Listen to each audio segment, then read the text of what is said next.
Do work all day. We don't see defeat. Can we fly that? Can we buy that? We even run a full court, make it stack. Shout out to Maya Moore, the young guard, to all the girls like us. Yeah, we go hard. See, this is how it feel to be a champion. We might fall down, but we never run. So proud of that we overcome. Do you know we gotta overcome? We bow down to none. I wanna hail out all my day ones. Time really does fly when you're having fun, but the party don't stop till we staring down the sun.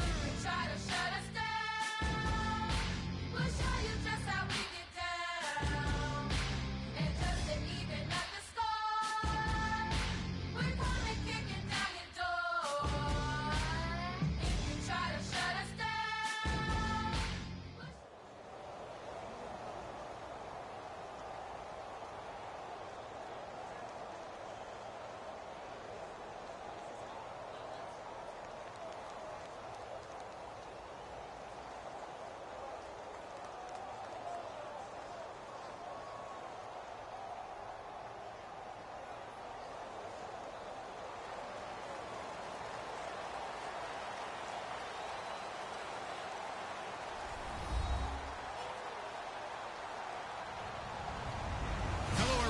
I'm Larry Ridley. You're tuned into the NFL on EA Sports. Anticipation is mounting for today's game, and we've got two quarterbacks looking to make an impact. It's Breeze's Saints going up against Flacco's Ravens. With that, let's get you on up to Baltimore as we welcome in our commentary team of Brandon Godden and Charles Davis. Larry, thanks. EA Sports coverage of the NFL brings us to the Inner Harbor at M&T Bank Stadium in Baltimore, Maryland. Coming up, we've got a good matchup on tap between the New Orleans Saints and the Baltimore Ravens.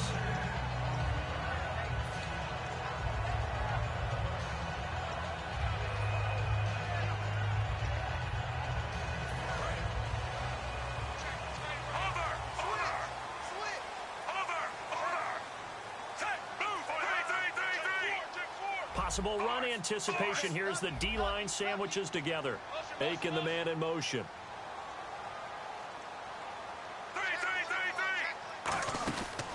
Now a carry here for Terrence West. He'll get a nice chunk there on the first down run, and it's 2nd and 4. First play of the drive. Let's give credit all around. Excellent blocking, but the guy carrying the ball, he was the finisher. A really nice run. 2nd down and 4.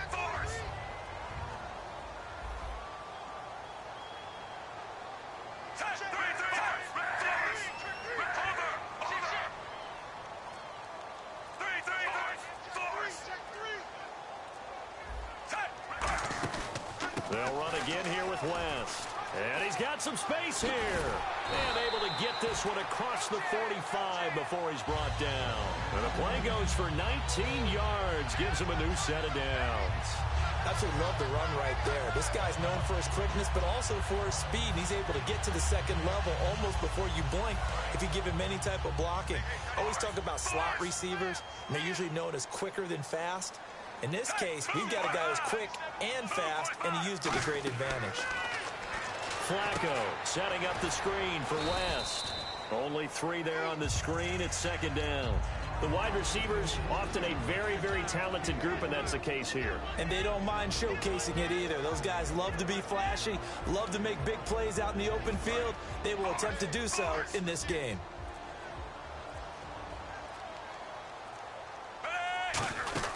They'll run it now out of the gun. And this time he's able to take it down to the 42. It goes as a gain of 8, and it moves the chains. That's a good, nice, crisp run for a first down. I wonder if the defense might have been loosened up a little bit, maybe anticipating a pass instead of the run that they got. First down and 10 now for the offensive group.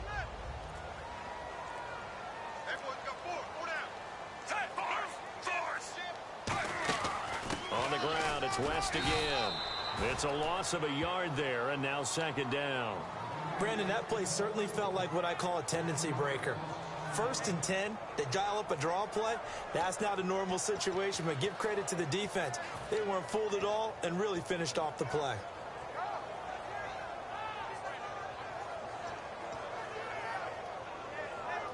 Counting down toward the midway point in quarter one.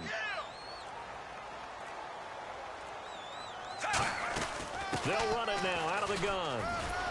And he's going to be brought down at about the 33-yard line. It'll be a pickup of 10 yards. And that is going to set up a 3rd and 1. Look, the first down marker is out there, but sometimes it's hard to find for an offense when they're in a long yardage situation, which usually means throw the football. In this case, they went against the tendency and ran it. And boy, the reward was there. A big pickup. And guess what? It's now 3rd and very short in order to try and pick up the first down. Out to the flat. That's complete to his running back. Nothing doing on that one, and it'll be 4th down. And look at this. They're keeping the punter on the sideline. They're going to go for it here on the opening drive.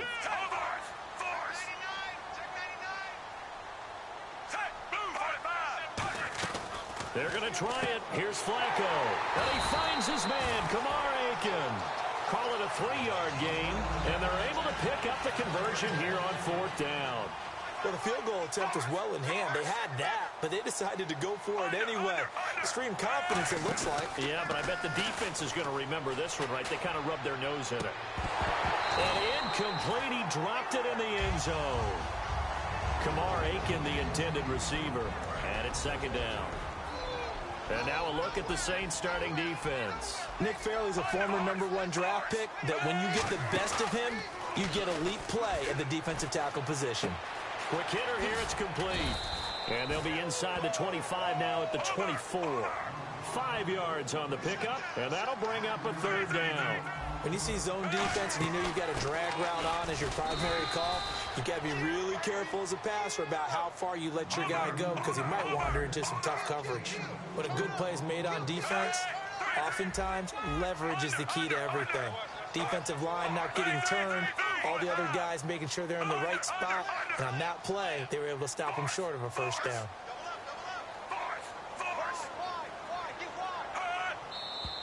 Oh, and now movement and a whistle, and they may have to rethink their plans on 4th down. So on 4th down, here's the Ravens Pro Bowl kicker Justin Tucker out onto the field. This from 42 yards out. And Tucker's kick right there. It's good.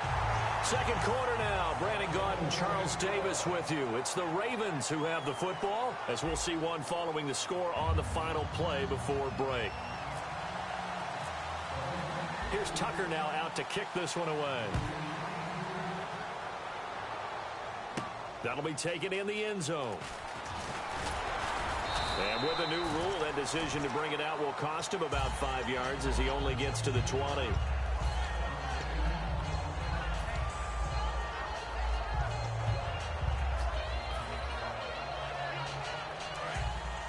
Shift together here from the D-line. They come out here in the I. The drive starts here with a carry by Ingram. And he'll get this up to the 30-yard line.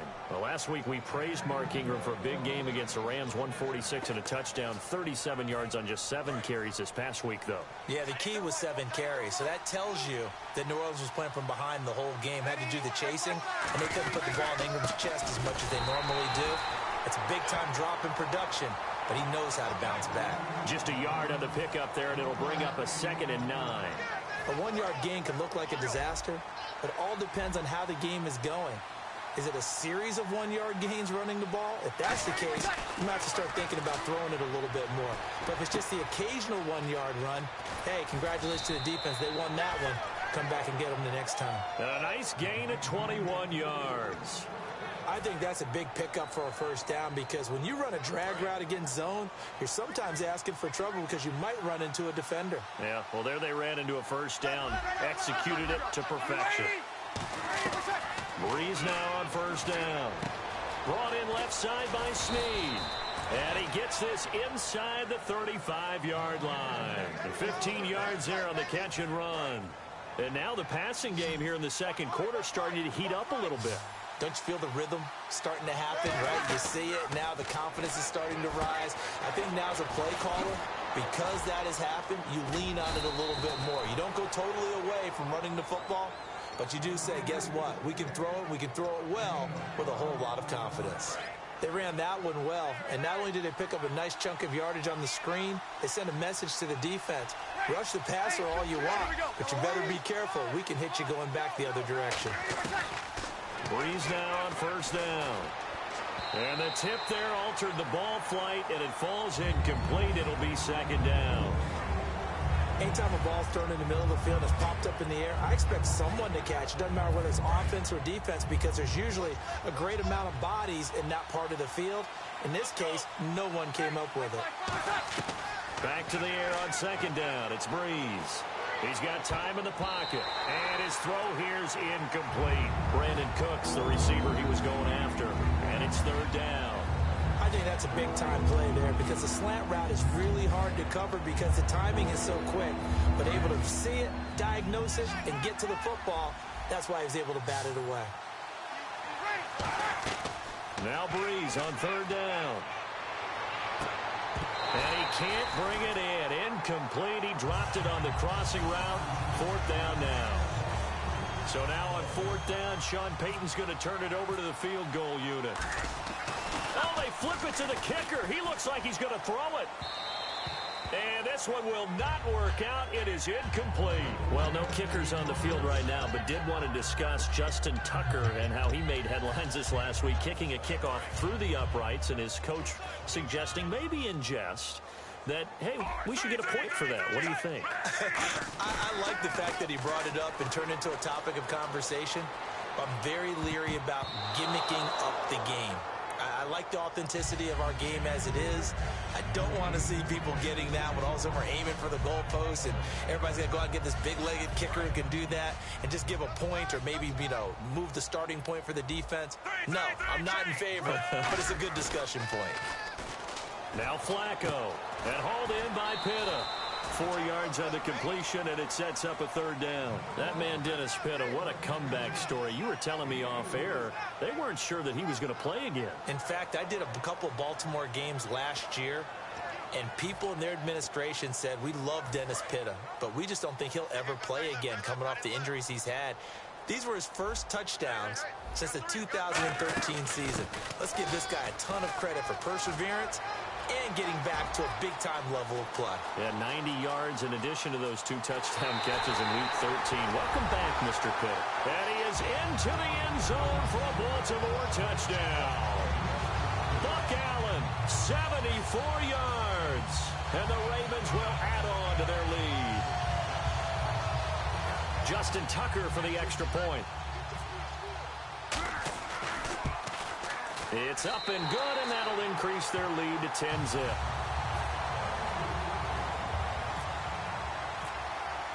Tucker now to kick it away following the touchdown. That'll be taken in the end zone. And the decision to come out is going to cost him 5 yards with a new rule as he's taken down right at the 20-yard line. And now New Orleans will get another chance on offense, averaging just under 29 points a game, second most in the league, but held to 13 in Week 13. That's so unusual, as we well know, because their offense is used like a lot of teams use defense to keep you in games. You're never out of a game in New Orleans because of their offense. Look at how they've lost some this year. A couple of games they've lost by 3 points. They've lost by 1, by 2, by 6. They're in every game because of their ability to generate throws downfield.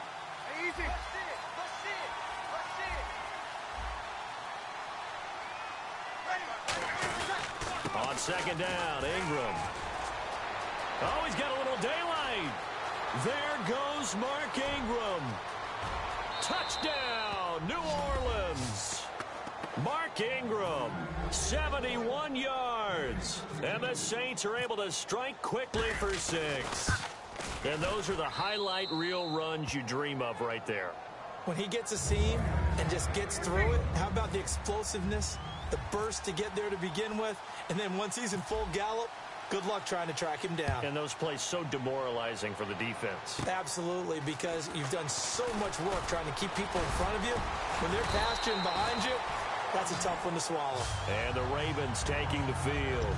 And that recipe on their last drive that resulted in a touchdown looked pretty good, so they'll be hoping to do that once more. And it takes me back to when we sat with the offensive coordinator and the head coach. They felt pretty good about their game plan, and Thought there were some holes in the defense, and they exploited them the last time out. Let's see if they can come back and put together a similar drive. And we'll see if they can do just that. Well, Charles, a lot of discussion this year from us about MVP candidates, understandably so. What about guys who maybe would be in that MVP discussion if their team was performing better? David Johnson, the running back for Arizona, tracking for over 2,400 yards all-purpose. How about Drew Brees, tracking for another season of over 5,000 yards passing?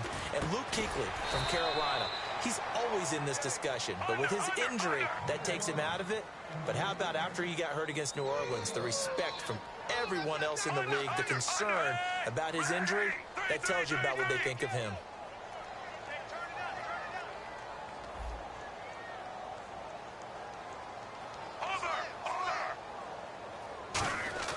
Third down, Flacco needs a decent shot, and he fires one that's intercepted. Picked off by Sterling Moore.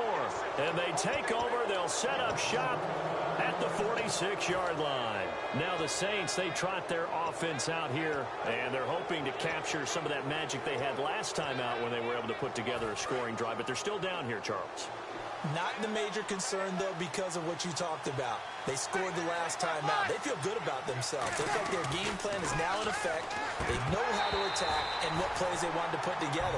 But they've got to keep it moving in the right direction because, as you did note, they are down on the scoreboard. So 2nd and 10 here.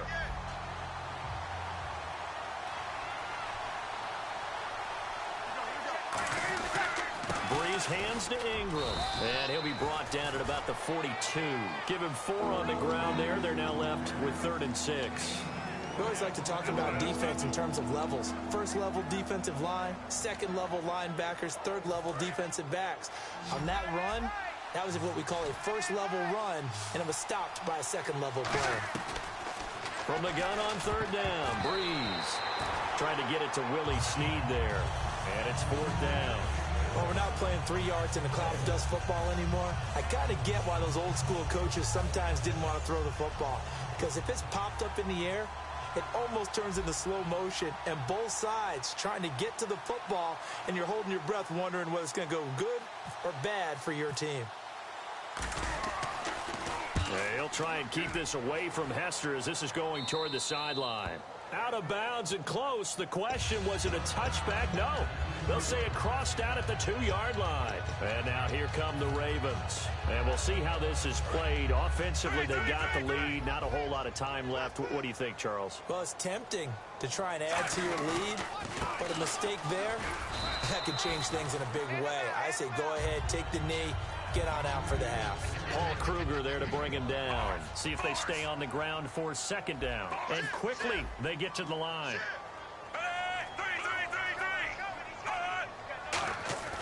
On 2nd down, Flacco to throw. And Steve Smith hauls it in. Now whistles come in. We're going to get a timeout here by the offense. It's just their first, so they'll have 2 remaining here before we get to halftime.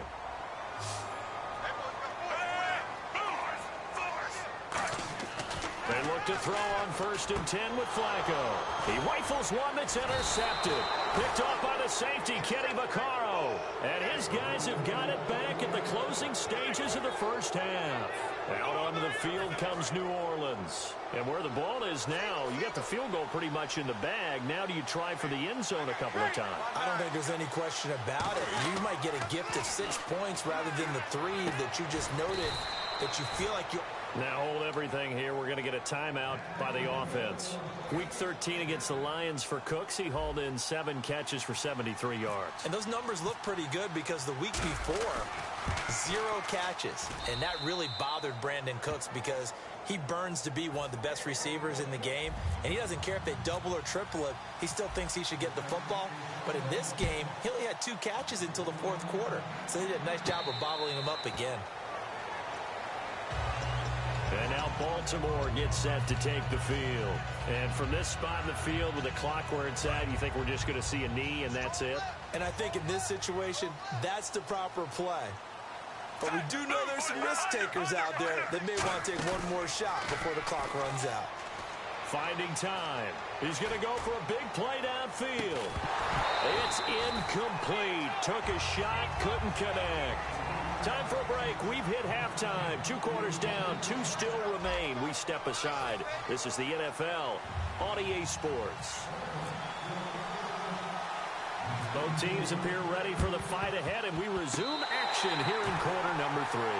Great job by the kick team there to get the football, but also don't forget about the man that started it, the lonesome kicker himself. I love that you brought him into it because he doesn't get nearly the attention he deserves.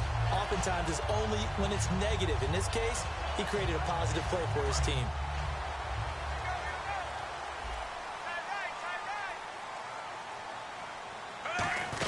The drive begins with a handoff to Wentz. And he'll fight his way forward to about the 48-yard line. 2 yards on the carry there. It'll be second down.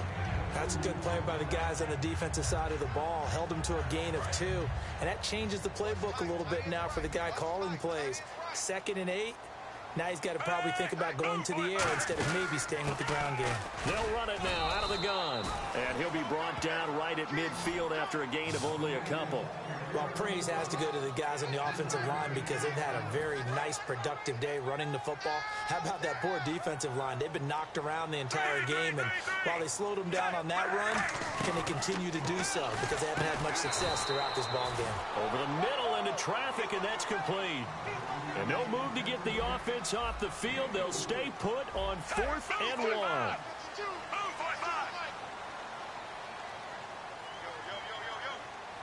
In motion, the tight end. They'll run for it. This is Allen. And he's got the first down yardage before he's brought down at the 42. It'll be a 3-yard gain. And on 4th down, they're able to convert and move the sticks. They're going to hurry back to the line now. They keep it on the ground. Allen again. And he is going to lose yardage here. It's a loss of 2 there, bringing up 2nd down. And the D-line pinching together must be expecting the run. Fake to Allen. Here's Flacco. And Aiken with it over the middle. And he gets this one all the way down inside the 20-yard line.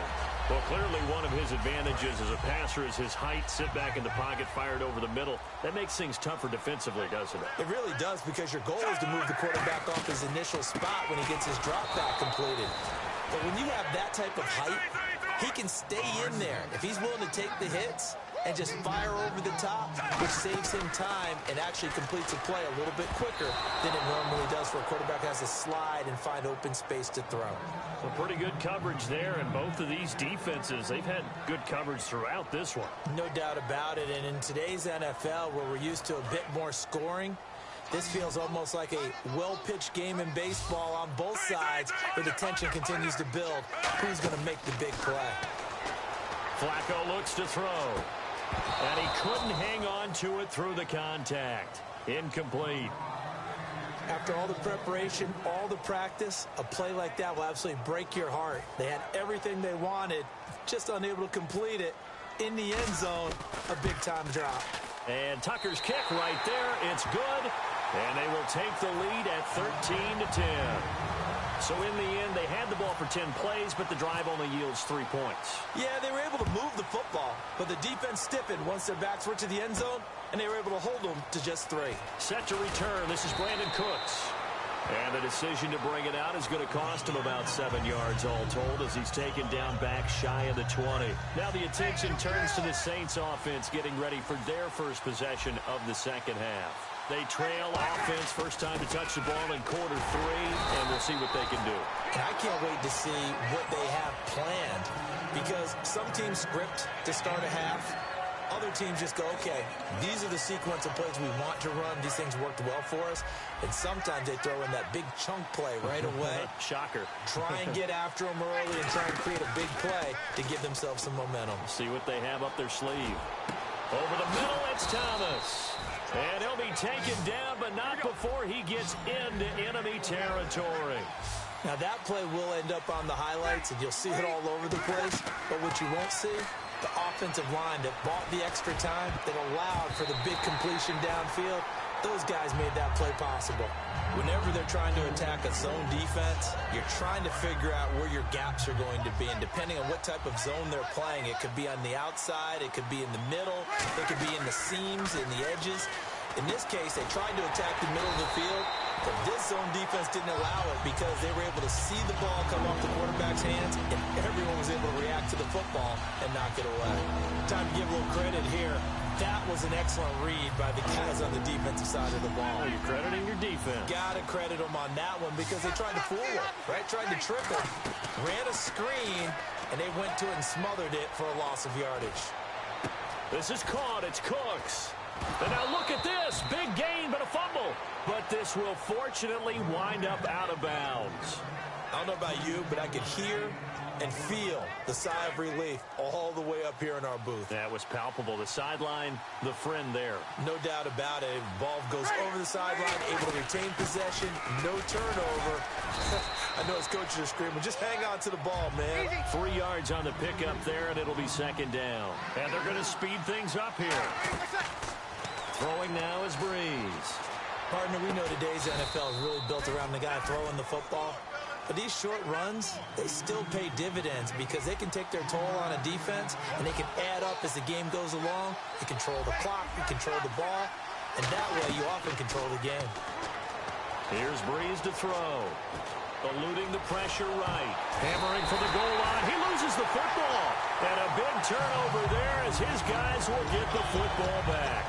Here comes the Raven offense now, ready for another possession. And they split the uprights last time for 3. They've got the lead. They're not going to play this conservative. They're not hoping for another field goal. They're hoping for a touchdown. I'm with you on that one. I like where your head is. I like the way you're thinking because you're exactly right. Trying to sit on a lead and play that way, that doesn't work too well for most teams.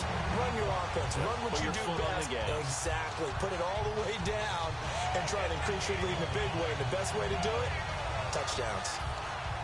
So here we go, 1st and 10 now.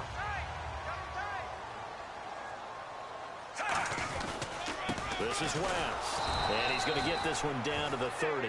Just a yard on the first down carry, so it's 2nd and 9. Back now in Baltimore. It's been a very hotly contested game to this point. Just a field goal separating these two teams as we get set for the 4th quarter.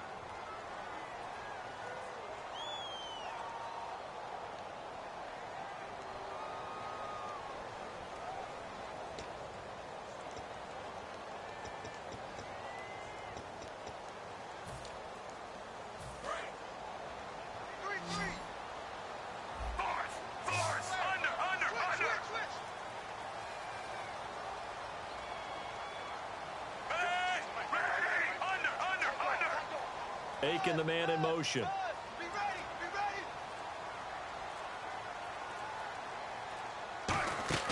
Second down. Oh, no, he lost the football. And they get the football. They'll set up shop at their own 49-yard line. And now the Saints get set to trot out there. And they'll be looking to atone for last time's mistake of fumbling inside the red zone. Certainly they don't want to do that again.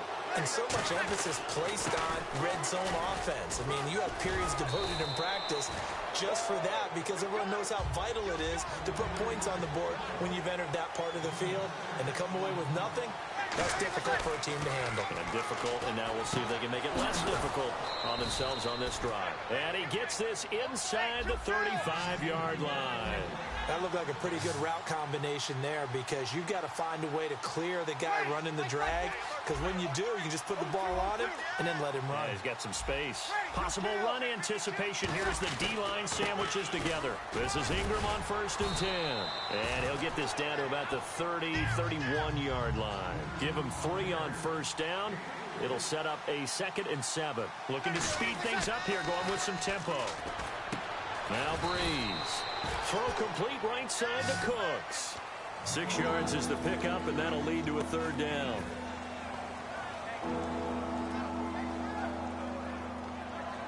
So completion on 2nd down, that brings up 3rd.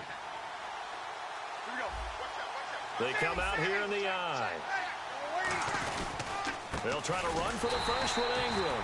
And he's going to lose yards. They take him down at the 26. 1 score down. Here we go.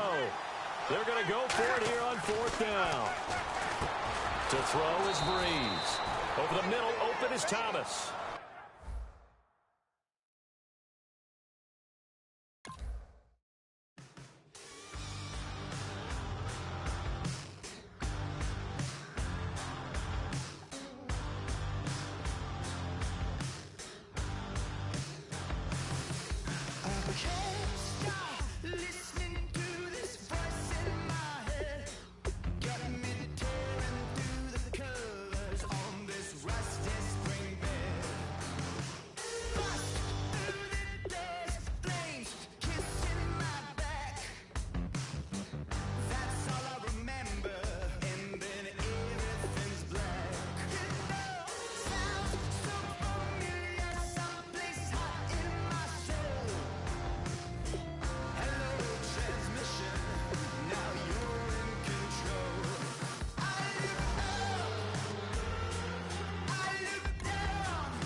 today, and there's going to be two quarterbacks ready to get it done on the gridiron. It's Osweiler's Texans going up against Breeze's Saints. With that, let's get you out to the Bayou. We're standing by as our commentary team of Brandon Guyton and Charles Davis. First opened back in 1975. There's a look inside the iconic Mercedes-Benz Superdome in downtown New Orleans. Coming up, we've got what should prove to be a good one between the Houston Texans. They'll run for the first time with Mark Ingram. 5 yards on the carry. Good pickup on first down. And the New Orleans Saints. The headshots here, the offensive unit. And what about Brandon Cooks? If he's not a 1,000-yard receiver every year he's healthy in the league, I'll be surprised. Came out of college wanting to be a pro, studied nowhere to escape, and he goes down. John Simon from his outside linebacker spot, forcing the sack for a loss of 8.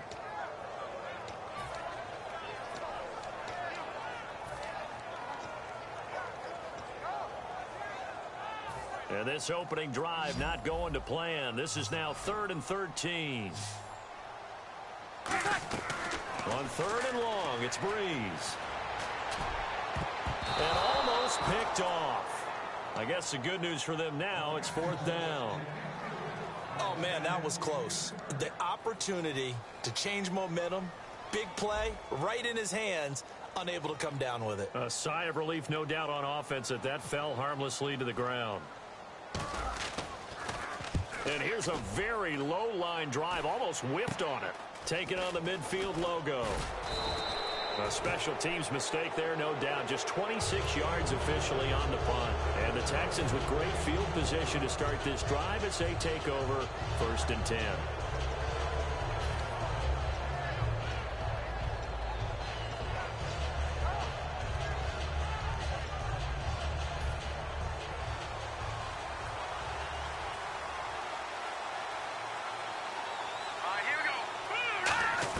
Now Osweiler on first down.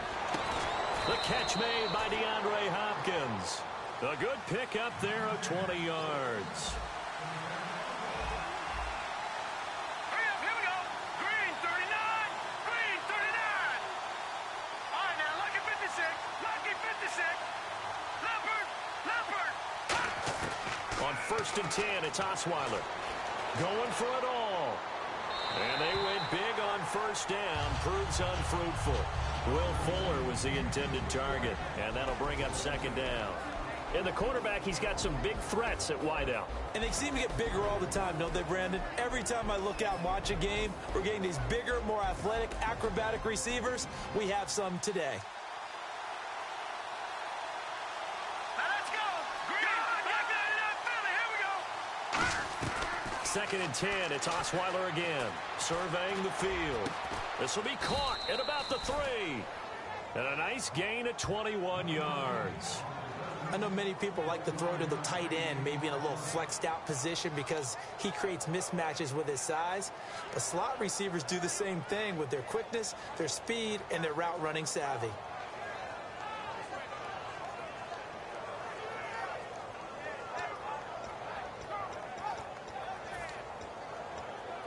And the defense with their backs against the wall a little bit here as the offense is in the red zone.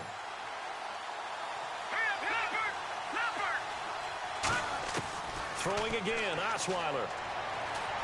Steps away. And no escaping this time as he'll go down. They got him for a sack. It's a loss of 5 there on the sack to bring up 2nd and goal. Well, that was point counterpoint, wasn't it? They decided to throw for it on 1st and goal. And pressure coming, and they got him once again. Cameron Jordan in there to drop him, and sacks on 1st and 2nd downs are going to lead to a 3rd and long.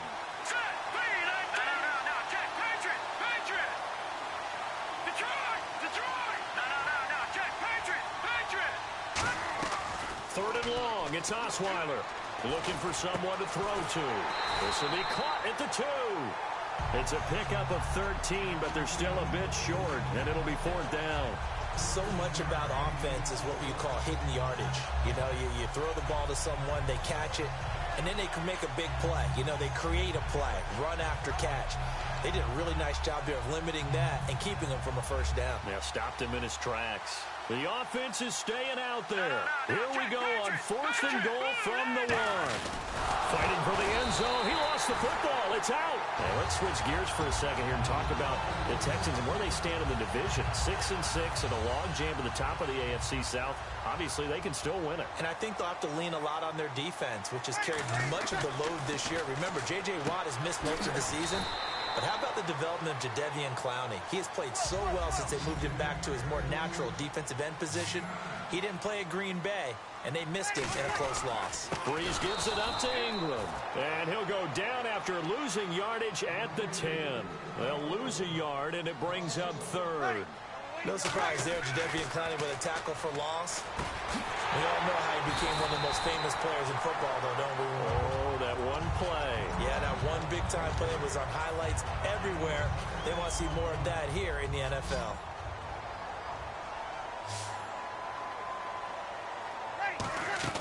Now a play fake here on 1st down. He's got time. Trying to get it to Thomas, and it's intercepted. Picked off by Kareem Jackson. And as the Texans come back on the field, we mentioned earlier that Brock Osweiler, 2 touchdown passes, no interceptions. But this offense could only muster 13 points last week. And that's got to drive their head coach, Bill O'Brien, absolutely blotto. Because, let's face it, Bill O'Brien is an offensive guy. He actually took back play calling earlier this year to try and get his offense going. And he has the talent. The high-priced free agent quarterback at Osweiler. Lamar Miller's an all-purpose running back, can run it and catch it. And how about the guys that throw it to? DeAndre Hopkins, Will Fuller. They have to be able to generate more points. Got a man open. It's Fuller for the Texans touchdown. Will Fuller, 40 yards. And the Texans have taken the early lead. Now it's Novak on. He'll send this one away following the touchdown. And here's Lewis. And they're going to start this drive in pretty good shape as they get it up past the 30. Out onto the field comes New Orleans. And following the interception, just any interception, are you a little bit more cautious when you start that next drive, or no, you just throw that out the window? I think you are. I don't think that there's any way you can run back out there and go, totally didn't affect me. Let's just go ahead and be loose with the football again. You're going to take care of it, but you have to be careful about being too cautious because now you can't run any offense at all. Still want to attack. We'll see how they attack them here. So on that play, defense was in the zone. They ran a crossing route offensively, but the defense there, you got to be good with communication, don't you? You certainly do, and it's not something that is really evident when you watch it on the screen. But everyone's talking, communicating, pointing, and it keeps you from chasing receivers because you have a specific zone you have to cover. When a receiver's in your zone and he crosses to another one, you got to let your guy know. They got a completion there, but I like the discipline they showed to stay in their proper areas and then make the tackle. I know for us it's fun, and it's not so much fun for the rookie receivers when we see them coming into the league and we're going to training camps. You see them working on getting 2 feet down instead of 1. But the best ones train in college trying to get 2 down instead of 1, so the transition's a little bit less. In this case, though, wasn't able to complete it anyway. That'll make it 4th down after a loss of 1. Now let's see. Yeah, the offense still out there. They elect to go on 4th and 11. Breeze going to go on 4th down. And that's complete to Lewis. And he gets this one all the way down inside the 15.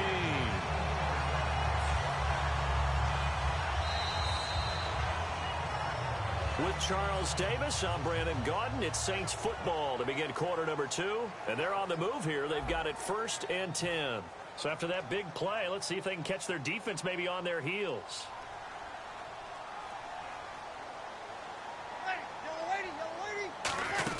They'll run it now out of the gun. And he's able to find some room as they get him down after a good run. Give him 9 on the carry that time, and they're set up with a 2nd and 1. This drive is turning into an extended one, and the guy carrying the ball, he's becoming more like a body blows guy.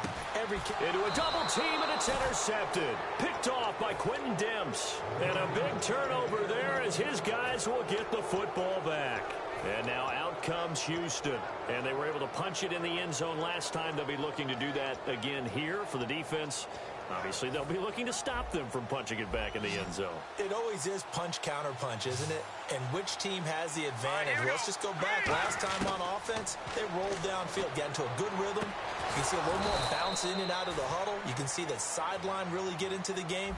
So defensively, you're thinking to yourself, how do we take that away from them? How do we get the advantage back? Let's see what they come up with. I think pressure is always the first way to go. You love pressure. I love it. We'll see if they dial it up this drive. Osweiler being chased out left. And no escaping this time as he'll go down. They got him for a sack. Paul Kruger in there to drop him for a loss on the play. But there was pressure all around him, so the only play was to try and get out of there. I think it was an excellent effort by him just to get back to the line of scrimmage. He took a hit on that last play. Now let's see how he and the offense respond on second. Now let's go. From the gun, it's Osweiler. This one complete. It's C.J. Fedorowicz. A good gain of 14 there, and it moves to James.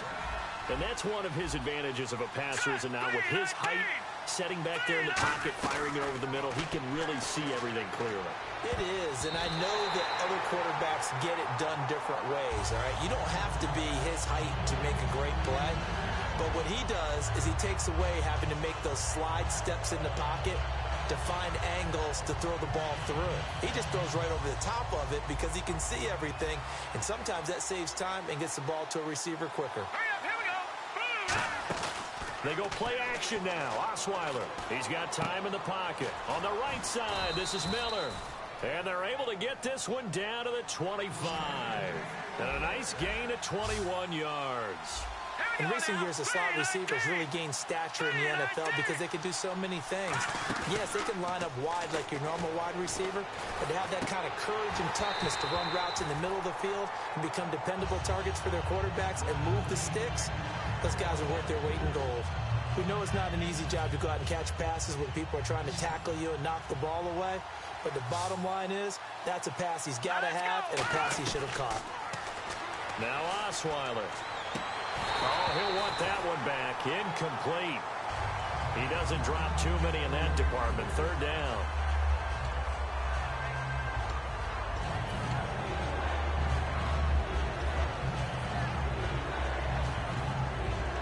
Here comes the seventh play now of this drive as this is 3rd and 10. Let's go. 3-19. 3-19.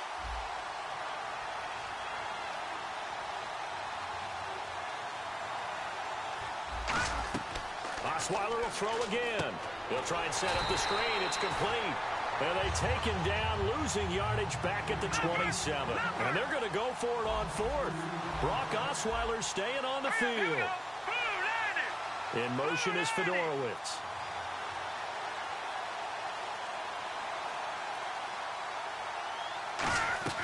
They're going on 4th down. It's Osweiler. And this is caught inside the 5. And they do stop him, but he takes it all the way to the 2. Well, we know he's got the speed there. He needed the speed and the hands. A great catch. And because of... And he gets into the end zone. Touchdown, Houston. Alfred Blue punching it in from a yard away. And the Texans will add on to their lead. He missed one earlier, remember, but this time he gets it to go.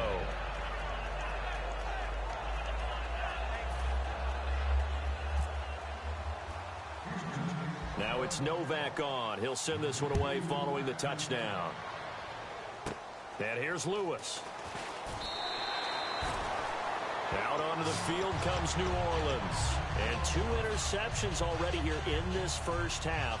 That's got to affect him a little bit, right? He's got to be thinking about it. He's got to be thinking about it, but most of the good ones, they find a way to put it aside. They're not happy about it. And he's going to go down. The Texans come at him and able to bring him to the ground. Boy, he came in off the edge so quickly there.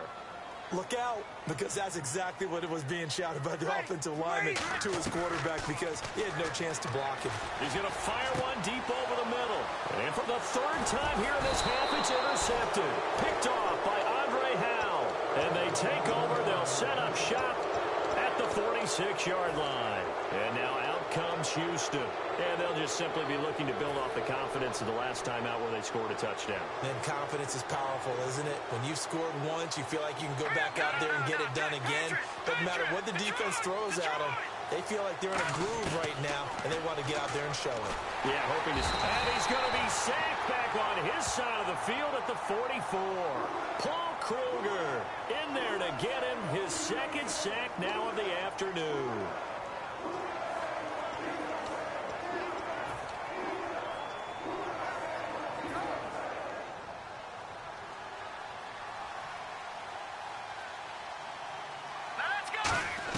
On second down, here's Osweiler. And that's caught. Did he stay in bounds, though? He did not. Ruled incomplete.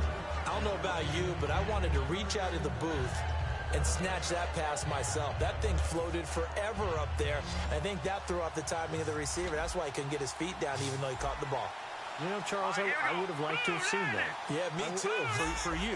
I wanted to see you reach out and catch that. Yeah, you've heard about my hands, huh? All right, now, lucky 56. Lucky 56. Third and long. It's Osweiler finding time. Hopkins on the grab over the middle. They'll wind up with 17 on that one, but they're still a bit short here for fourth.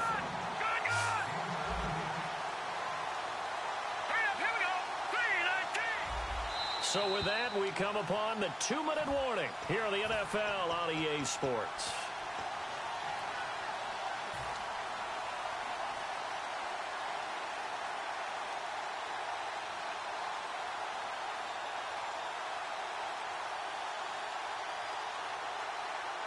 Field goal would have been a decent length at 55 yards. They keep the kicking unit on the sideline. They're going for it. Fourth down. Here's Osweiler. Hit as he throws, and this is going to be incomplete. And what about some division race talk while we have a second? 3 really close ones. NFC South, AFC North, all log jams at the top. I'll start with the AFC North. Baltimore and Pittsburgh both at 7-5. Baltimore holds a tiebreaker by virtue of their win over Pittsburgh. They play again on Christmas Day. How about the NFC South?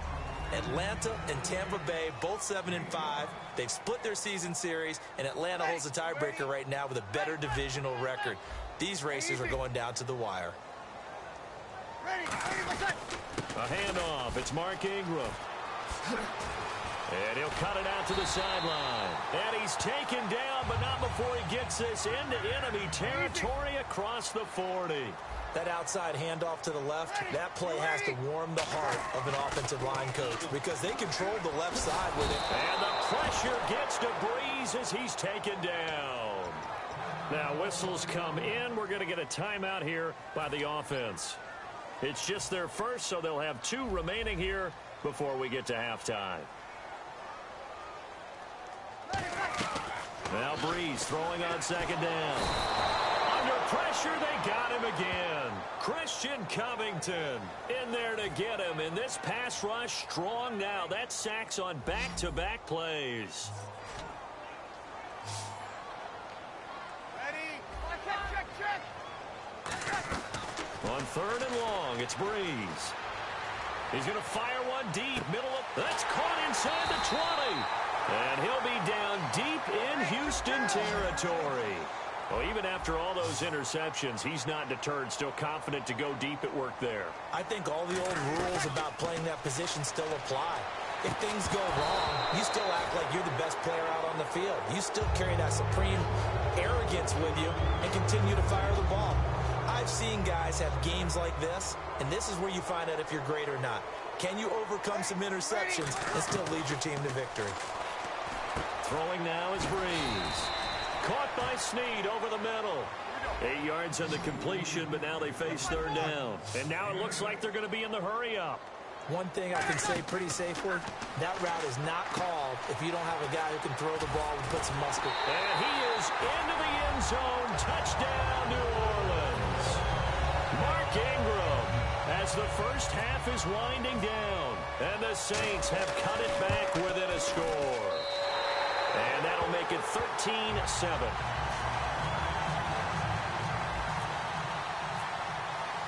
Morstead out now following the touchdown to kick. That's fielded in the end zone. And in hindsight, probably should have stayed where he was, as he'll only get back to the 16-yard line. And the Texans set to come onto the field. And the ball backed way up, so thinking with this amount of time on the clock, probably just sit on it, and we'll see these two teams go to the lockers. Yeah, I don't think you want to overthink it in this situation. Either side of the ball. Just go ahead and finish up the half and get on out and talk about it. Throwing now, Osweiler on first down. And he's going to be brought down. Back at his own 6-yard line. And the Saints signal for another timeout. So that means they're down to 1 remaining here as we head toward halftime.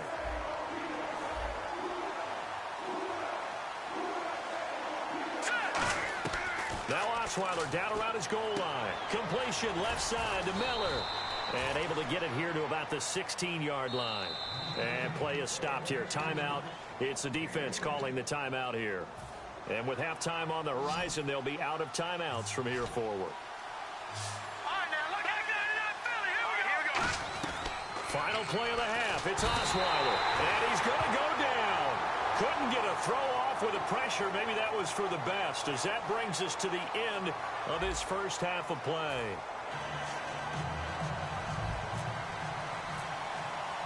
So both teams have their marching orders, and we'll get going again here in quarter number 3. That'll be taken in the end zone. And he will be brought down here at about the 17-yard line. And now out comes Houston. They have the lead. Now they'll be looking to extend that lead. And this is where I enjoy talking about one of my favorite subjects, tendency breakers, or counters as I also like to call them.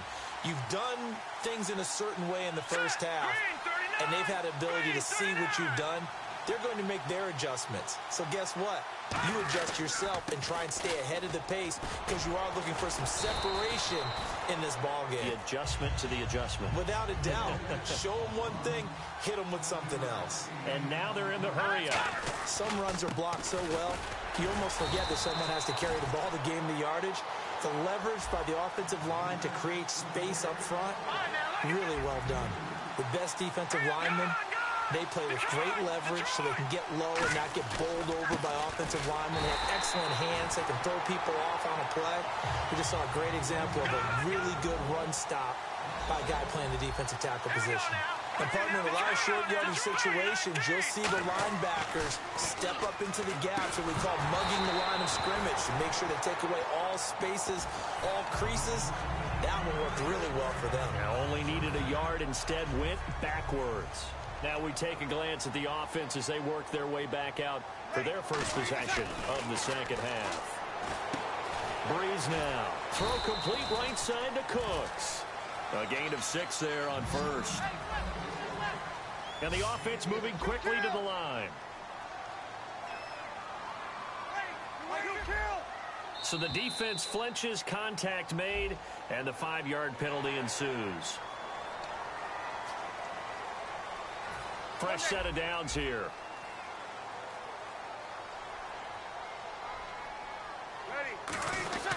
After the penalty, it's Ingram. Oh, look at the juke. That's strong running. It's a 7-yard carry to set them up with a 2nd and 3.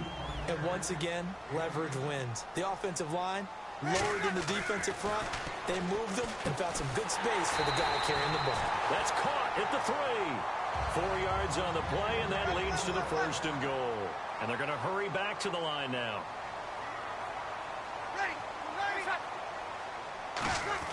Now Breeze surveying the field.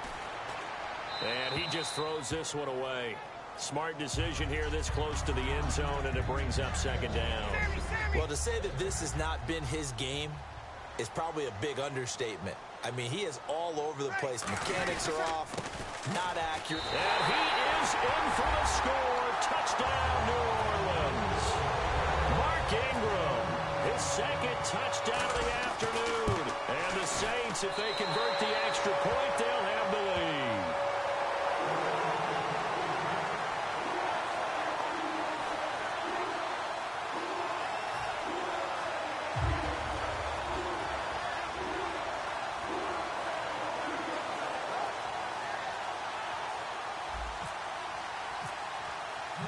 Morstead out now following the touchdown to kick.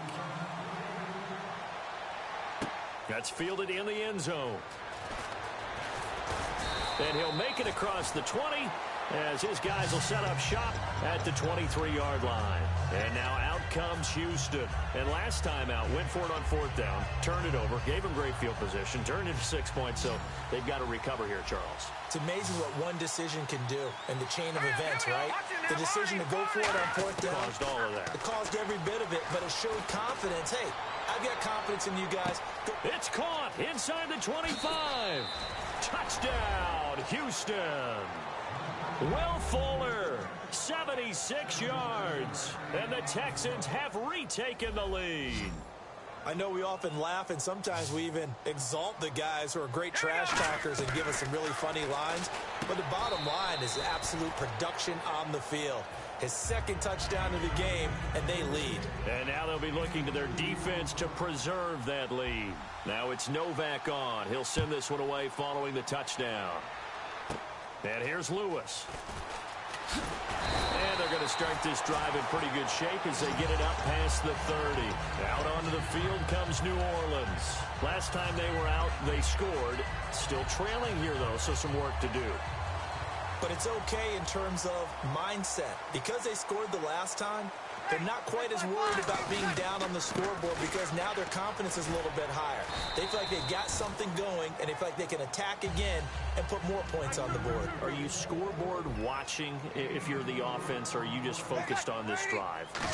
We wouldn't be telling the truth if we said that they didn't scoreboard watch. Everyone does it to some extent, but you've got to set it aside right now and just focus on this series. That'll take care of the scoreboard if they punch it into the end zone.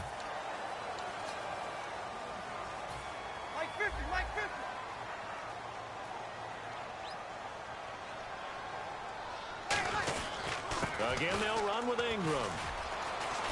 And he'll get it out to midfield. They'll spot it right at midfield at the 50. It's an 8-yard pickup and leads to a new set of downs. And quickly, they get to the line. And that one was relatively easy to see. I noticed that from up here.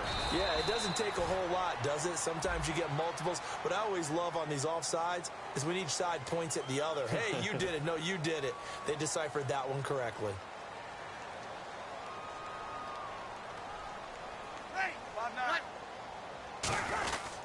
Now Hightower.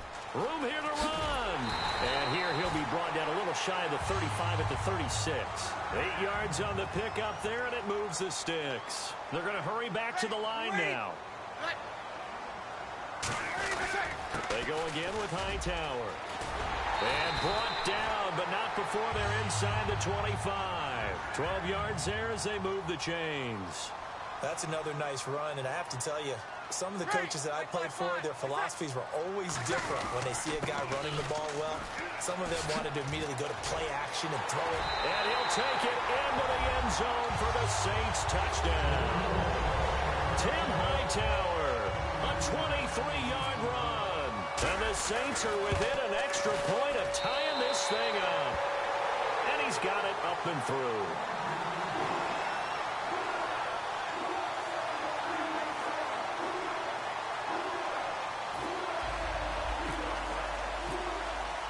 So a tie ball game here as the kick's away. That'll be taken in the end zone. And the decision to bring it out is going to cost him about 7 yards all told as he's taken down back shy of the 20. And now out comes Houston. And last time the formula was pretty simple. One-play drive, long pass. That maybe they just want to do that again, right? And that's exactly how you want to draw things up. Whether it's on your grease board, right, in your playbook, one-play drive is exactly what you want on offense. What they have to be careful of is not having a letdown. It was real easy last time. They can't expect that going forward. Yeah, we'll see if it's that easy here.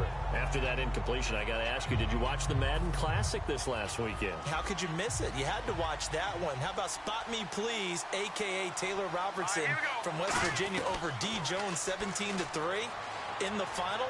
That was a terrific, terrific matchup. But for me... And that's caught inside the 35.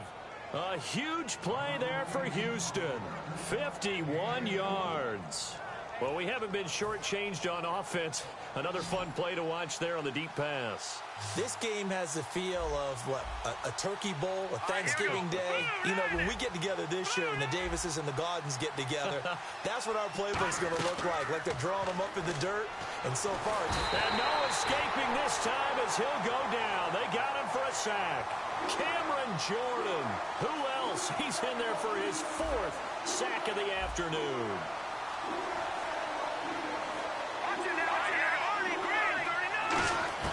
Now Osweiler on 2nd down. Forced out to his left. Now he'll let it go. And at the 7-yard line, the catch is made. Touchdown, Houston. Will Fuller, 39 yards. And the Texans have broken the tie. And he knocks it through.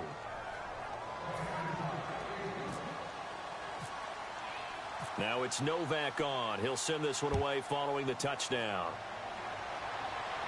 That's fielded in the end zone. He juked him.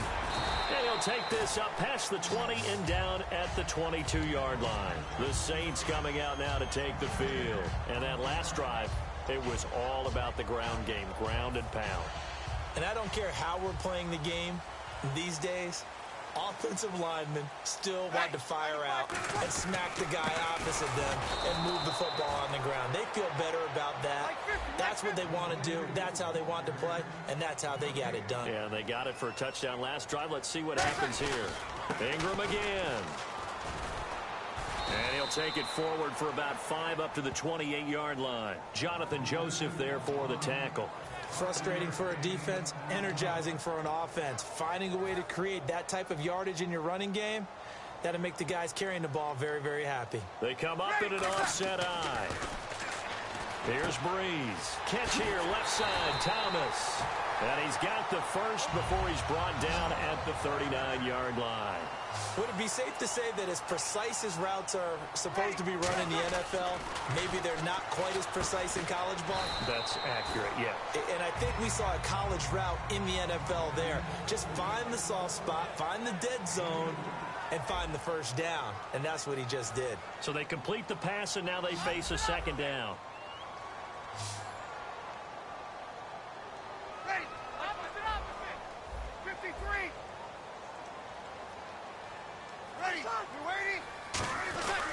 Now a handoff to Ingram. And he's got room. And he'll get it out to midfield. Looks like, yeah, they'll spot it right at midfield at the 50. It goes as a gain of 8, and it moves the chains. And they're going to speed things up here. To throw, it's Breeze. And it pops free. The collision there jarred the ball loose and brings up 2nd down. 1-2.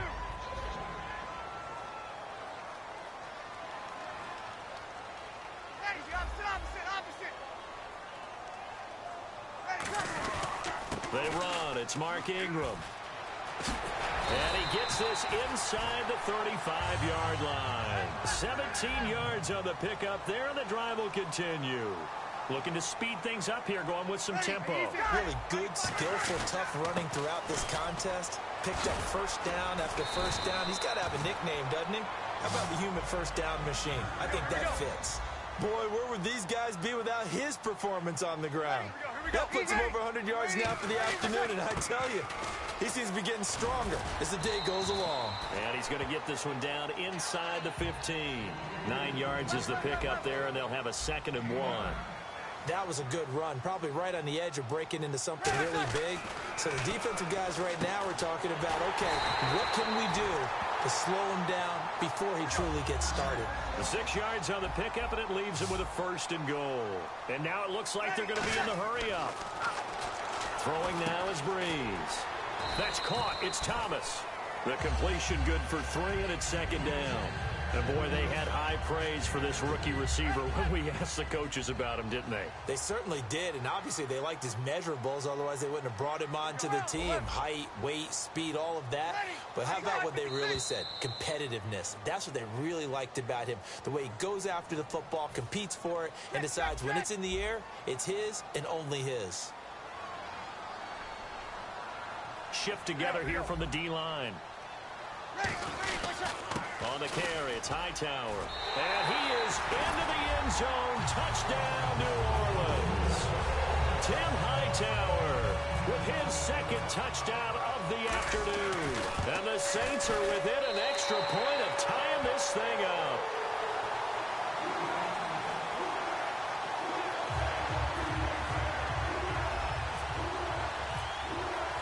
Set to go now with the kickoff. These two teams all even again as we continue in this wild fourth quarter. That's fielded in the end zone. And he'll take it back to about the 19-yard line. And now out comes Houston. And they will simply, Charles, be looking to duplicate what they did last drive when they were able to push it in for 6. And they hope it'll be that easy, right? To be able to take exactly what happened before, replicate it. They may have to make a few additional changes along the way because I'm sure the defense will make some adjustments, but they've got to have great confidence having scored the last time out.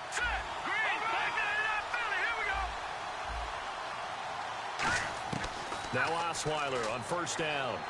He's going to wind up and air it out. So they took a shot on first down but couldn't connect. Well, I guess we just discovered that someone is certainly not going to sit back and just take it in this game, huh? No, they were trying to get that touchdown back in one shot. One shot, trying to help out his defense and let the other team know they were coming after him.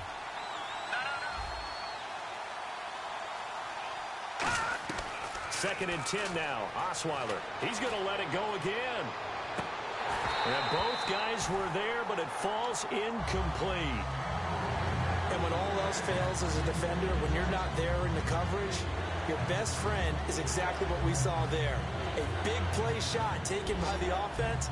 Unfortunately, it ended in a big drop. No, check. Patriot! On third down, Osweiler. He's got time. A hit as he throws there, incomplete. The Pro Bowler DeAndre Hopkins, the intended receiver. And it brings up fourth down. They got pressure there and only rushing 3. And there's a defensive coordinator right now who is celebrating not just getting home with 3 there, but realizing if that's the type of pressure he can get in the entire game, then his pass defense is going to be excellent. You're dropping 8. Where are you going to go with the football? Now Osweiler setting up the screen for Miller. 17 yards on the pickup, and they're able to move the chains as they convert on 4th and long. And let's discuss Osweiler a little bit further. Obviously, an interesting journey for him to get here to Houston. Groomed in Denver and actually got to play some before he ended up making his departure to Houston. But after the Broncos won the Super Bowl, I think he was in search of his own team and his own destiny as maybe a Super Bowl quarterback. They gave him a great opportunity, and he took advantage of it and headed to be a Texan. 10 yards still left on second down.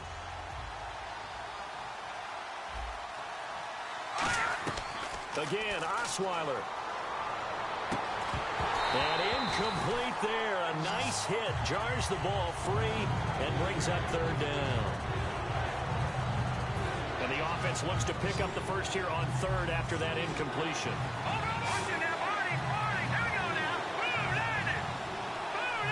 In motion is Fedorowicz. All right, now, lucky 56. Lucky 56.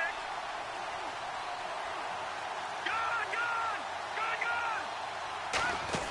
To throw again is Osweiler. And the hookup here with Jalen Strong complete. Tie game, fourth quarter, and they're going for this thing on fourth down. One hallmark of good defenses is understanding the game, understanding positioning, and tackling immediately in the secondary after catches. I think we just saw that on display right there. Got to him before he ever had a chance to think about turning it upfield. And we continue to see another example here of offenses just going for it. And this game has really turned into a receiver's dream and a defender's nightmare because no one's being stopped throwing the ball downfield, and points are going on the board. And the defense definitely showing blitz here. A first down carry now for Miller. Lamar Miller. And a cutback left and a crease here. And out of bounds just shy of the end zone at the 1. But for a running back, that kind of encompasses everything right there. Terrific run, but he almost gets into the end zone. Remember, almost. Didn't quite get there, Most running backs I know, they don't want to come out of the game now. They're screaming to the bench. And he's in for the score. Touchdown, Texans.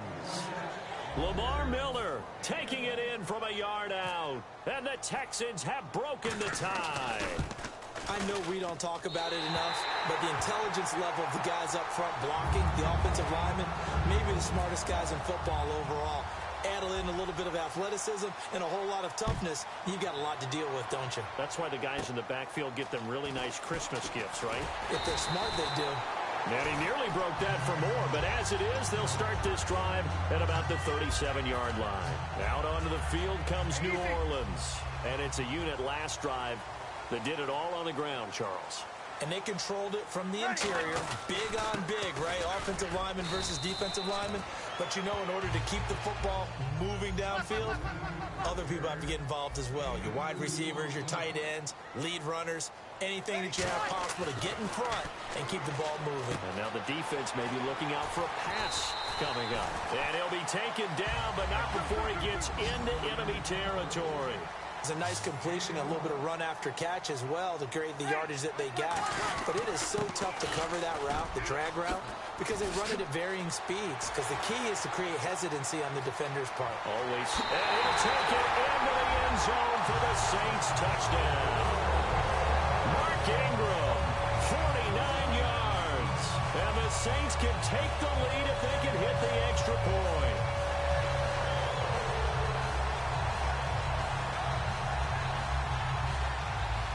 Now the try here for the point after. And they have taken the lead here in this fourth quarter.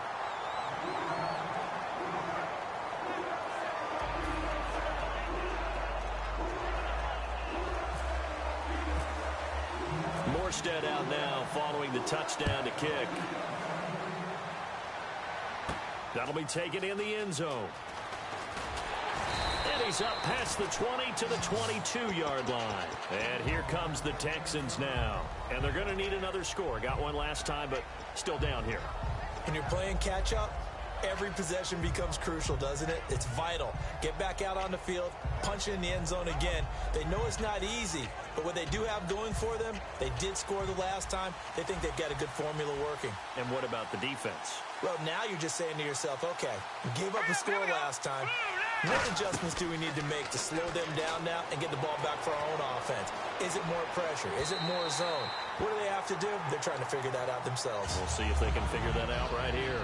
I guess they figure with a guy who is that hot downfield, who knows how to get the ball into the end zone, you throw it up and give him every opportunity, even though that one fell incomplete. Yeah, he's already been in the end zone multiple times. Tried to target him again deep there, but unsuccessful. They come out 5 wide, 3 of them to the right side. And he'll be hit from behind and taken down. Paul Kruger getting him once again, his 3rd sack of the afternoon. Time for a break. We'll come back, see what transpires after this. And the defense lines up looking for one final stop. And they will be playing for the pass in this situation, not expecting any type of a run. He'll look to throw, and he's got the completion to Hopkins. DeAndre Hopkins, he's all alone. Touchdown, Houston. DeAndre Hopkins taking it in. And the Texans have taken the lead here in the fourth quarter. And touchdown, and congratulations, and 0 relaxation ahead of them, right? Way too much time on the clock for them to start celebrating. Yeah, part 1 is done, but now on the sideline, you can already see him scrambling down there. And look at this. They get the turnover they needed. It's intercepted. A great read, and it's picked off. And a big turnover there as his guys will get the football back. Now it's Novak on. He'll send this one away following the touchdown. And here's Lewis. And they're going to start this drive in pretty good shape as they get it up past the 30. Now the Saints offense, they get ready to go back to work here.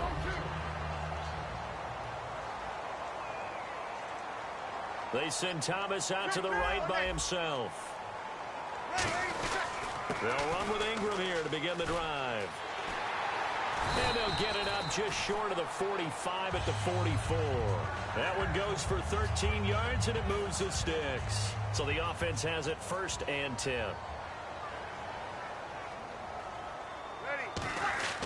And a 20th carry now for Ingram. And he'll be taken down just shy of midfield. Give him 5 on the carry there, and it'll be 2nd down. And that's exactly what you want on a 1st down run. Pick up 5 yards, bring up 2nd and 5. The defensive line, though, they've got to figure out a way to out-leverage the guys up front because the offensive line is winning at the point of attack. Andre Howell, the one to bring him down. And now they're in the hurry-up. Well, I think we know by now that every run is not going to be broken and get all the way to the end zone. But these short ones still have their... Now hold everything here. We're going to get a timeout by the offense. It's just their first. They've got 2 more to use here in the final stages. Looking to jam the receivers at the line here. Press coverage look defensively. They run with Hightower. And able to push his way forward here for a good little gain. It's a 6-yard pickup, and it gets him to 2nd and 4. And the offense moving quickly to the line. He's back to throw. Oh, the ball comes out on the hit, but they'll say it's incomplete. Well, any caused incompletion is good for a defense. But when you add to it, you get a little hit on the quarterback, knock him to the ground, make him think a little bit, hopefully knock him off his game, especially in a game of this magnitude, this tight in the 4th quarter. Got to feel pretty good as a defense. And he'll be taken down at the 34. And down by 5. They've got to go for it here on 4th down. Now, that was a big-time play by the defense. They as well knew where the 1st down line was, and they didn't let them get anywhere near it. Now whistles come in. We're going to get a timeout here by the offense. That'll leave them with just 1 remaining in this 4th quarter of play.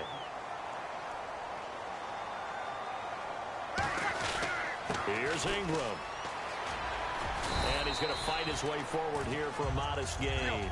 7 yards on the pickup there, and it'll leave him with a 2nd and 3. And they're going to hurry back to the line now. That's the kind of run that gets everyone excited on offense. Under pressure, and the Texans able to get in there for the sack. Now hold everything here. We're going to get a timeout by the offense.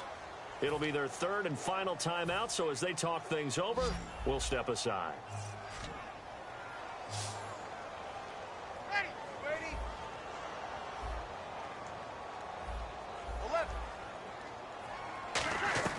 Back to throw. And that is incomplete. 2 seconds left on the clock. And that was a nice play. He knocked it away, but obviously you want the interception in this situation. You want to take away any chance that they have any decision to make on 4th down. But things happen so quickly in the end zone in this compressed area of the field that you're just happy to knock it. And, oh, a crusher there as it's intercepted. Picked off by Andre Howell. And that is...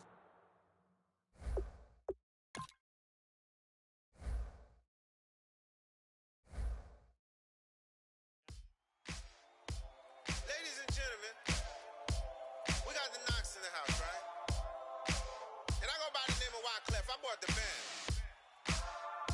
And we need all the ladies to report on the dance floor. And you know my slogan. No fighting and no...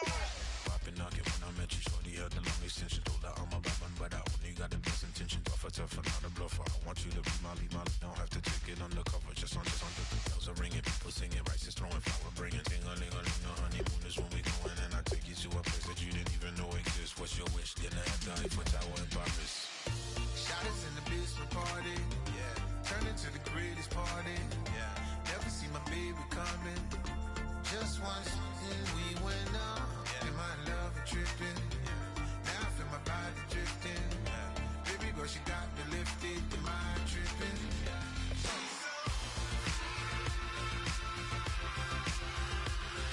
Excuse her while she kisses the sky. Excuse her while she kisses the sky. Excuse her while she kisses the sky. Excuse her while she kisses the sky. George,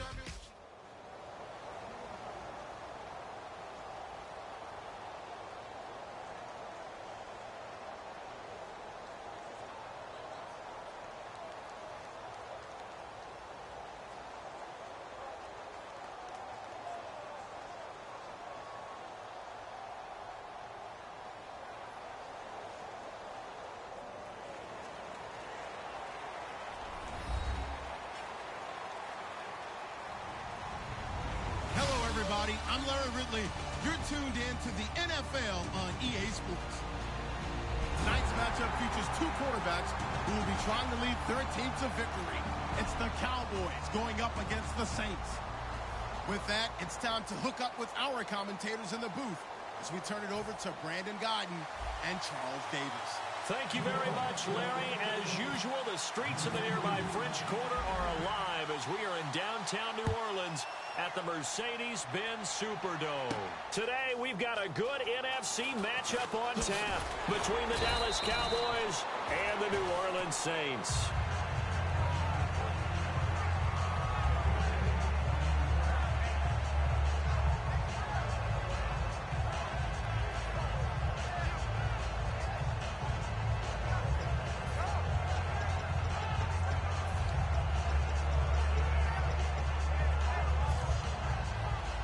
And the D-line pinching together must be expecting the run. They come up in an offset eye. Now the first carry for Ezekiel Elliott. And some room to work. They call it a gain of 19, and it moves the chains. Speaking of Zeke, get this, partner. 86 yards in Week 13 against the Vikings. His lowest total since Week 2. 86 yards, that's pretty good. And a decent portion of that came late in the game when they just wanted to hand him the ball, let him be the closer. And that shows me a guy that's figured things out early in his rookie year, because a lot of the time, young runners get frustrated if the plays don't break early. He hung with it and got his yards late. Prescott looks to throw on first. And he finds his target, Terrence Williams. Give him 9 there on the first down completion. That was a nicely run slant route, and what the receiver's trying to do is make the defender think he's going upfield for a deeper route, and then breaks it off, usually after about 3 to 4 steps, and cuts towards the middle of the field. And now what he's trying to do is use his body to keep the defender away from the football and give the quarterback a really nice target. Tackle made there by Nick Fairley. Okay, starting lineup time offensively, Charles, for the Dallas Cowboys. And how about them at number 4 in the 2016 draft? Big needs on the defensive line. And they go with the running back. They go star power. They went star power, but Ezekiel Elliott, in a lot of ways, was exactly the right decision. When they had winning success in 2014, they did it running the football. Elliott can do that for them again. And the defensive line controls the offensive front the way we just saw there, and doesn't allow any of the offensive linemen to leak downfield and get to the linebackers and block them on the second level. You end up with the type of play we just saw. Linebackers didn't have to fight anyone off. Didn't have to knock anyone to the side. Didn't have to elude anyone trying to block them. They just saw the play, ran to the ball, and finished things off. To the sideline, and he's got it. They say the feet are down. Yes, the line judge says they're in. That'll be a first down. I don't know if I agree with that. I guess they don't care if I agree with that. But, boy, you have to be surprised by that, right? I definitely was surprised that they decided to go for it in this situation. But they must have either felt like they either had a great play call on, or they're trying to show extreme confidence.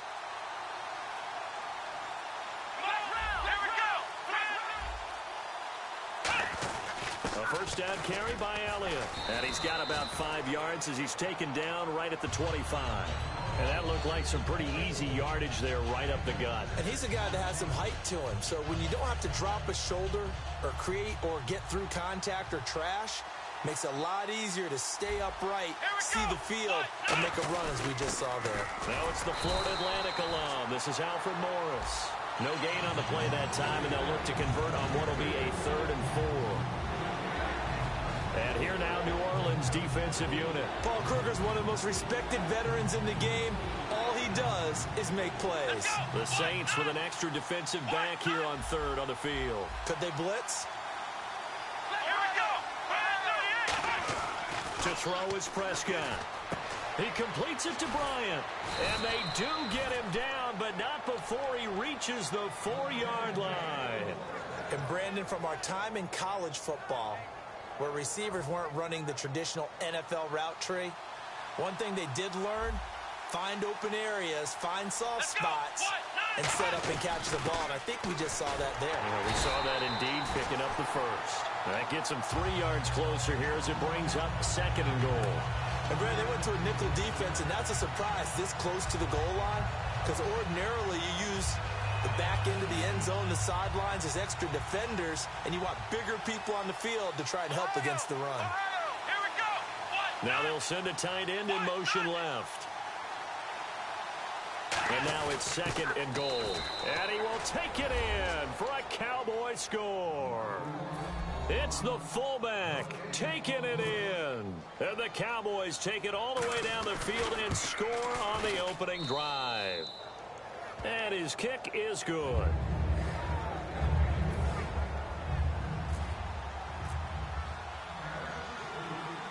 Bailey now to kick it away after the touchdown. That'll be taken in the end zone.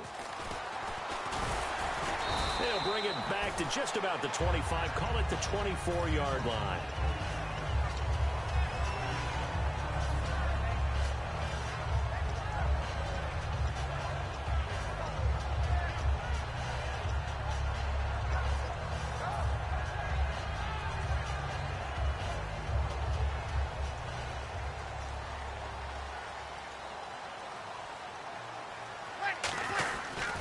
And the former Heisman winner, this is Mark Ingram. And he cuts it left, and now room to move. Touchdown, New Orleans. Mark Ingram, 75 yards. And the Saints are within an extra point of tying this thing out.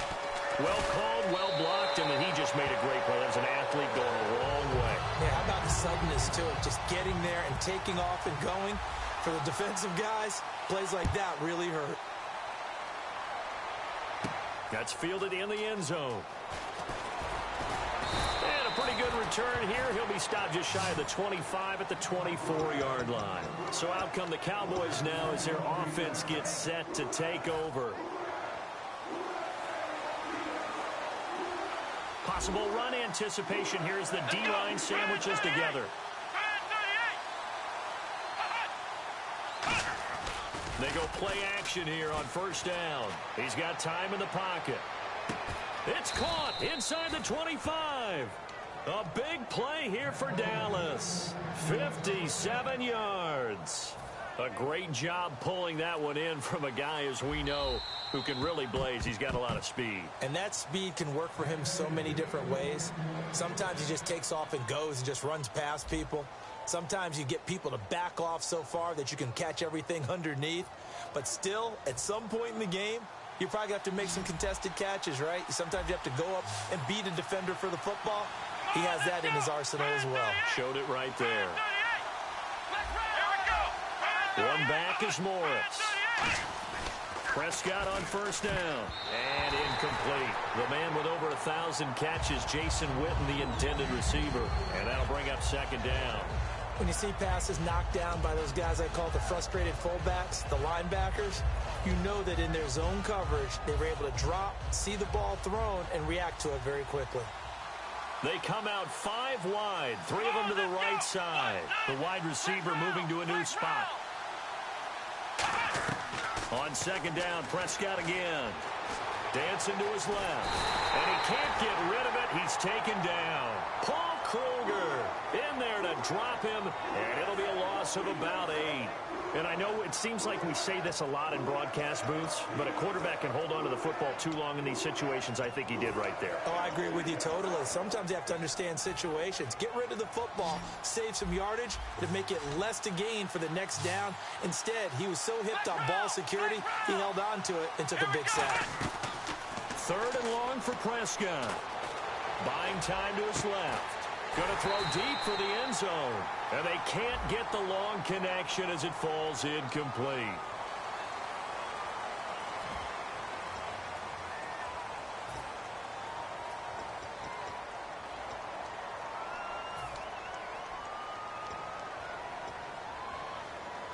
And how about this? 4th and long, and they're going to go for it. Bryant, the lone receiver, left. Prescott to throw on 4th. Flush to his right. Now he'll let it go deep right. Try to get it to Williams, but it's intercepted. Delvin Breaux with a pick. And he'll return it to the 24-yard line. Back out onto the field now comes the New Orleans offense. And coming off a one-play drive that was so deflating for the defense, what's their mentality? How do they rally here and stop this offense? Well, hopefully there's some determination that sets in because they weren't ready to go on the last one.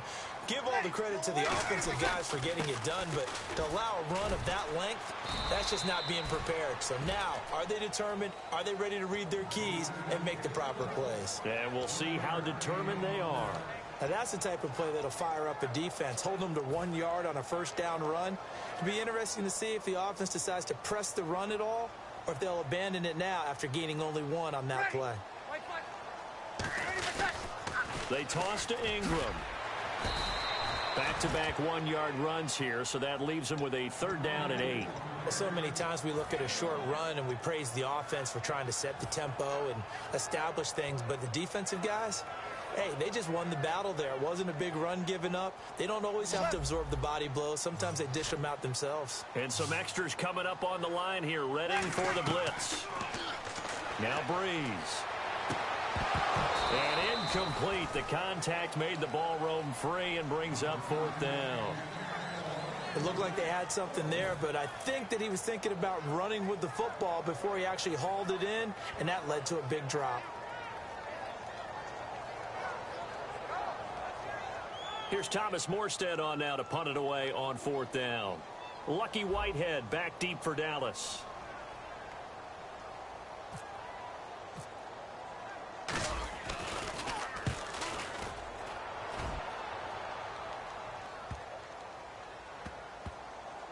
And they'll let this one go right on the outskirts of the 10. They'll down it at the 11-yard line. The offense for the Cowboys now working their way back onto the field.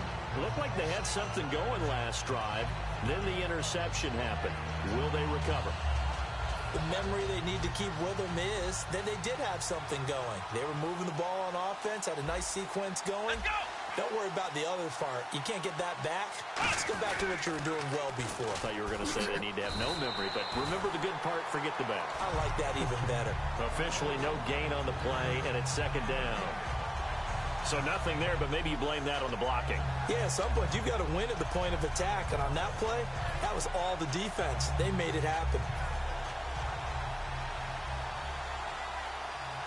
They come out 5 wide, 3 of them to the right side, and he motions the wide receiver.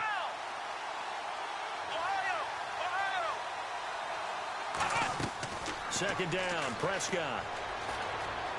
Steps away to his left. Give him 12 yards on that one. It earns him a fresh set of downs. Partner, as a quarterback, sometimes you just got to know when the clock has gone off in your head, it's time to go. Tuck it and get all you can.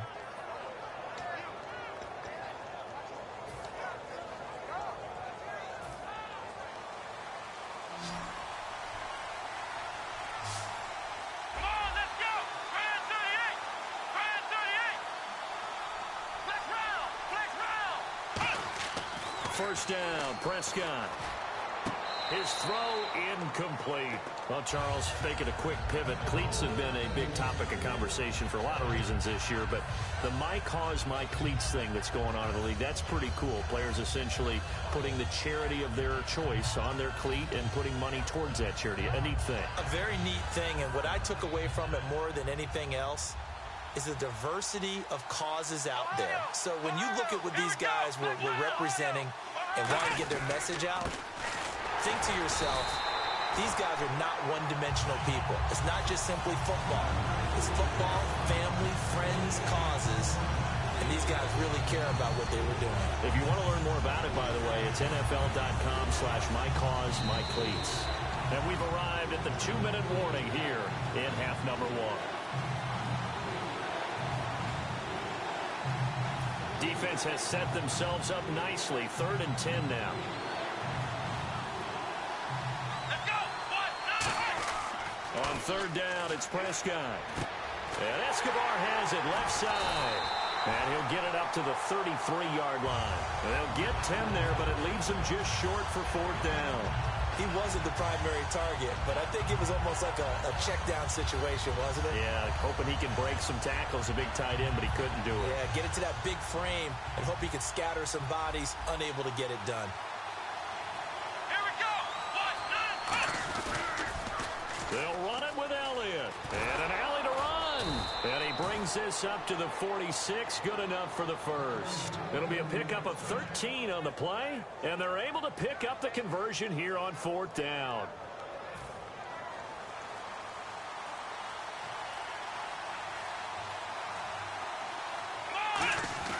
On 1st and 10, Prescott got a man over the middle. It's Williams. And he's brought down. That one good for 16, and the drive will continue. Well, coaches always talk about finding balance on offense. I don't think you can get much more balance than this. Big-time run, big-time pass. A 1-2 combination. Looked pretty good. How about that? Let's see if they can continue to take that kind of a punch, though. Now he's forced out left. And he's going to go out of bounds. He takes this one down shy of the 20. They'll get 17 yards there. And it'll be a Dallas 1st down.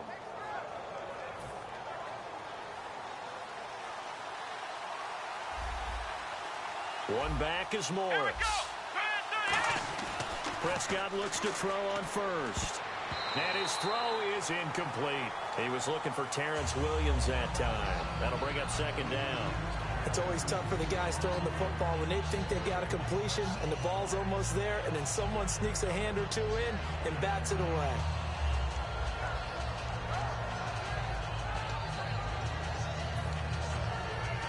So they're still at the original line of scrimmage here. 2nd down and 10. It's a 5-receiver set. 3 to the left, 2 to the right. In motion right is Bryant.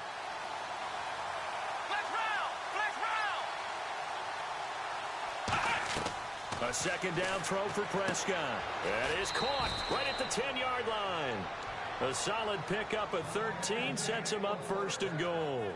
Never make the mistake that the slot receivers, especially the little guys like we're watching here, are just quicker than fast. A lot of them combine quickness and speed, and they catch a lot of footballs, as we just saw there. And a really long drive here, and it goes on and on. Bryant, the lone receiver, left. Now Elliott. And running room scarce here. He's going to be stopped in his tracks at the line of scrimmage. Now whistles come in. We're going to get a timeout here by the offense. It's just their first, so they'll have 2 remaining here before we get to halftime. And now for the offense, this is play number 11 here on this drive. They come out here in the I.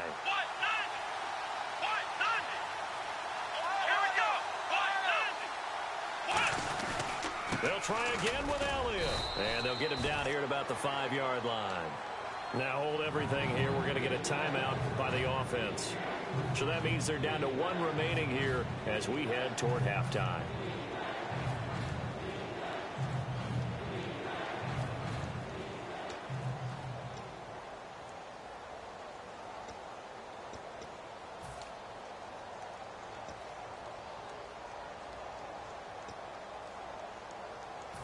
Long drive. The defense just cannot seem to catch a break and get off the field. An extra defensive back on the field here for 3rd and goal. Now Dunbar. And he'll get it down close to the goal line, but not quite in. Now whistles come in. We're going to get a timeout here by the offense. And with halftime on the horizon, they'll be out of timeouts from here forward. So they won't get a touchdown, but here's a chance to it. And now the Saints are going to take a timeout on defense. It's just their first, so they'll have 2 remaining here before we get to halftime. So they won't get a touchdown, but here's a chance to at least get 3 to end the first half. From the left hash, he'll have to cut this at a tight angle. And this one is no good. He missed it. And this game will remain tied here in quarter number 2. So we would have figured that one to be 3 points in the bank, but this game, can be unpredictable at times. Yeah, he knew he needed to pull it ever so slightly to get it going in the right direction, but he seemed to put a little too much on it, and from short range, that is a bad miss for an NFL kicker. Throwing on first down is Breeze. He couldn't quite hold it. Got hit. Ball pops out. Incomplete. Looked like they had an opportunity for a big play across the middle, but he didn't have the concentration or the focus necessary and dropped it before he could haul it in. On second down, Ingram. And he's going to get this one across the 30-yard line. So we've hit intermission. It's halftime. This is the NFL, and it's a presentation of EA Sports. Both teams appear ready for the fight ahead, and we resume action here in quarter number 3. That's fielded in the end zone. And he'll get across the 20 before he's brought down at about the 23-yard line. Out come the Saints now. They'll go on offense first here to begin the third quarter. They have a chance to break our tie here as we get a look at the first drive of quarter 3. And it's such a tone setter, isn't it? Because both sides trying to seize momentum to begin the half. What do they have dialed up that'll give them an advantage to move the ball downfield? Let's find out what they have dialed up. And the third quarter starts with a run by Ingram. And he'll take it ahead to the 28-yard line. 5 yards is the tally on first down. That brings up 2nd and 5. And quickly they get to the line. To throw, it's Breeze. And the hit jarred it loose. It's incomplete.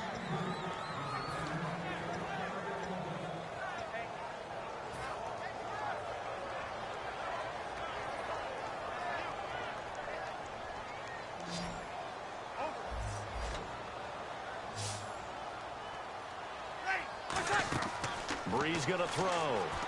Now they set up the screen. That's complete. And he's going to have the first down yardage to the 35. It's a 7-yard gain there, and it's good enough to move the chains. Let's give a little credit there. The offensive play caller sensed that the screen pass was available. Whenever you're getting a lot of heavy pressure towards your quarterback, that's when you're thinking about running the screen and using that pressure against the defense. They worked very well there for a first down. Catch here, left side, Thomas. And he takes this one all the way across midfield into enemy territory down to the 40-yard line. They're going to hurry back to the line now. On first down, Breeze. And incomplete, he dropped it. Maybe a rookie mistake there, 2nd down. Timing's crucial in any route thrown, but when you throw an out, so many things are going through the mind of the receiver. Catching the ball, timing it up with the quarterback. Are my feet going to get down in bounds? On that play, all those things going through his head might have caused him to drop it. They'll put 2 receivers left, 2 to the right. They go screen. This is Ingram.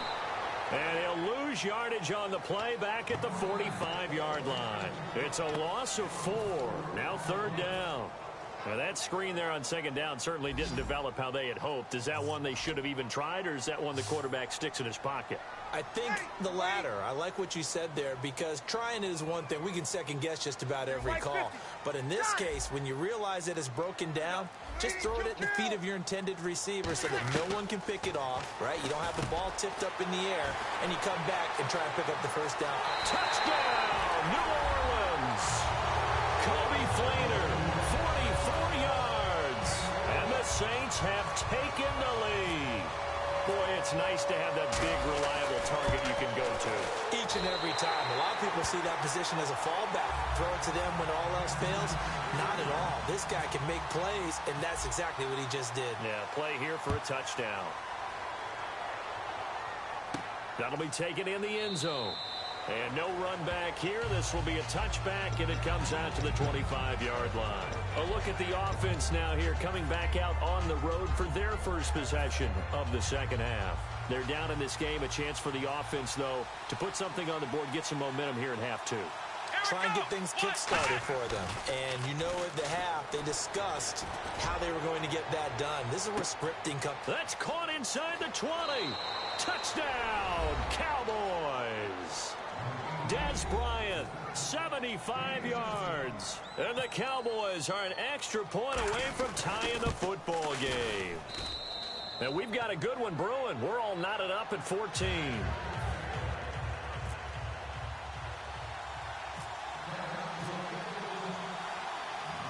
So So we're right back where we started, all even as the kick's away.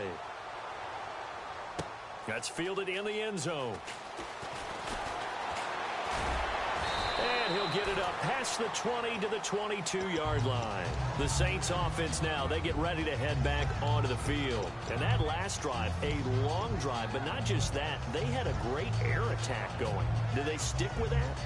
I would think that they would, because if they were confident enough to do it on the last drive, starting backed up in their own territory, why would you change anything? They've got to be confident about what they're presenting and continue to do so. Yeah, because the secondary, they really look clueless. And that was amazing because that drive went and went, no adjustments, and no big plays by the defense to knock the ball away. The drive starts here with a carry by Ingram. And he's going to get this one across the 30-yard line. It's a 10-yard pickup, and it moves the chains. How many times do we say in this game that speed kills, and it does it in so many different ways? In this case, you got a back who's quick and shifty, can make moves, make people miss, but also gets to and through a hole before it can close down. That's some of the benefits of that speed, not just outrunning people in the secondary, and that led to a really nice game. Well, that's not a run that's going to make any of the highlight tapes, but they've been moving it well all game on the ground. This is another one that keeps them moving forward. They'll come out in the pistol. Wait! Hey, kill! On second down, here's Breeze. And he's got it over the middle. Fleener. And brought down, but not before reaching the 45-yard line. And they're going to speed things up here. An ex-teammate used to tell me all the time, I hate experienced quarterbacks because no matter what, you really can't hide what you're doing. And I think that right there, he knew right away where the blitz was coming from, where his primary guy was going to be, and he ended up going to a secondary target for a nice game. I was just going to ask you, that wasn't the primary target. He's so good at that, isn't he? I think he knew right away that he wasn't going to get to his primary guy. I think he read that as soon as he got to the line of scrimmage, knew where his pressure was going to come from, and said, I know how to beat that. Trying to get it to Thomas, and it's intercepted. The linebacker, Justin Durant, with a pick. And he'll get this one out to the 50 to the midfield stripe. And now here come the Cowboys. And following that long touchdown pass, a one-play drive last time.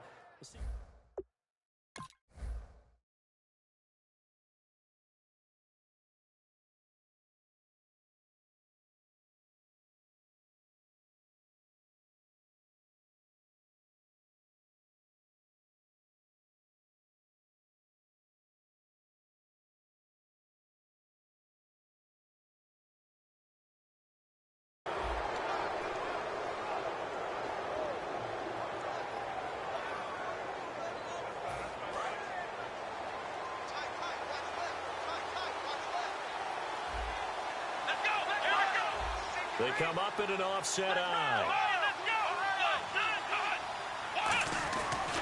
Tim carry now for Elliott. And he is going to lose yardage here. That's going to go as a loss of 2, and it'll be second down. For those who watch the game and want to question the courage of the guys who play on the corner, how about when you see a toss sweep coming your way, yet you still go into the backfield, get past the blockers, and make the tackle? That's big league. Bryant, the man in motion right.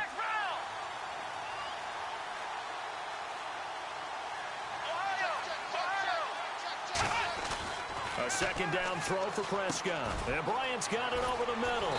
And he gets this inside the 35-yard line. He goes for 18 there as the drive will continue. Quarterbacks love slant routes because the receivers are breaking right into their line of vision, and receivers love them as well because they're getting the ball on the move and able to catch it and try and get upfield and gain additional yardage. Give him a couple on the carry there, 2nd and 8. Tough day, tough sledding right there, and it's been that way the entire game. Not a whole lot of room to ramble for him. Yeah, you're right. It's been that way all afternoon. Didn't get a whole lot better there. Back now here live in New Orleans. All square, 14 apiece to score as we get ready for the fourth quarter.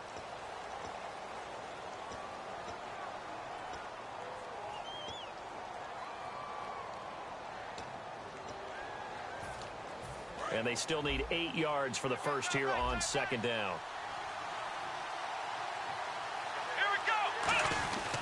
Here's Morris.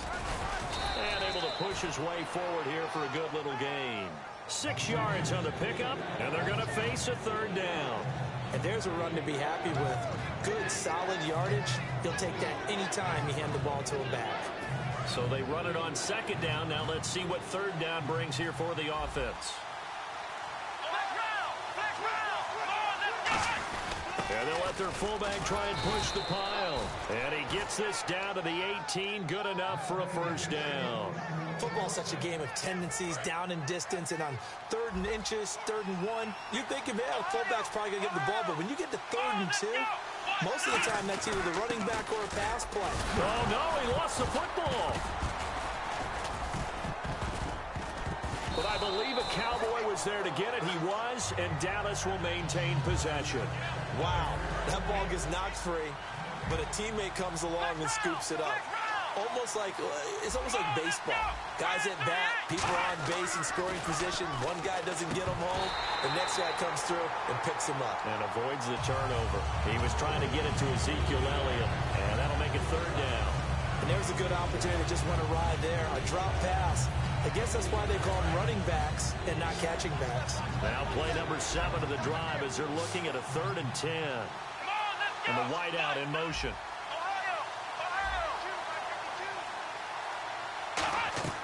On 3rd down, it's Prescott.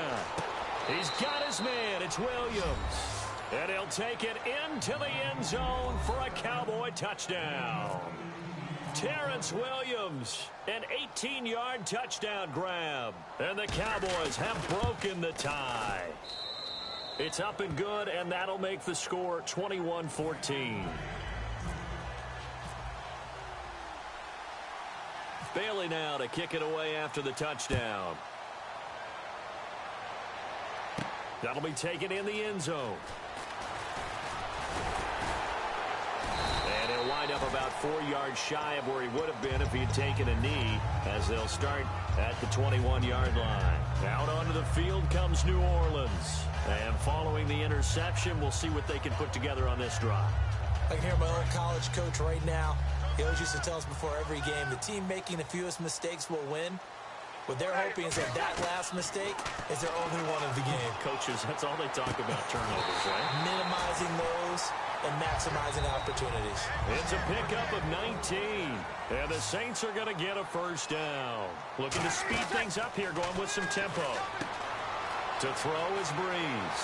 It's brought in here by Willie Snead. And he'll take it into the end zone for the Saints touchdown. Willie Snead, 59 yards. And the Saints are within an extra point of tying this thing up. And no sweat, he puts it through, and we are tied here in the 4th. So here comes the kickoff now, all even here in this 4th quarter. That's fielded in the end zone. And he'll bring it a few past the 20 to the 23-yard line. Here's the Dallas offense now heading back out onto the field. And that recipe on their last drive that resulted in a touchdown looked pretty good, so they'll be hoping to do that once more. And it takes me back to when we sat with the offensive coordinator and the head coach. They felt pretty good about their game plan and thought there were some holes in the defense, and they exploited them the last time out. Let's see if they can come back and put together a similar drive. And we'll see if they can do just that. It's really come into vogue to talk about the different gaps that the defense tries to attack in an offensive line, and most of the time we're talking about blitzes. How many times have you heard double A-gap blitz? Well, where is the A-gap? It's the space between the center and the guards, either side. So when you're having a double A-gap blitz, that's 2 guys coming through that gap. In this situation, though, that A-gap wasn't open for the defense to exploit. The offensive line took care of it, protected it, and moved the defensive guys out of the way to allow for that nice run.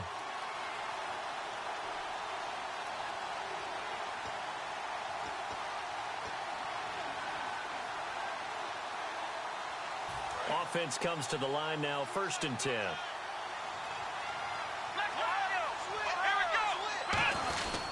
Again to Elliott. Looking for a seam, but finding none. He'll get back to the line of scrimmage, and that's it.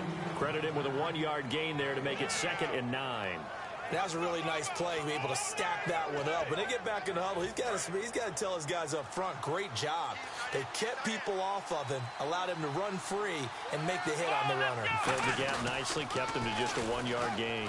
Elliott, and some space here. And he's brought down. And a nice carry there of 15. And now the Saints are going to take a timeout on defense. It's just their first. They've got 2 more to use here in the final stages.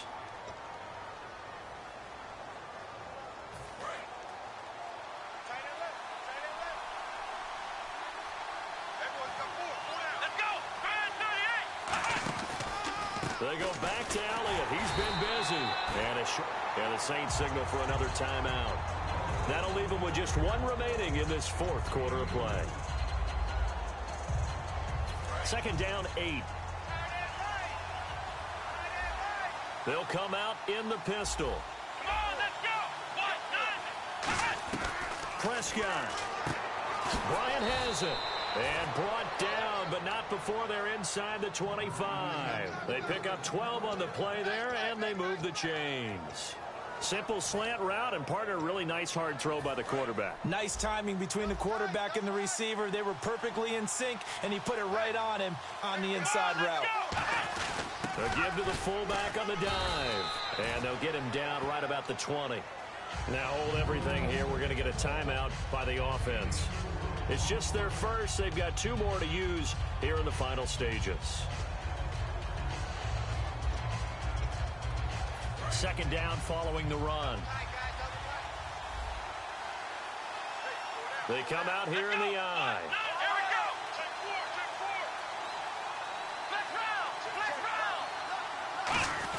4. They stay on the ground, but this time it's Elliott. And he's going to fight his way forward here for a modest gain. Now whistles come in. We're going to get a timeout here by the offense. That'll leave them with just 1 remaining in this 4th quarter of play.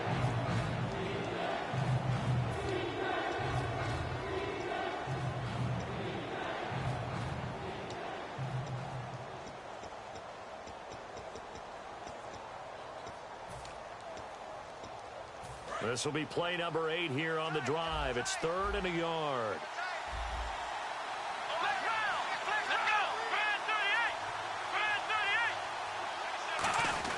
On the give, this is their fullback. Call it no gain that time, and they're going to be left looking up at a 4th and 1. Now hang on here. Timeout called by the defense. It'll be their 3rd and final timeout, so as they talk things over, we'll step aside. And this one is right through. And it's celebration time on that sideline as they have taken the lead in the final seconds. And you know, in an era of cost-cutting and maximizing your roster, this is a club that does not skimp on special teams, and in these situations, it pays dividends. And that's great vision by the organization. When the difference between winning or losing depends on who you have kicking the ball, would you rather have a street free agent out there or a solid pro like this? Answer's pretty evident to me. So the D-line's going to spread out. And they're going to go soft on the corners. One final try here for Breeze. And the pressure gets to Breeze as he's taken down.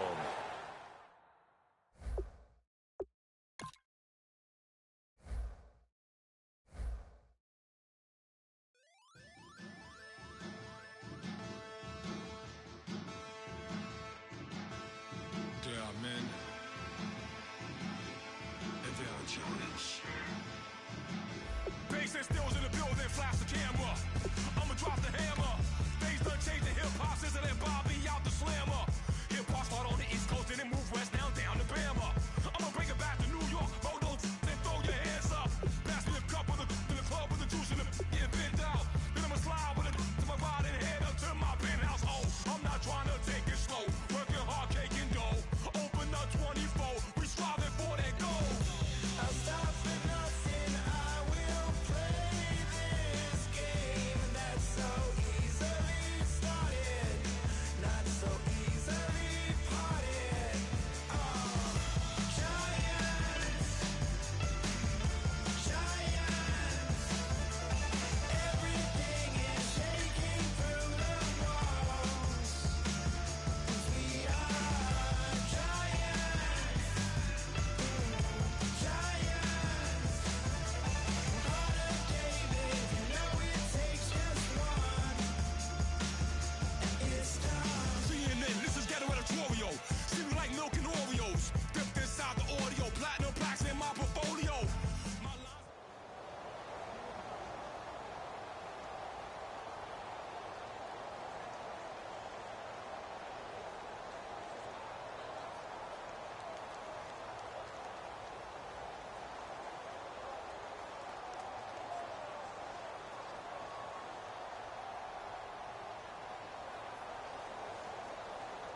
everybody. I'm Larry Ridley, and this is the NFL on EA Sports.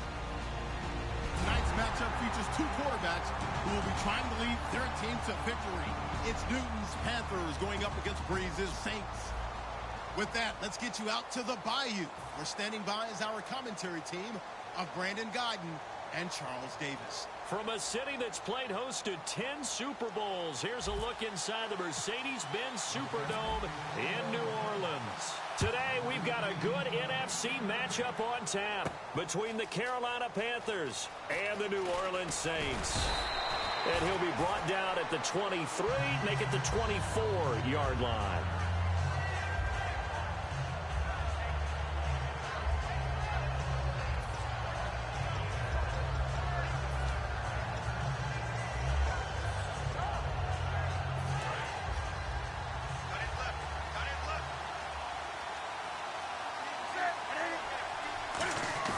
Now a play fake here on first down. And he's going to be wrapped up and driven down.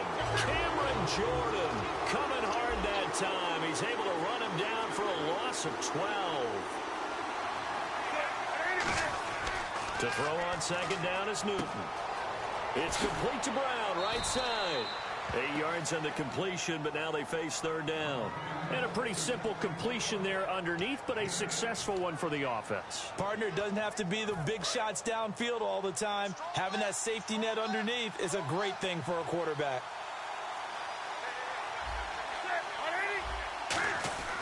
Third and long, it's Newton.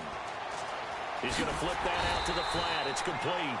It'll be a pickup of only a yard, and that's going to make it fourth down.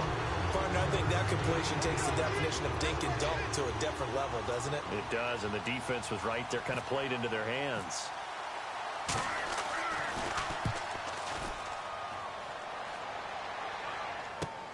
This is taken at the 23. We'll call that a punt of 54 yards. Well struck. And the Saints will take over with a first down and 10.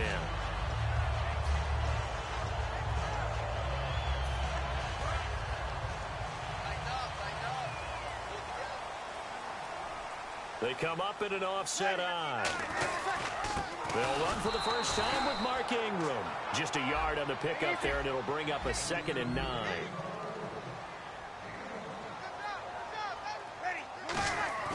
Breeze to throw on second down. Throw complete right side to Cooks. And able to get this one across the 45 before he's brought down. They give him 13 yards there on the play and a fresh set of downs. Defense showing blitz. We're waiting. Here we go. This is Ingram on 1st and 10. He'll get 3 up to midfield. And the starting defense here for the Panthers. When Shaq Thompson declared for the draft, I said he should be a running back in the NFL. He said no way, he'd rather hit people as a linebacker. And after the play on the ground, that brings up 2nd down here. From midfield, here's Breeze. He goes underneath to Ingram. And he is out of bounds, just a yard or two shy of the 30. And the play goes for 19 yards, gives him a new set of downs. And the offense lining up 1st and 10.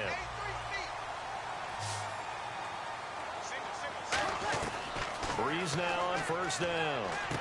And he whips that one incomplete there.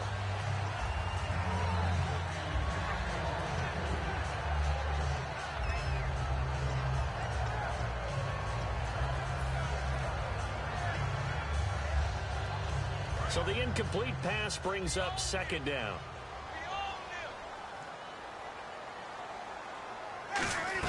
Back to the air on 2nd down. It's Breeze. It's brought in here by Willie Snead. And he'll get this one down to about the 20-yard line. He had time, was able to survey the field and find a soft spot in that zone coverage. And that's where it gets difficult for a defender, Brandon. You go to your spots on the field that you have to cover, and when the offense finds an area that you're not in, that's where they throw the football. It's a nice pickup of 12 yards, and it gives them a 1st and goal. So many times you hear today's NFL described as a space game. Get your best players into space with the football in their hands. That's why sometimes you just swing it out to your runner, get him out in the flat, and let him have a chance to make people miss an open field.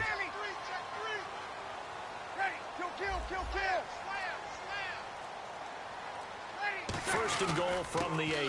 Now a man who sat out 3 seasons. This is Tim Hightower. And that'll move him a little closer as he takes it from the 7 down to the 4-yard line. So that run gets him about halfway home. Yeah, it's now 2nd and goal. The end zone beckons. It looms. They can do whatever they want. Full playbook.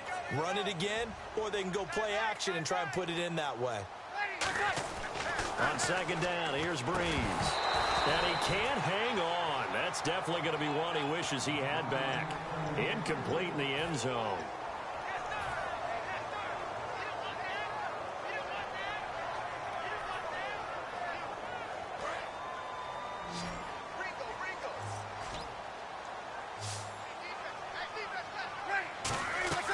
Breeze now on 3rd and goal. And he is into the end zone. Touchdown, New Orleans. Tim Hightower from 4 yards out. And the Saints have taken the early lead. So on 3rd and medium, they dial up the pass, and it works to hit the end zone. And it's really not a surprise to me. That's a throwing down in the NFL because of how tough it is to run the football. But what offenses like to do is still show run formations to make them respect it and throw out of those. In this case, they took a nice shot at the end zone and made it pay off. That'll be taken in the end zone. They'll bring it back to just about the 25, call it the 24-yard line. Carolina getting set to take the field. And on the first drive, 3 and out. I know that these are professional athletes, but I would imagine sometimes you get the nerves at the beginning of a game still, don't you? Those don't ever go away. And typically, what I've heard from guys and what I remember from playing, if you don't have nerves at the start of a game, it's not going to be a great day for you. You're not really ready to play. So finding a way to harness those nerves and not let them affect you in a negative way, that's what all the guys are looking for. And the man that just caught that ball, the Panthers' leading receiver the last 2 weeks in weeks 12 and 13, Ted Ginn, week 13, 80 yards and a touchdown. He has really started to come on as a primary receiver. And remember, Kelvin Benjamin missed all of last season. Came back. We thought for sure he'd be the #1 target for Cam Newton, and often is. In the last 2 weeks, as you noted, Ted Ginn Jr. has played awfully well. How about that catch he made against New Orleans on a Thursday night a couple of weeks ago? And then this past game, really showing his speed and now his hands. From the gun on 3rd down, Newton being chased out left. Now he'll let it go deep left side. This is caught inside the 15. And he'll be down deep into New Orleans territory. A big play that time, Newton to Benjamin. 57 yards.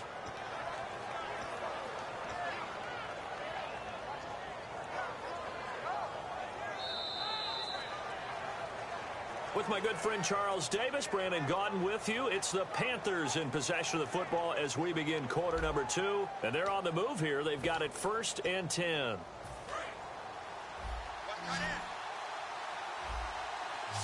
They come up in an empty set. 4 wide receivers, 1 tight end.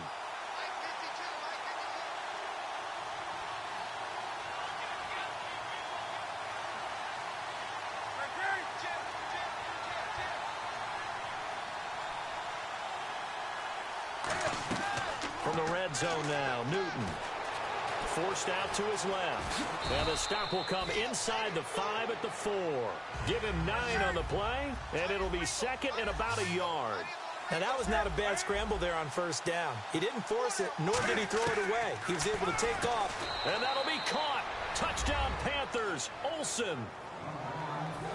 Greg Olsen from 3 yards out. And the Panthers are now an extra point away from tying up this game.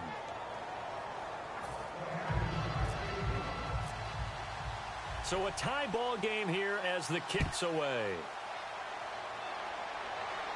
This is taken about 7 yards deep. And the decision to bring it out, a good one, as he's up a yard or 2 shy of the 30. Out is the Saints offense now as they get ready to take over here. And they'll be looking to build off of a nice drive last time, a drive that really relied on the quarterback. Making good decisions, distributing the ball well, distributing it accurately, keeping it away from danger. A really nicely run drive. But now the defense, what adjustments do they need to make in the passing game? Pass rush, pass rush, pass rush. Whether it's the guys up front or maybe you bring additional guys, but you've got to disrupt the timing of them throwing the football. We'll see if they can disrupt it here. Breeze to throw on second down. And incomplete there. A nice hit. Jars the ball free and brings up third down.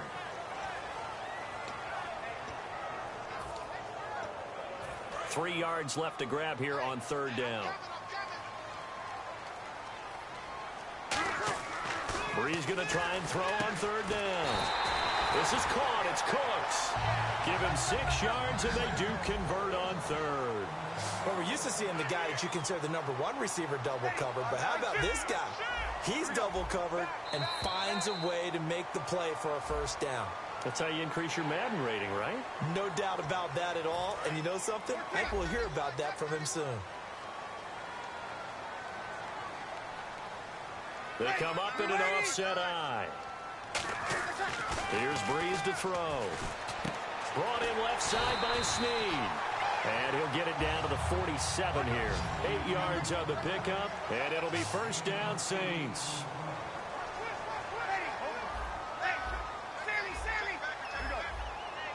Here comes the D swarming to the line. Breeze hands to Ingram. And able to break one tackle, but then quickly brought down. But a nice little gain. A solid run on first down. Gain of 7 leaves him with a 2nd and 3. So much of the game today, we're looking for hybrid players, guys who can do a combination of jobs. And anyone who plays a strong safety position, now more than ever, is a hybrid-type player. Half defensive back that covers passes and half linebacker that makes tackles. We just saw the linebacker make that play. For a second there, I thought that might break big. Screen pass, looked like it was coming together, looked like there was an opening. Still, ended up with a solid game. Now a play fake here on first down. It's complete to Snead. And brought down, but not before they're inside the 25. As long as you go through your proper reads and progressions, the drag route can be one of those old reliable plays because usually it's good for a good chunk of yardage, as we just saw there. And those guys like it, right? They can get the ball with a full head of steam. Especially against man coverage, because man coverage, they're typically running away from someone and not worried about traffic coming out on the other end. Breeze to Ingram on the draw. And able to push his way forward here for a good little gain. 5 yards on the carry. Good pickup on first down. No, that wasn't an explosive run. That wasn't one that took it all the way to the house. But, boy, for a team that's had trouble running it the entire game, that's... And he is into the end zone. Touchdown, New Orleans. Mark Ingram, an 18-yard touchdown run. And the Saints have taken the lead. And there you go. Nothing really too complex. Block, keep to your assignments. Let them run it in. They did it. Fundamental football. Good blocking. Beats good tackling on that play. End result, touchdown. Out comes the kicking team here for the extra point. And he's got it. It's now a 14-7 ball game.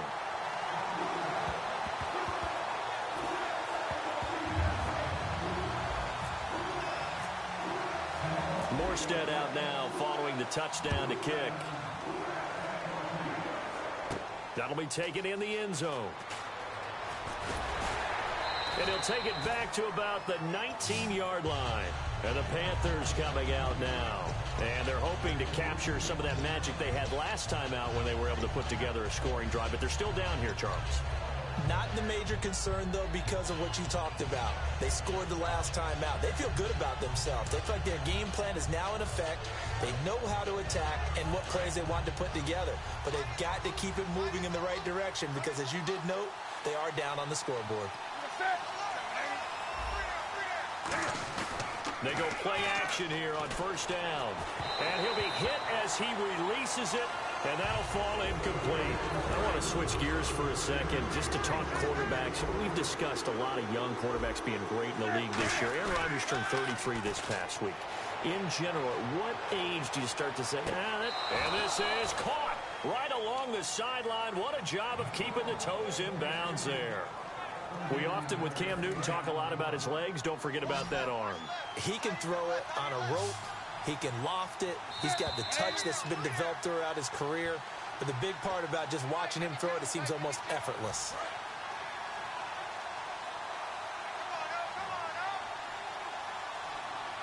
Stewart is the lone setback. Newton now to throw. They'll set up the screen for Stewart. And he's going to get this inside the 30. That one goes for 13 yards, and it moves the sticks. When you run a screen pass really well, you got to like the look of it because so many parts come together to make it work well. The offensive linemen, where they're faking people out, the back slipping out there, catching the football, then all of them going together as one unit downfield. A really nice pickup. Partner, nothing complicated here. This is just a pretty simple drag route. You're exactly right, Brandon. Instead of throwing it downfield, they just throw it underneath and let the receiver do the work. He's going to find his running back. It's complete. 2 yards on the pickup there, but it's enough to give him a new set of downs. Everyone's got to be able to catch the football. Doesn't matter what position you play, but if you're on offense, be aware a ball may come your way. From the red zone now, Newton. And it pops free. The collision there jarred the ball loose and brings up second down.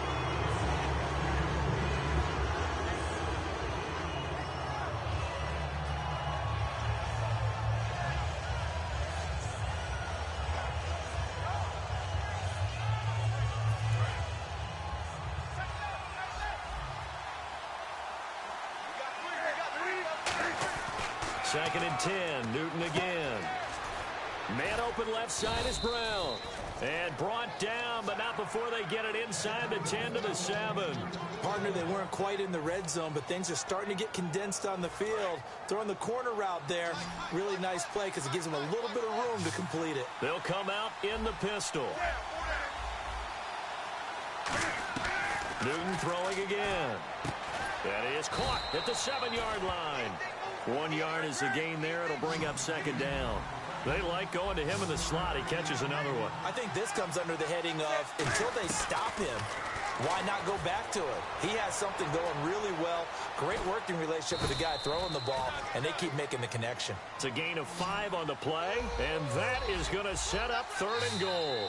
And prior to this 3rd and 2 play, we're going to get a timeout call. It's just their first, so they'll have 2 remaining here before we get to halftime. Now the Panthers get set, 3rd and goal. And the defense has to account for Cam Newton on this play. And the inaugural carry here for Fonzie Whitaker. And now the Saints are going to take a timeout on defense. It's just their first, so they'll have 2 remaining here before we get to halftime.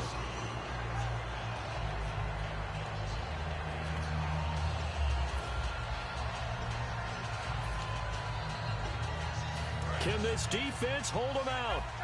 Here we go now. 4th and goal from the 2. They come out with 1 back and 3 tight ends. They'll run for it. It's Stewart.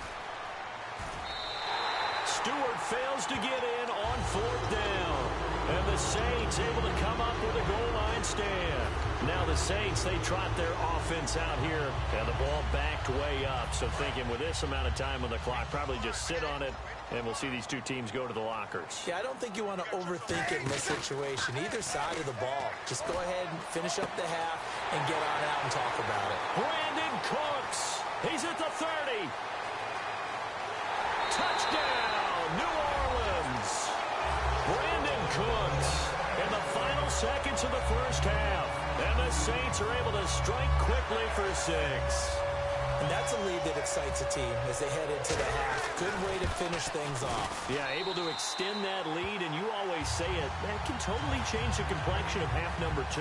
Yeah, it changes your morale, changes your outlook. But even before that, let's see if they decide to kind of squib kick or what they're going to do on the kickoff, because you don't want to give up a big play right before the half ends. Good point. And not wanting to risk anything here late in the half, he'll just take a knee, and they'll bring the football out to the 25. Carolina getting set to take the field. And from this spot in the field with the clock where it's at, you think we're just going to see a knee and that's it? And I think in this situation, that's the proper play. But we do know there's some risk takers out there that may... Now hold everything here. We're going to get a timeout by the offense. So that means they're down to one remaining here as we head toward halftime.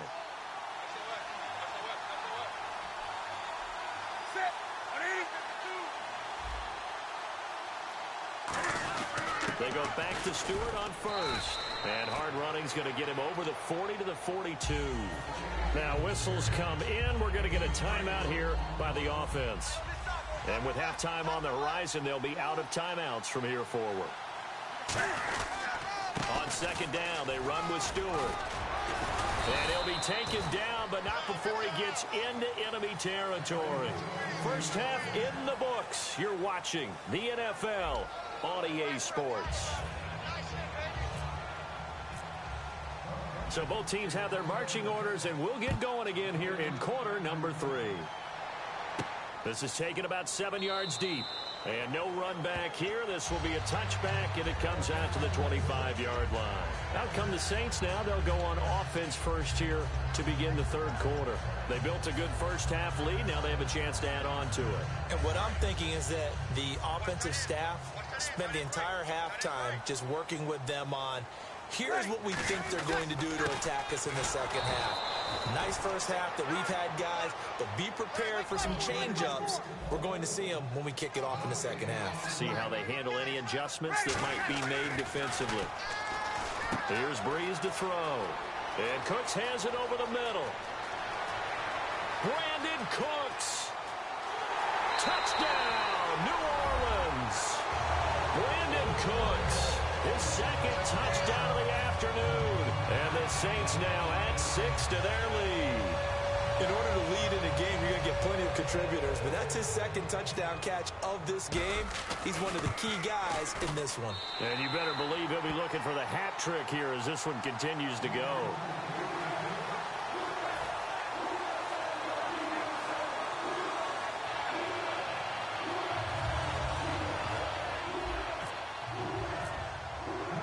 Morstead out now following the touchdown to kick. That's fielded in the end zone. And he probably should have stayed in the end zone as he'll muster a return up to only the 14-yard line. A look at the offense now here coming back out on the road for their first possession of the second half. They trail offense first time to touch the ball in quarter 3, and we'll see what they can do. And I can't wait to see what they have planned, because some teams script to start a half. Other teams just go, okay, these are the sequence of plays we want to run. These things worked well for us. And sometimes they throw in that big chunk play right away. Shocker. Try and get after them early and try and create a big play to give themselves some momentum. See what they have up their sleeve.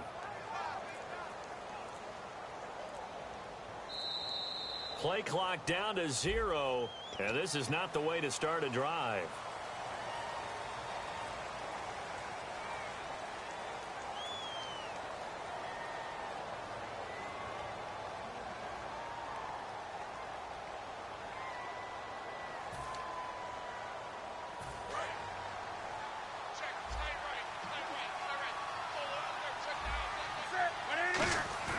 Now a play fake here on first down. It's brought in right side by Ginn. They find some open field here. It's a big play there. Newton to Ginn. 78 yards. Coaches really don't care from what position they get this, but run after the catch ability, rack ability, is often the difference between winning and losing and changing field position.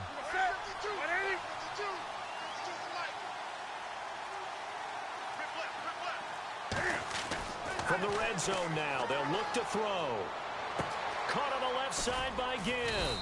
A gain of 6 there on first. And now it looks like they're going to be in the hurry-up. To throw on second down is Newton. This will be caught at about the 6. Only 3 yards on the catch. It's third down.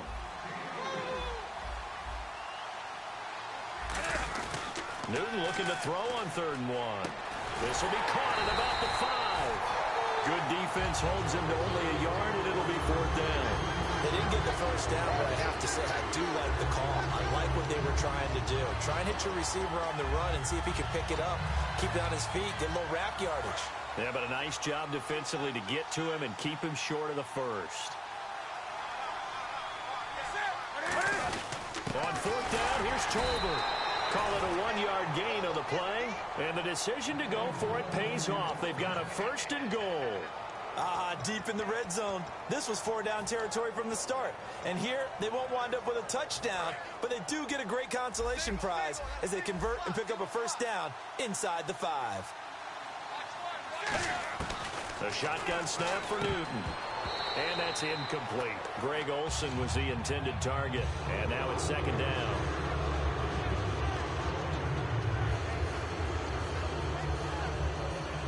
And here comes play number 6 on this drive. Again, we'll see the pistol here. On 2nd down, here's Newton. That's Brown. Touchdown, Carolina. Corey Brown from 3 yards out. And the Panthers are able to cut into this lead. Well, that's about as quick of a passing touchdown as you'll ever see right there. Everyone has a section in their playbook called the quick game. That was a super quick game. Out of the hands of the thrower, bam, right to the receiver, successfully for a touchdown. How in-depth is that quick game part of the playbook? It's pretty in-depth because people want the ball out of the hands of the quarterback into the playmaker's hands downfield as fast as possible. There are a lot of plays, a lot of options involved with that.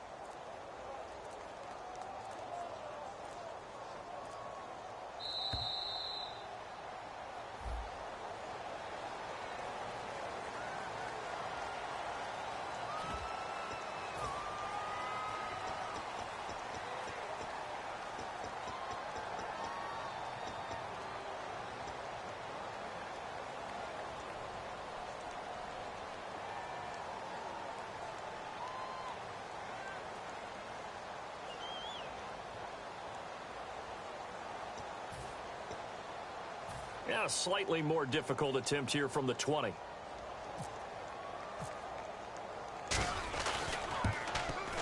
It's up and good, and it's now 28-14.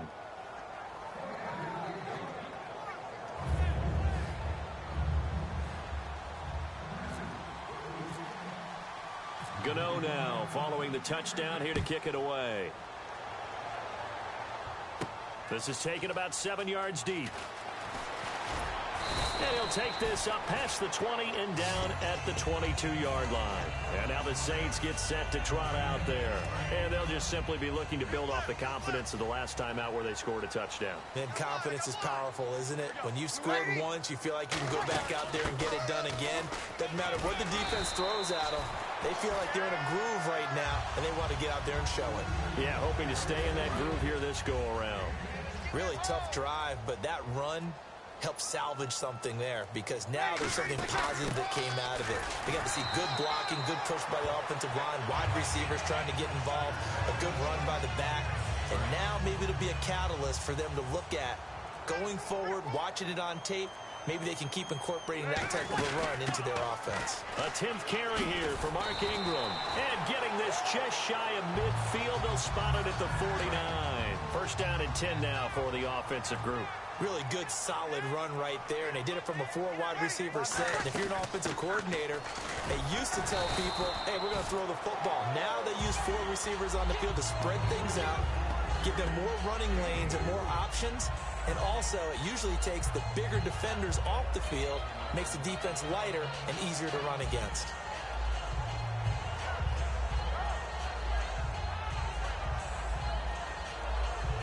Second down to the offense in search of 6 yards. Play clock winding down. They'll run it now out of the gun. And he's going to be met at about the 43. Give him 4 on the carry, and it'll make this a 3rd and about 2. Some of the most unselfish players on any football team, defensive tackles, because we ask them to just eat up blocks and allow other people to make tackles.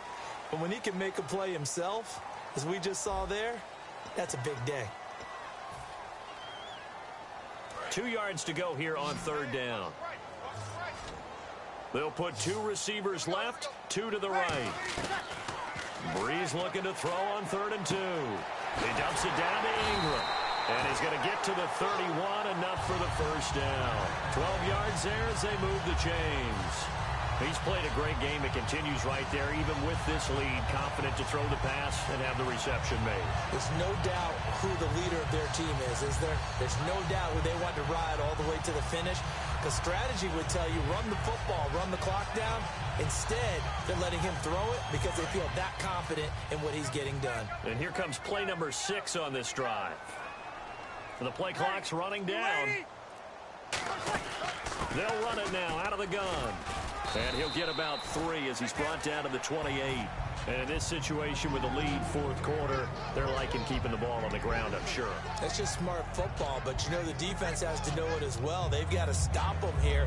So now we're going to see that loading the box in a big way.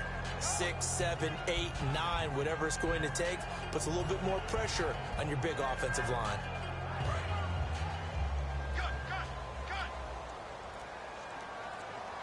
They'll need to get the play off quickly.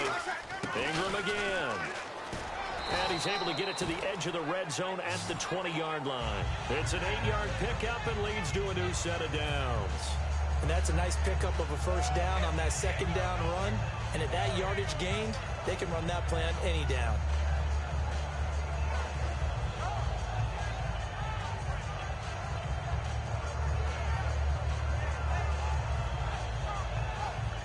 So the run gets them the first, and now they operate with a fresh set of downs.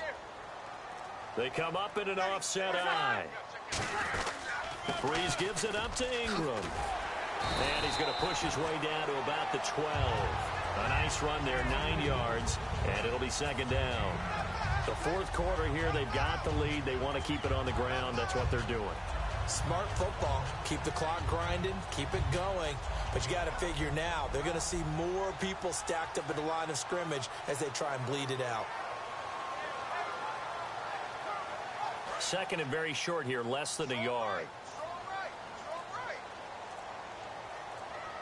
Time running out here on the play clock. A handoff. It's Mark Ingram.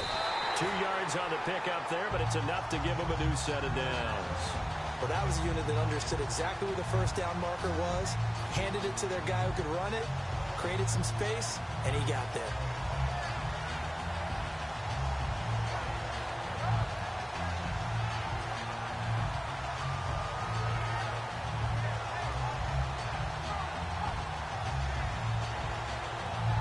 And the offense readies for play number 10 of this series.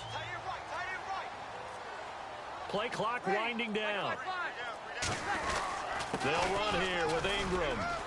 And running room hard to come by here. He gets it down to the 8. It's a gain of a couple, and it'll be second and goal. Defensively, pretty good start there with their backs against the wall. That's a win for the stop troops right there. And if I'm them, I get a little bolder now. They won the first battle. Keep coming after them. Put the pressure on them. And this seemingly endless drive continues. Time for a break. We'll come back and see this one out after this.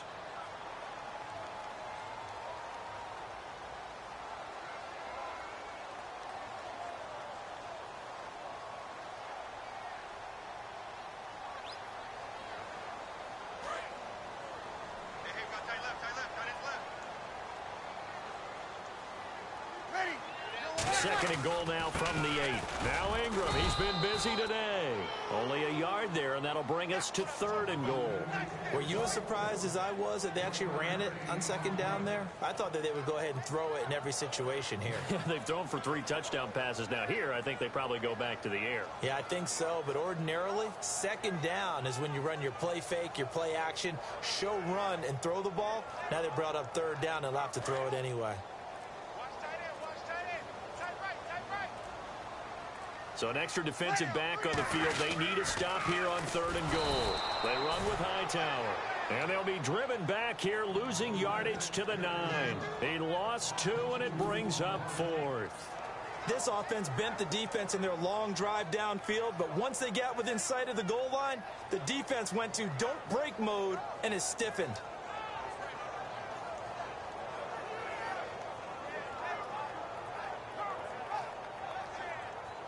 Out now is the field goal unit for New Orleans.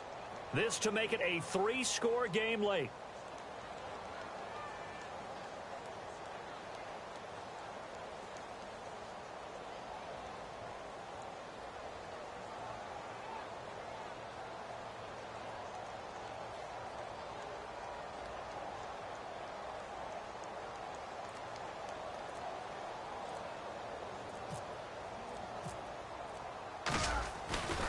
Flip it to the kicker. He looks like he's going to throw it. And intercepted. Maybe the turning point they need.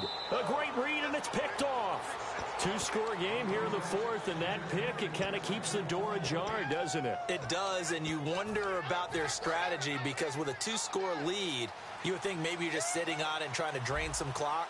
It's almost like they felt like, hey, we've got a good cushion. We can keep pressing it. It ended up costing them. And that one falls incomplete. Looked like he might have had position there, but he couldn't hold on at second down. One thing I know from experience is that when the deep ball is thrown and you're the defender, you've got to fight that little bit of panic that emerges. You've got to play the ball really well. It's a 50-50 jump ball play. And guess what? They took a shot. How are you going to win it? And in this case, they managed to get it done. And boy, that one drops incomplete, but if he was hit a fraction sooner, it may have been a fumble. It's a tried-and-true formula, and I don't think it'll change for as long as we play football. If someone's trying to throw the ball and you can put pressure on them and make it tough, that's only going to help your defense. Yeah, he sits big hurried. He got rid of it before taking the hit, but incomplete. Again, they'll go on the ground with Lineker. And he's going to get the first down here as he's taken down at the 22. Now hold everything here. We're going to get a timeout by the offense. It's just their first. They've got 2 more to use here in the final stages. Stewart is the lone setback. And he'll get it up the middle.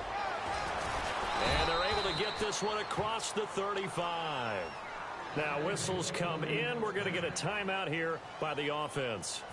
And as the two teams talk it over on their respective sidelines, we take a break.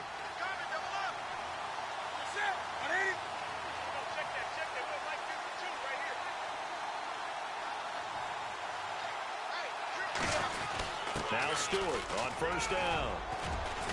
And he'll be taken down here, and that is how this one is going to come to an end. And Charles, you know what coaches always tell us. We want to win our home games. That much we know. We want to protect our home turf. They got that done in this one. Exactly right. When you start a season, everyone's goal, win all of your home games, split your road games, and you're likely...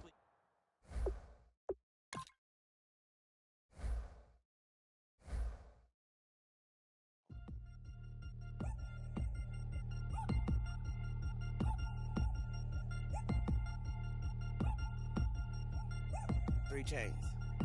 Ow. Caught up in my put your head on backwards, then skate off after, engage in laughter about what just happened.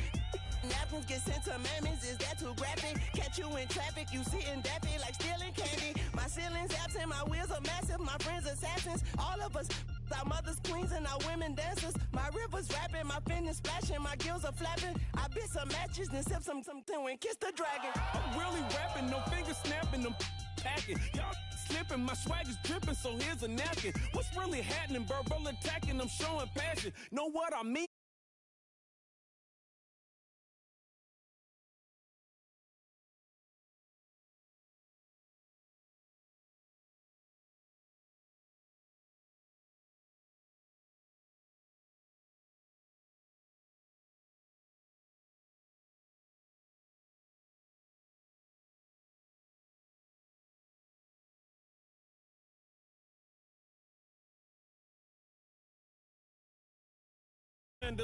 My flow a glass of spade and yours a can of Too many buttons, not enough.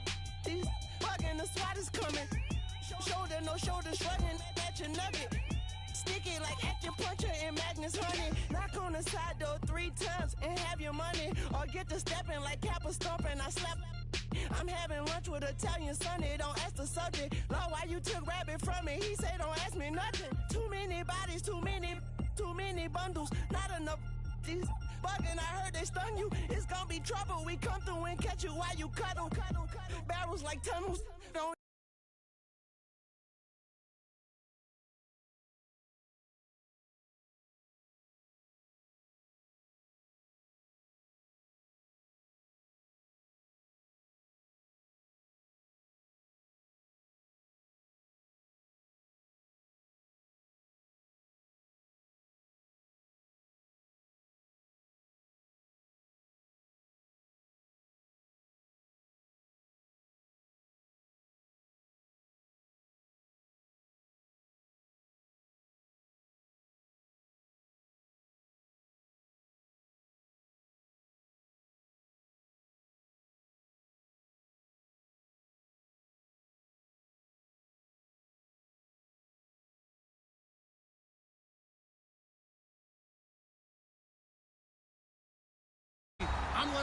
and this is Madden 17 on EA Sports. As we head towards kickoff, two quarterbacks will be on the field today trying to push their team to victory. Hey man, thought you could let me get the friendly quick. With that, let's get you out to the Bayou.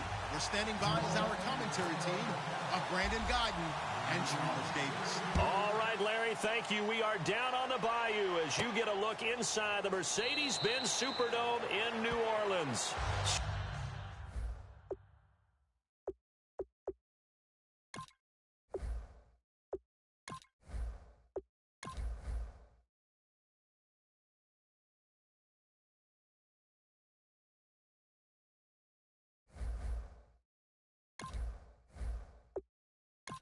Straight ahead, we've got a good one on tap here between the Pittsburgh Steelers and the New Orleans Saints.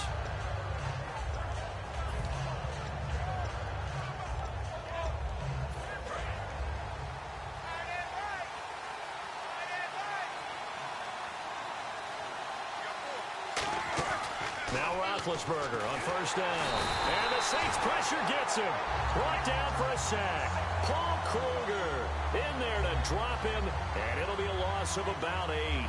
Great job defensively. I think he was trying to go through his progressions, find someone to get rid of the football. Before he knew it, he was on his back. So that just brings us right back to what you said in the beginning. A great job defensively. Nowhere to go with the football. That led to the sack. On second down, here's Roethlisberger. Man open right side. It's Rodgers. It's a loss of 2. Now third down. If you're a selfish player and you're throwing the ball, you're cool with the completion. Maybe not so cool with the yardage loss, though, huh? Yeah, you went backwards on the yardage. Hey, it kind of works like a sack for the defense there. Yeah, it's a really big play for them, right? Able to figure it out, sniff it out, and finish it off. Escape, and he can't find a receiver, and he's brought down. Cameron Jordan, he's the one that gets him down. It'll be a loss of 5, and it'll bring up fourth down. Okay, look at this. The punt team nowhere to be found. They're on the sidelines. Offense going to go for this on the opening drive.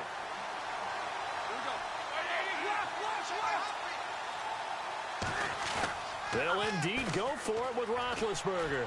He's going to let this one go deep. A surprising move here on the opening drive of the game. And now possession will go over inside the 15-yard line.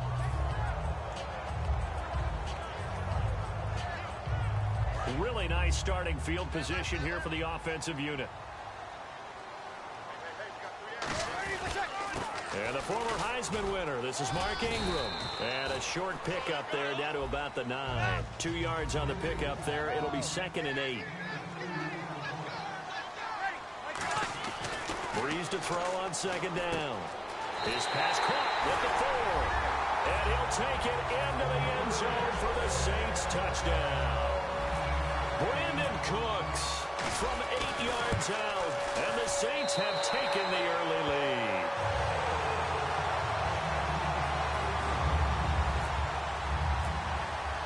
Morstead out now following the touchdown to kick. That'll be taken in the end zone. And no run back here. This will be a touchback, and it comes out to the 25-yard line. Pittsburgh's offense now heading back out onto the field. And last time this unit was out here, costly turnover, and then that turned into 6 points. They've got to make amends. And how many times have we sat in meetings with coaches and they use the term complementary football? Offense take care of the defense, defense take care of the offense. That didn't happen on the last possession. This is a chance for them to pick themselves back up and help their team. Yeah, we'll see if they can recoup and recover. Good, strong, explosive run that started inside, which means you've got to control those defensive linemen, the defensive tackles, the nose guards. And he's in. Touchdown, Steelers. Ladarius Green, 49 yards. And the Steelers are an extra point away from tying this thing up. And they will line up now for the 2-point try. And on the outside, they're playing press coverage. Roethlisberger looking to throw. And they don't get it. They tried for the two-point conversion there, but unsuccessful. So why go for that there? First half, you could have tied the game at 7. Why try to get the lead? Feels like an analytics call, doesn't it? That's starting to really get into the game where they're studying where you can make extra points and the whole deal and, get an advantage. But I don't know that we have enough data yet to really say this is the right play or the wrong play. Maybe in 2 or 3 more NFL seasons. Could change. Exactly. 2 or 3 more NFL seasons, I think we'll have a much better study and much better case of what we're going to do. Out onto the field comes New Orleans. And they were able to punch it in the end zone last time. They'll be looking to do that again here for the defense. Obviously, they'll be looking to stop them from punching it back in the end zone. It always is punch-counter-punch, isn't it? And which team has the advantage? Well, let's just go back. Last time on offense, they rolled downfield, got to a good rhythm. You can see a little more bounce in and out of the huddle. You can see the sideline really get into the game. So defensively, you're thinking to yourself, how do we take that away from them? How do we get the advantage back? Let's see what they come up with. I think pressure is always the first way to go. You love pressure. I love it. Let's see if they dial it up this drive.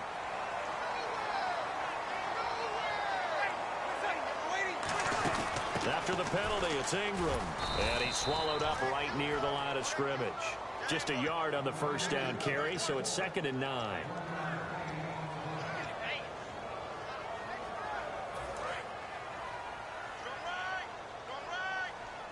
They'll put 2 receivers left, 2 to the right. Now Breeze throwing on 2nd down. And his throw's going to be incomplete. And that one was knocked away, and I think the defenders are going to be a little upset with themselves. They made the play on the football, but that one felt like a forced pass by the quarterback. Thought he had someone open. He really wasn't. Maybe an example of having too much confidence in his receiver that no matter what, I'm going to throw it to him. And that was a play made by the defense, and it could have been a bigger one. And fit's the exact right word. Over the middle, there's almost always traffic, so anytime you're a receiver in that area, you're not just focused on catching the football. You're wondering where the collision's going to come from, right? Because there's almost always someone there able to concentrate, catch it, and even added a little extra at the end with a short run. Here's Breeze to throw. Complete. This is Lewis. They get 11 back on that one. It leads to 3rd down. Trying to keep the drive going here. This is play number 7 on 3rd and 2. Some think the teams really won't throw a slant route unless you have a receiver that has a lot of stature to him. And he fires one that's intercepted. A great read, and it's picked off. Down the numbers. There he goes. And he brings this one back. It's a pick 6 for a Steeler touchdown.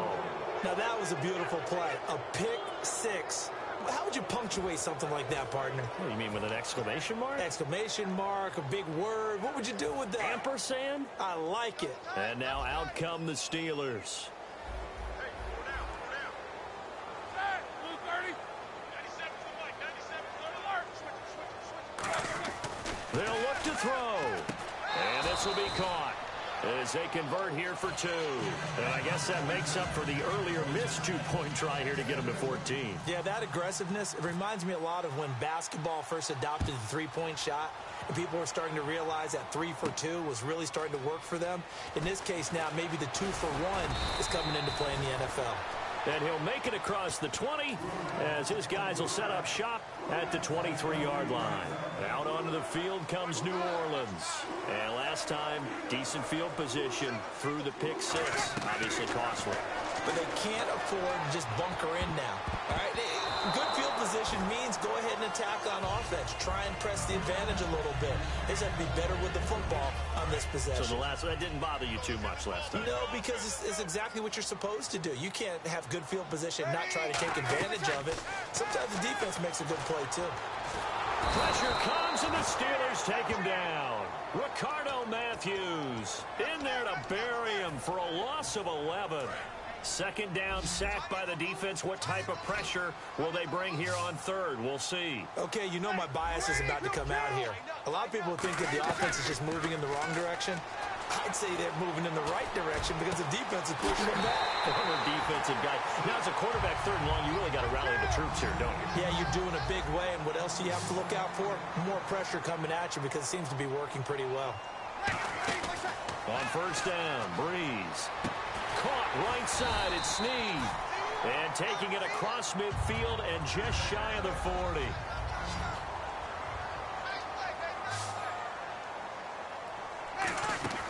Now a play fake here on first down. He couldn't quite hold it. Got hit. Ball pops out. Incomplete. Second down following the incompletion. On any passes in the middle of the field, anyone who's going after the football is going to be conscious that it's probably going to be contested and often physical. Sometimes that leads to drops. And he's going to get this inside the 30. With Charles Davis, I'm Brandon Gaudin. It's Saints football to begin quarter number 2. And they're on the move here. They've got it 1st and 10.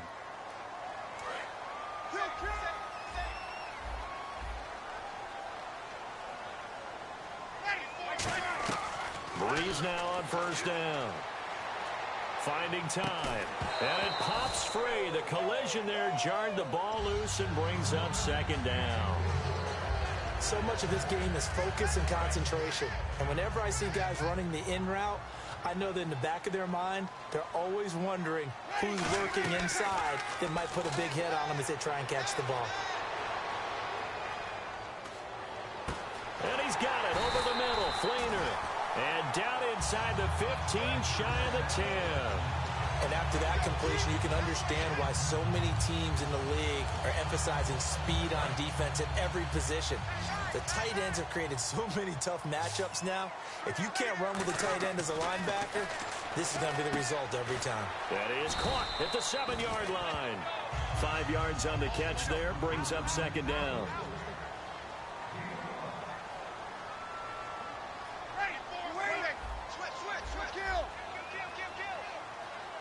Well, we looked at each other right when he flinched. We knew that that flag was coming. Yeah, offsides, easy call, mark off the 5, and keep it moving.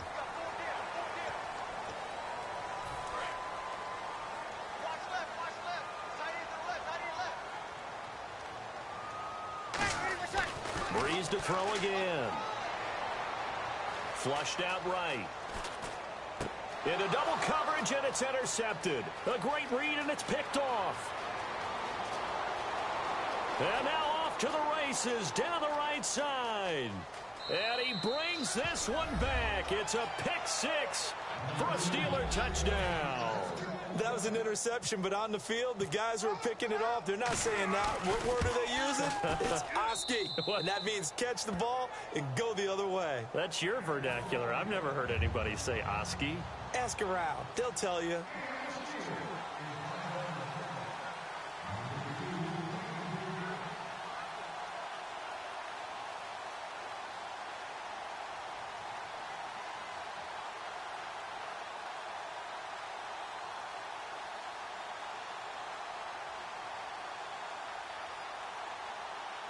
So they throw the pick 6. They'll get another shot at it now as this one's in the air. And the kick goes outside the white lines. That's why the flag comes out. Yes, and that was an error by the kicker, and it will give the offense great starting field position.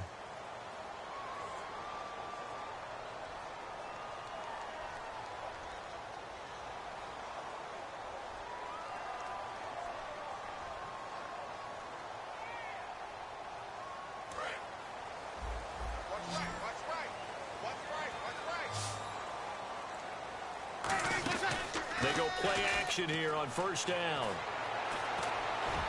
Oh, look at Thomas wide open. And he eventually goes down, but not before reaching the 30-yard line. There will always be a place for methodically marching the ball downfield. But when you can pick it up in big chunks and strike like that, have explosive... And he is into the end zone. Touchdown, New Orleans. Willie Snead, 29 yards. And the Saints are back within a score.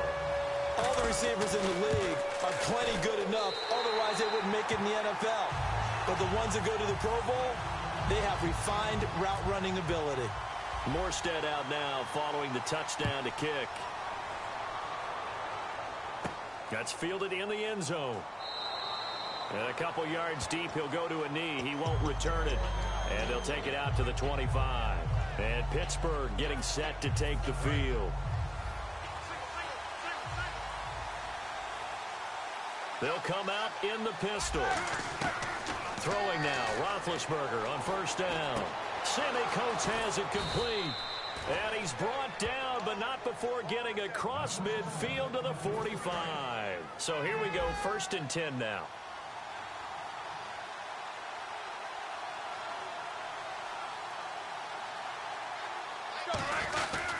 Now a first down carry by Bell. And he's going to be met at the line of scrimmage and taken down. And for Le'Veon Bell, 118 yards last week. Also 6 catches, 64 yards, but that's what Le'Veon Bell does. And what were the Giants ranked against the run on defense? Number 5. So Le'Veon Bell just doesn't care right now, which also means that he's getting a lot of help from his offensive line. And they have the confidence that they give him any type of room, he's going to take full advantage of it, and he does. And right now, the Pittsburgh Steelers offense is really coming into focus. And now the offense operates in the red zone. Roethlisberger, and he's into the end zone. Touchdown, Steelers. Ben Roethlisberger with his 2nd touchdown here in this first half. And the Steelers find a way to stretch their lead. And they're able to up the lead by 1 more. Boswell now to kick it away after the touchdown. That's fielded in the end zone. And he's up past the 20 to the 22-yard line. The Saints coming out now to take the field. Last time they were out, they scored. Still trailing here, though, so some work to do. But it's okay in terms of mindset. Because they scored the last time, they're not quite as worried about being down on the scoreboard because now their confidence is a little bit higher. He's got him in, complete. And he'll be taken down, but not before he gets into enemy territory. And just a small glimpse there as to why they like this rookie so much. And that's why they lit up a little bit in our meetings with the coaching staff. Yeah, when we talked about him, they did. Yeah, they like his work ethic. You know, this guy's running every route well in the route tree and getting better at it all the time. Really honing his game. They expect a pretty good jump out of him as things continue to move on. And with that, it's 2-minute warning time here. The NFL on EA Sports. Breeze now on first down. And the Steeler pressure too much here. He's going to go down. Bud Dupree. He's the one that got to him. He takes him down for a loss of 9. On second down, here's Breeze. Surveying the field. And for the 3rd time here in this half, it's intercepted. A great read, and it's picked off. And this one will be brought back to the 22. And Pittsburgh getting set to take the field. And they will simply, Charles, be looking to duplicate what they did last drive when they were able to push it in for 6. And they hope it'll be that easy, right? To be able to take exactly what happened before, replicate it. They may have to make a few additional changes. And he's going to have to eat this one as down he goes. Nick Fairley with a great push up front. He picks up the sack and a loss of 8. And now the Saints are going to take a timeout on defense. It's just their first, so they'll have 2 remaining here before we get to halftime.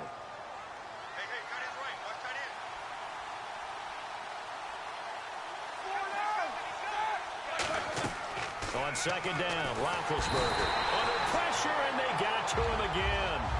And the Saints signal for another timeout. So that means they're down to 1 remaining here as we head toward halftime. And the defense will try and pin their ears back and get pressure again here after the sack. It's 3rd down.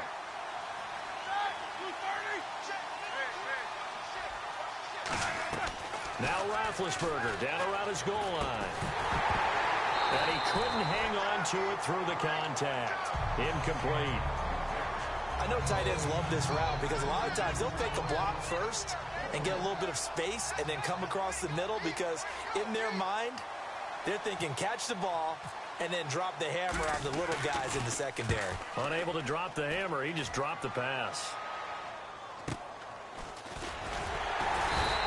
That'll go as a punt of 32 yards. And the Saints will have a short field in front of them. They take over here, 1st and 10. Out onto the field comes New Orleans. And with 3 interceptions thrown already, we'll see. Do they rely more on the ground game here? They may have to change things offensively to try and settle things down, not just for the guy throwing the ball, but for the rest of the offensive unit, because their confidence has to be shaken a little bit. And you just wonder, is the backup going to start to warm up a little bit over on the sidelines? Throw complete right side to Cooks. Now hold everything here. We're going to get a timeout by the offense. And with halftime on the horizon, they'll be out of timeouts from here forward. Now Breeze throwing on second. And he's got him. It's caught in the end zone. Touchdown, New Orleans. Brandon Cooks with his second touchdown here in this first half. And the Saints have cut it back within a score. Morstead out now following the touchdown to kick. That'll be taken in the end zone. And no run back here. This will be a touchback, and it comes out to the 25-yard line. The Steelers offense now, they get ready to head back on the field. And we'll see how this is played. Offensively, they've got the lead. Not a whole lot of time left. What do you think, Charles? Well, it's tempting to try and add to your lead, but a mistake there, that can change things in a big way. I say go ahead, take the knee, get on out for the half. Now whistles come in. We're going to get a timeout here by the offense. It's just their first, so they'll have 2 remaining here before we get to halftime. Fresh set of downs here.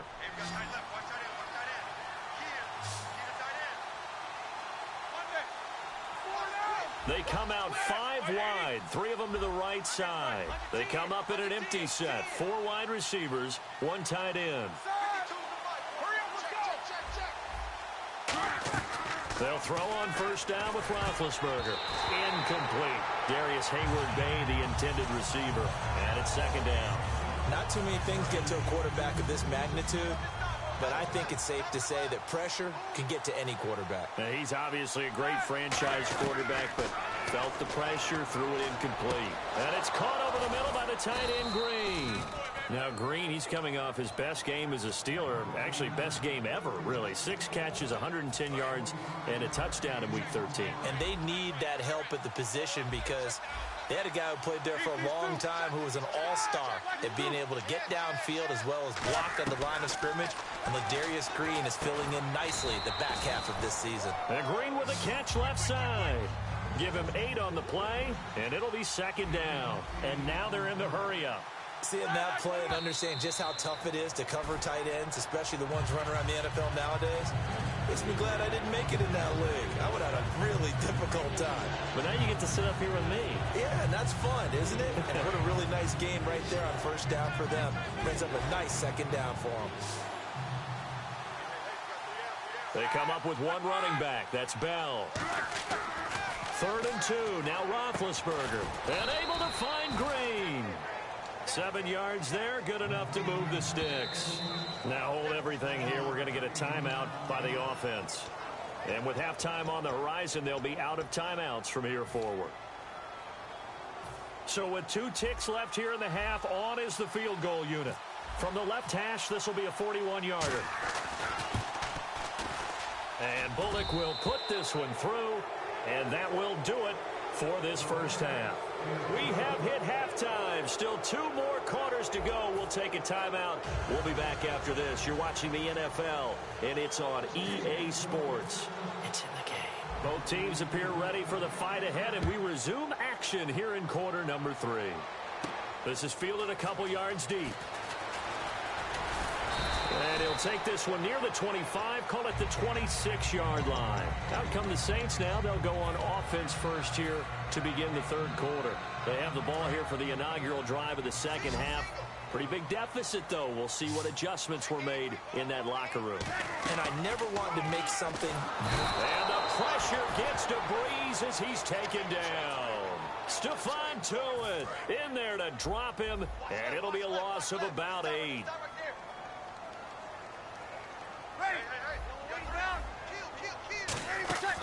Breeze to throw on second down.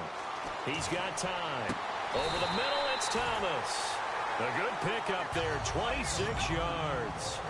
A lot of time there, partner, in the protected pocket, and he was able to deliver. The guys protecting the passer have allowed him plenty of time to go through his progressions and find open receivers. He'll air it out deep for Thomas. It's caught inside the 25. That goes for a gain of 31. And the offense moving quickly to the line. Breeze now on first down. Left side and caught by Flainer. And he takes it down to the 10-yard line. A nice pickup of 14, and it moves the stick, sets up a first and goal.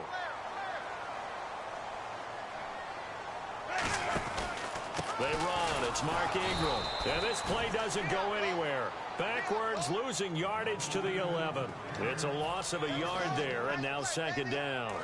Stephon Tuitt came out at Notre Dame as another one of those really tall defensive ends, and you just wonder, would they be able to have the leverage to bend and make plays? I think he just gave us an answer with that tackle. They'll wind up getting 10 back as that sets him up for third down.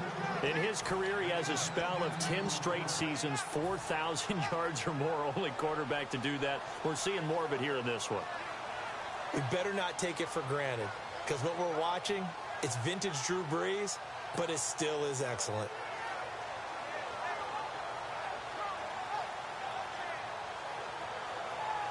They've gotten it to the 1. Can they get that final yard here on third and goal? They come up in an offset eye. Breeze to throw on third and 1. That's caught. It's Thomas. Just a gain of a yard, but it's going to set him up with a first and goal. Well, they've had a great, impressive drive going here, and that pickup ensures the drive continues. And not only do you continue the drive, which is demoralizing for the guys on the defensive side of the ball right now, but you make your own defense happy. They're able to get a little more. And he takes it across and into the end zone. Touchdown, Saints. John Kuhn taking it in. And the Saints are back within a score. And the lead is down to a field goal now. Morstead out now following the touchdown to kick. That's fielded in the end zone. And they'll put up the stop sign there as his guys will get it at the 25. Time for the Steelers offense now to get set for their first possession of half number 2. And they split the uprights last time for 3. They've got the lead. They're not going to play this conservative. They're not hoping for another field goal. They're hoping for a touchdown. I'm with you on that one. I like where your head is. I like the way you're thinking, because you're exactly right. Trying to sit on a lead and play that way, that doesn't work too well for most teams. Run your offense. Run what you do best. Exactly. Put it all the way down and try and increase your lead in a big way. And the best way to do it, touchdowns.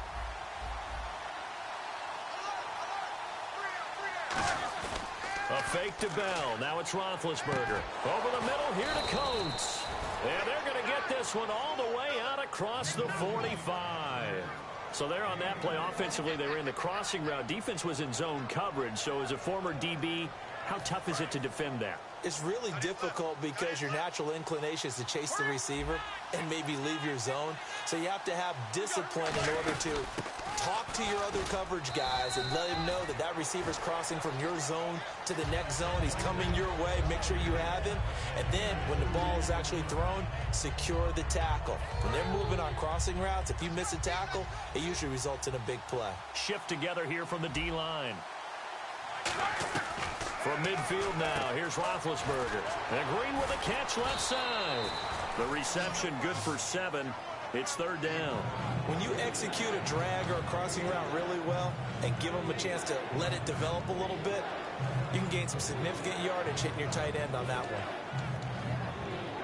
one. Now third down, less than a yard. They come out with 1 back and 3 tight ends. He needed a yard. That's what he got, and it's going to earn him a new set of downs. Well, they pick it up on 3rd and 1 on the quarterback sneak, and that's not easily done because there are extra bodies in there on the defensive side, and they're moving forward at the snap. Yeah, I was certainly expecting a handoff, weren't you? Yeah, I totally was. I thought they'd go with a back, maybe try and get a lead blocker in front. But as you talk about in different games, those guys with confidence in their offensive line, they just want to move forward and get it. Sammy Coates, the intended target there. And that'll bring up second down. And that was incomplete, but I don't know how much of that falls on the quarterback. He was pressured. Brandon, the rush showed up so fast, the quarterback had no chance to get the ball downfield.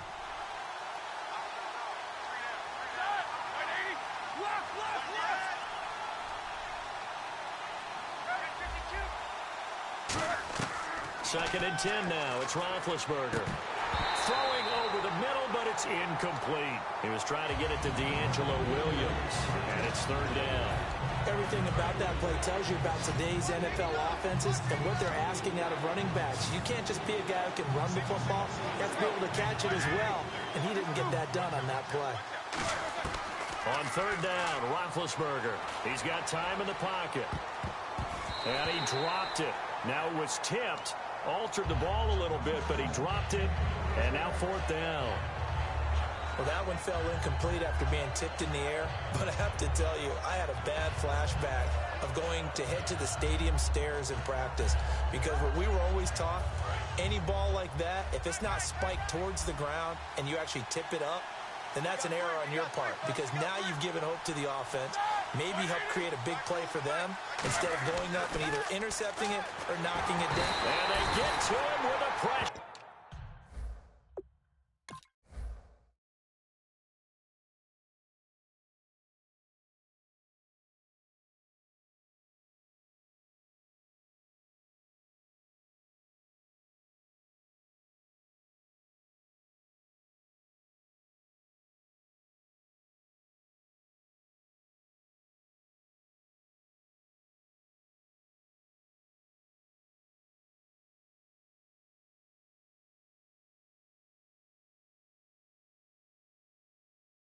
As Roethlisberger goes down. Now the Saints offense, they get ready to go back to work here. And they're going to need another score. Got one last time, but still down here. When you're playing catch-up, every possession becomes crucial, doesn't it? It's vital. Get back out on the field, punch it in the end zone again. They know it's not easy, but what they do have going for them, they did score the last time. They think they've got a good formula working. And what about the defense? Well, now you're just saying to yourself, okay, we gave up a score last time. What adjustments do we need to make to slow them down now and get the ball back for our own offense? Is it more pressure? Is it more zone? What do they have to do? They're trying to figure that out themselves. We'll see. And that's caught inside the 30. Back now here live in New Orleans. It's been a very hotly contested game to this point. Just a field goal separating these two teams as we get set for the fourth quarter.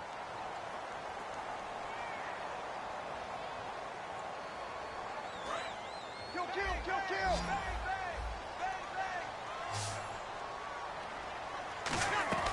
On first and 10, here's Breeze.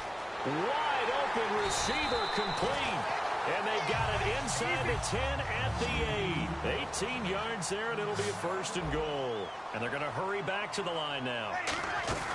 They'll run it now out of the gun. And they'll be driven back here, losing yardage to the 10-yard line. It's a loss of 2 there, bringing up second down. To throw is Breeze. And he's got his man, that's Snead. Touchdown, New Orleans. Willie Snead, his second touchdown of the afternoon. And the Saints have moved out in front here in the fourth quarter. Morstead out now following the touchdown to kick. That'll be taken in the end zone. And no run back here. This will be a touchback, and it comes out to the 25-yard line. And Pittsburgh getting set to take the field. And last time out, went for it on fourth down, turned it over, gave them great field position, turned into 6 points, so they've got to recover here, Charles. It's amazing what one decision can do in the chain of events, right?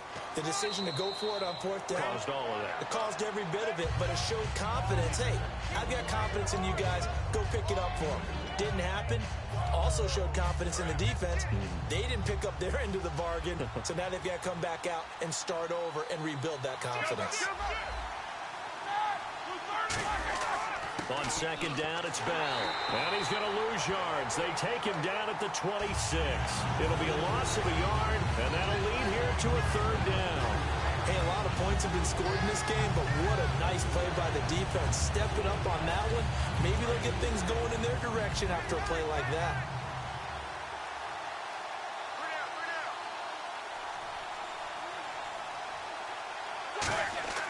Play action. Now Roethlisberger. Green with a catch left side. Just a 5-yard pickup, and it leads to 4th down. NFL teams last year, a little under 50% on 4th down conversions. This is a bit tougher. 4th and 4. He finds Coates complete. And he'll be taken down, but not before he gets into enemy territory. Both sides were holding their breath there on that 4th down play, and the offense can breathe a sigh of relief. And both knew exactly where the first down markers were. You know the defense is trying to guard those sticks and try and keep people.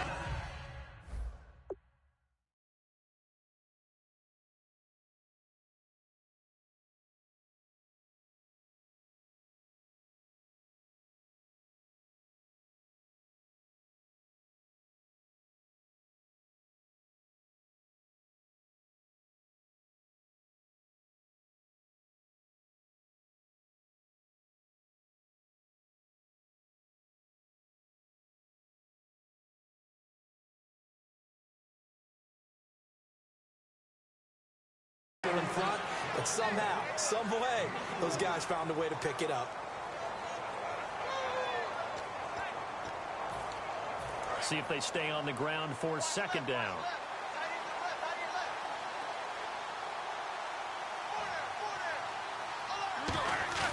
A fake to Bell. Now it's Roethlisberger. Over the middle here to Coates. And he'll get this one down near the 20-yard line.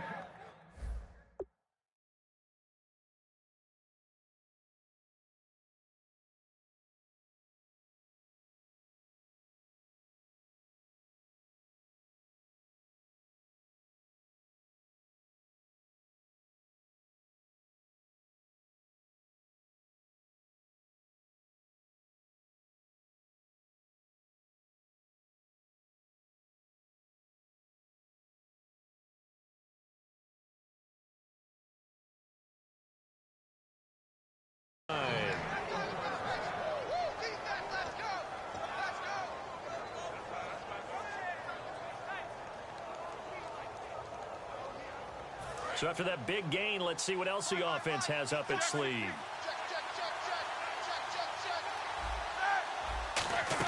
They'll run it now out of the gun. And he's going to get hit at the line of scrimmage and driven backwards. Call it no gain on the play, and it'll be 2nd down. And when you're running the football, one thing you don't want to see is a big boy coming up there to swallow you whole in those D tackles and nose tackles. No, you're actually counting on your big boys to protect you from them. But on that play, the defensive tackle had the leverage, and he won the battle. No gain, correct? No gain.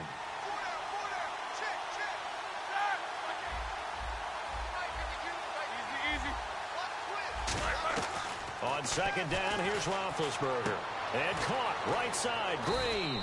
And on this one, he'll get to the 15, right at the 15-yard line.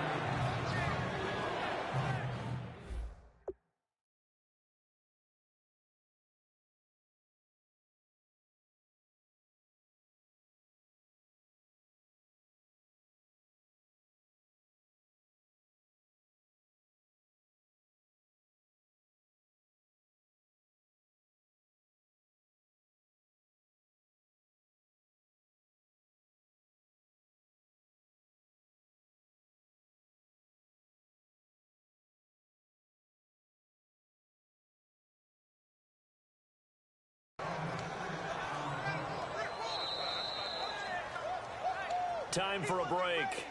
We're back to see what happens after this.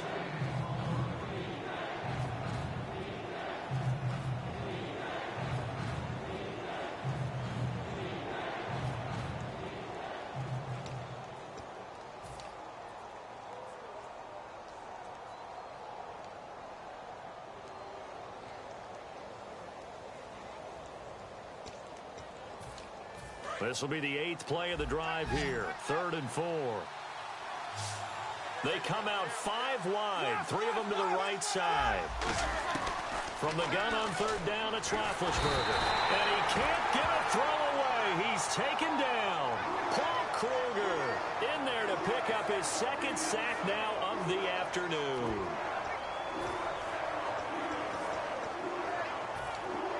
Down 4 late. Got to go for it here on 4th down. They come up in an offset eye. Back to throw.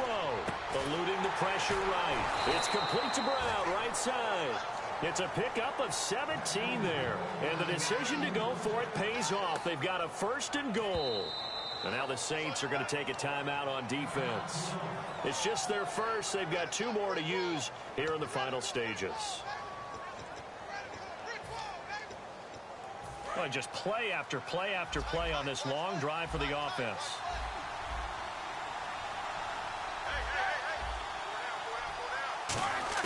He'll look to throw. This will be caught at about the 6. And able to break one. And the Saints signal for another timeout. That'll leave them with just 1 remaining in this 4th quarter of play. I know exactly what's going to be said about that play from the defensive perspective. What's that? That's why I tell all you guys we need more than 1 tackler to the ball. He broke the first tackle. Luckily enough, there were more people there to get him down. They come out with 1 back and 3 tight ends. It'll go as no gain on the play, and now they're looking at a 3rd and goal. And quickly they get to the line. Almost want to go Shakespeare here. My kingdom for a yard. Quarterback sneak, nothing doing. Better you be careful. Shakespeare might sue you. Yeah, he might come get me, right? And he can't get a throw off. He's taken down. What a huge play at this point in the game.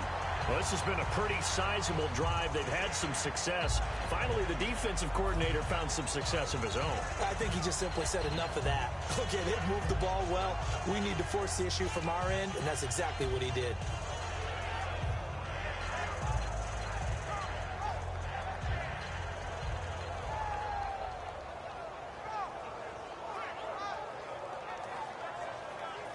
Likely the play of the game here, trailing in the final quarter and going for it on 4th and goal.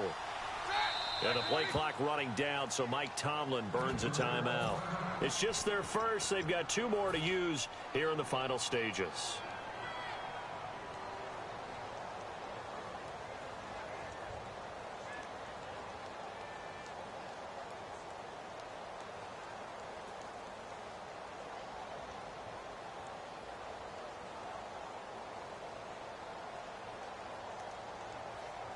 Likely the play of the game here, trailing in the final quarter and going for it on 4th and goal.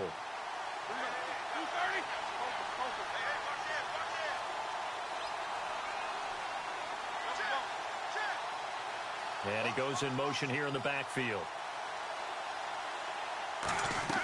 Here we go. It's Roethlisberger on 4th down.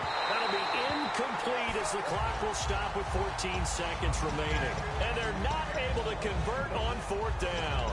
Out onto the field comes New Orleans. 2 timeouts remaining defensively, but that shouldn't make much difference right here. It really shouldn't, but a lot of coaches look at it similar to baseball with the intentional walk. Always bringing in other sports. Always, hey, listen, think about the intentional walk, right? What if one gets past? And the Steelers signal for another timeout. That'll be their 2nd, so 1 more chance to stop the clock here, and we'll be back. And they will take a knee here. And play is stopped here. Timeout. It's the defense calling the timeout here. That'll be their 3rd and final stoppage here as we step aside. And they take a knee.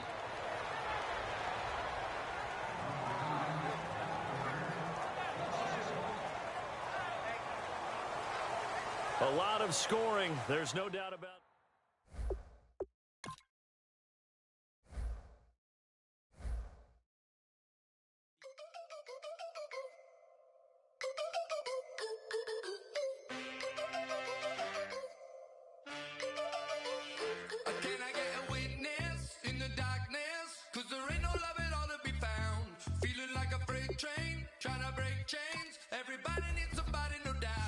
Sugar, just step into your sneakers and step behind the speakers. Your heart will keep me beating.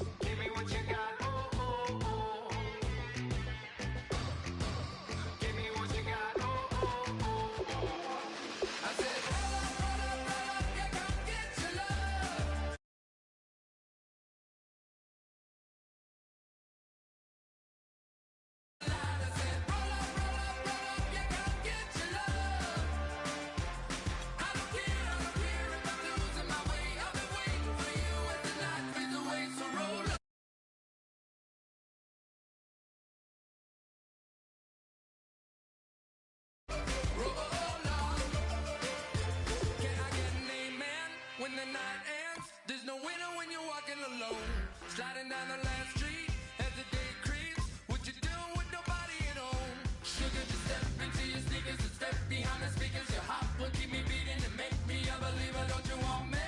Don't you want me? I need some mercy in my soul. Come on. Give me what you got. Oh, oh, oh. Give me what you got. Oh, oh, oh. I said, roll up, yeah, come get your love. I don't care when we're dancing tonight. Just as long as you're there in the break of the light. I said, roll up.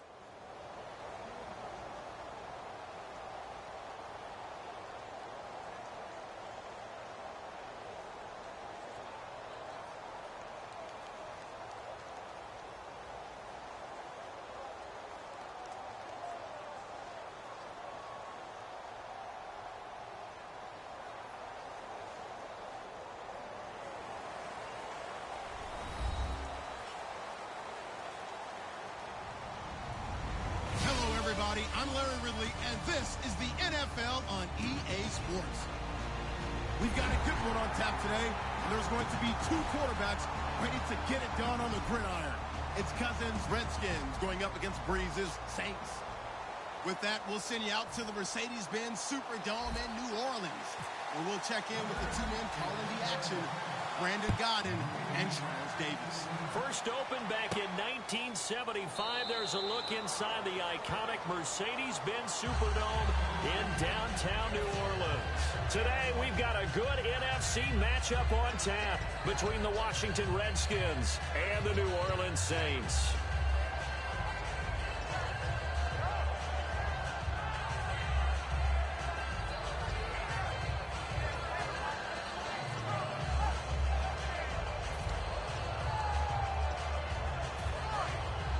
Back out of that Philly. Here we go. Hurry up, here we go. Clean, watching that Barney.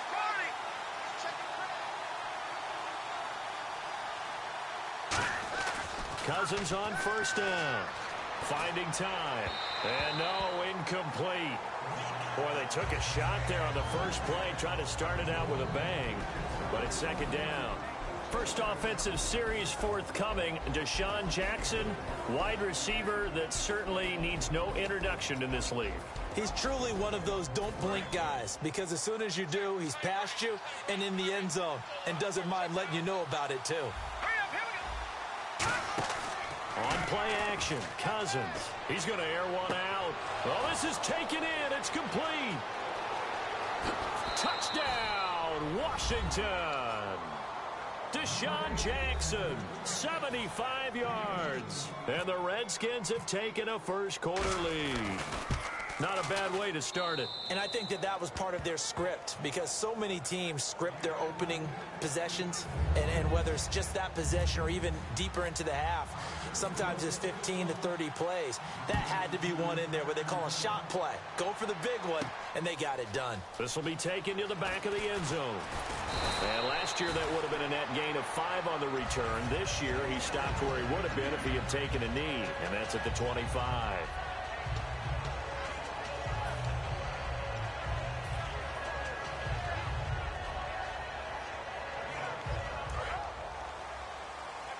And the D-line pinching together must be expecting the run. They come up in an offset eye. Breeze now to throw. Throw complete right side to Cooks. That throw good for 4. It's second down.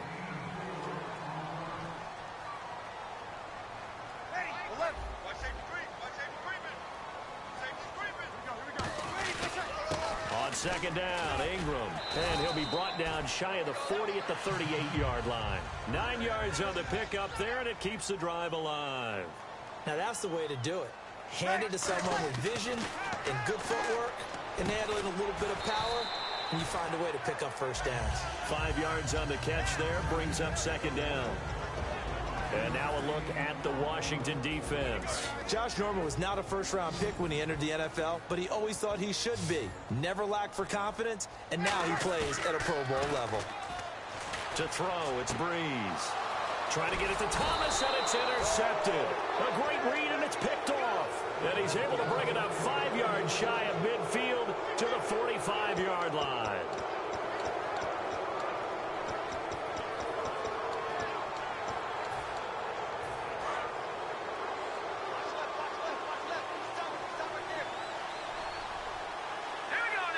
In motion, the tight end Reed. They'll send the big tight end in motion right. The first carry down for Rob Kelly. And he's got it across midfield and down to about the 47-yard line. It's a 7-yard carry to set them up with a 2nd and 3. And the offense still has a couple plays to go to pick up the first on 2nd down and 3. That was a good run, and it got to the 2nd level. And what I mean by that is that's where the linebackers usually play. First level being the defensive front, last level being the secondary. But the strong safety position ended up making the tackle. Got a man, it's caught inside the 10. Touchdown, Washington. Deshaun Jackson with his 2nd touchdown in this opening quarter. And the Redskins are going to add on to their lead. And it's good to make it 14-0.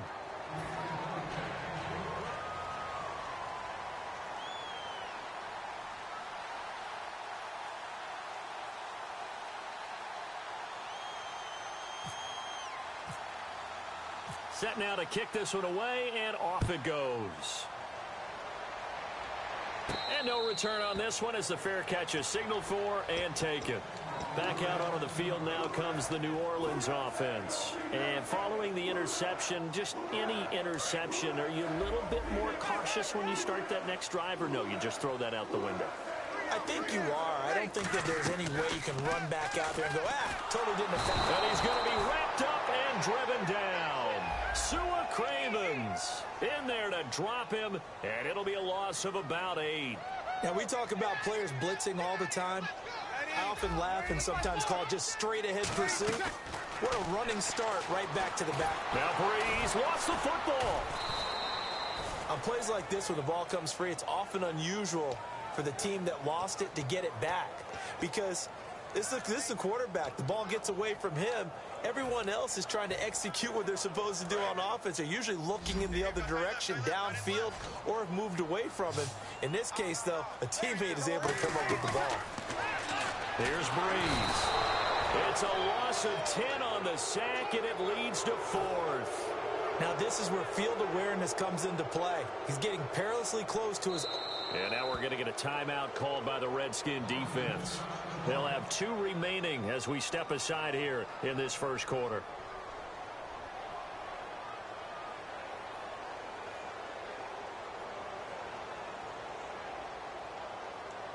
Here's Thomas Morstead now as the drive goes backwards, so he's on to punt it away.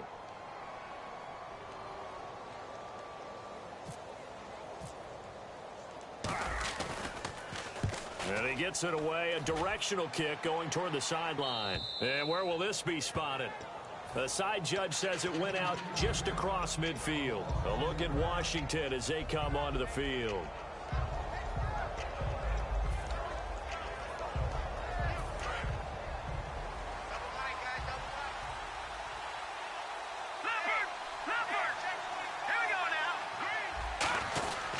The drive starts with Rob Kelly, and he stopped immediately there. That's going to go as a loss of a yard, and it'll be 2nd down. And the offense there, the O-line, everybody really on offense, they were just manhandled at the point of attack. Yeah, you could pretty much call them all out, couldn't you? Almost by name, right? That was a very tough sequence for the offensive line. But how about that defensive front creating a new line of scrimmage and creating a lost yardage possibility? Surveying the field. Toward the left sideline, but it's incomplete. Jordan Reed was the intended target, and now it's 3rd down. And now a look at the Saints starting defense. Stephon Anthony acclimated quite quickly to the NFL. As soon as he joined the team, he became their leading tackler. And the offense looking to pick up the first down after the 2nd down incompletion.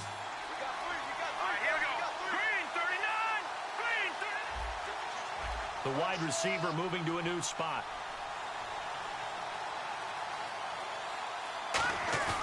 Off the play fake, Cousins. And this is going to be incomplete. He was looking for Jamison Crowder there. Now 4th down. But no second guessing the call here. It was 3rd and long, so throwing the football was probably the smart play to try and pick it up. But they don't get it, and now the defense goes off the field feeling pretty good about themselves, gaining some momentum as they force them into a likely punting situation. And he motions the wide receiver. They'll indeed go for it. It's Cousins. And the pressure too much that time as Cousins goes down. Cameron Jordan in there to drop him, and it'll be a loss of about 8. And a great spot to start this drive from here. Possible run anticipation here as the D-line sandwiches together. 21. They come out here in the eye. Throwing on first down is Breeze. And now this is intercepted. My goodness. A great read, and it's picked off. And his guys are going to take over at the 21-yard line. The Redskins offense now, they get set to take over here. And this offense last time turned it over, went for it on fourth, didn't get it. They're lucky, though, because no points against the team on the board, but we'll see how they respond. Yeah, they've got to get a lot of credit to their defensive teammates, don't they?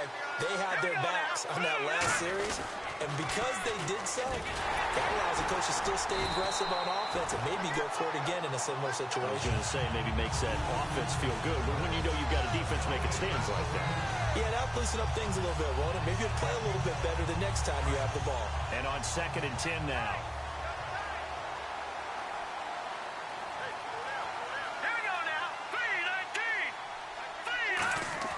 Now a 2nd down throw for Cousins. He's got time in the pocket.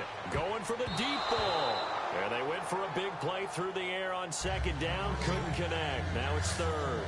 What I loved about meeting with these coaches before the game is we didn't even have to ask any questions. They told us that they were going to be aggressive and push the ball downfield. They weren't successful on that play, but look for them to try it again later.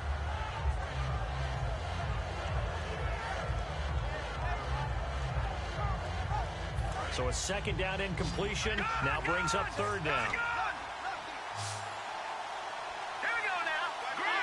They'll come out in the pistol.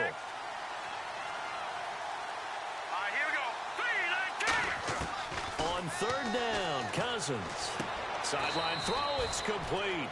And a nice job there of keeping the toes inbounds. Now Crowder, the little speedster from Duke, was a Blue Devil, and he's turning in a pretty good season. Had his 7th touchdown catch of the year in Week 13. Yeah, it's 58 grabs for the year, approaching 800 yards in production. And what he's done is help pick up the slack with Jordan Reed in and out of the lineup at tight end. Different body types, obviously, but Crowder can run a lot of those routes that Reed can run from the slot position, and he's become a trusted guy for Kirk Cousins. He's 5'10", 170. Those are my measurements. I like this guy. I know you, though. You don't mind going across the middle either. They go play action here on 1st down. He couldn't quite hold it. Got hit. Ball pops out. Incomplete.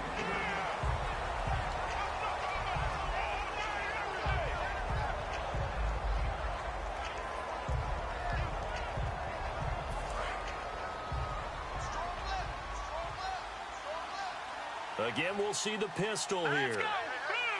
And the slot man goes in motion left. Defense really showing respect to the deep ball here, playing off the receivers. A 2nd down throw for Cousins.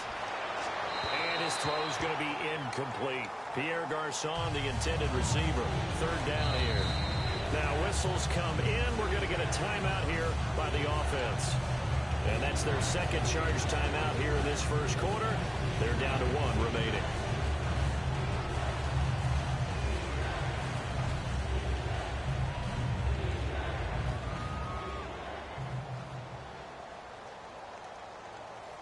Ten yards to go on 3rd. Another pistol look here. To the air again, it's Cousins. And incomplete. The contact made the ball roam free and brings up 4th down.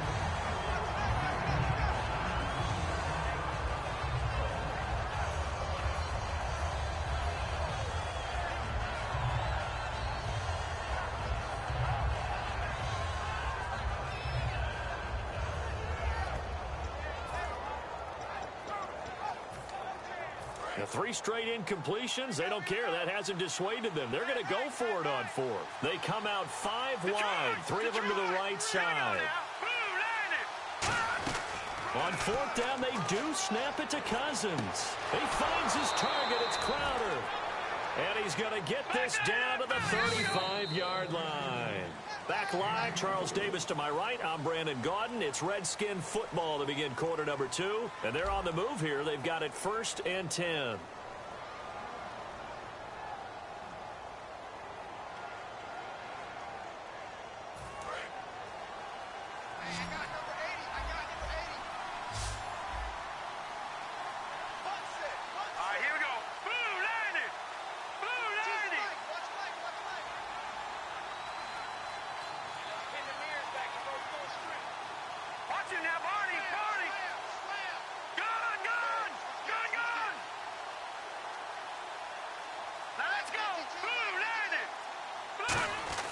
First down. Here's Cousins.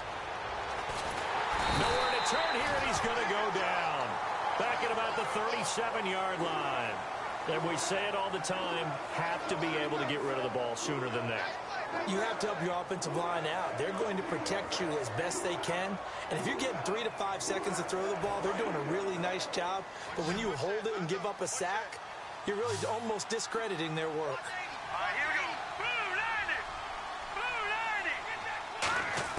Cousins now on 2nd down, finding time.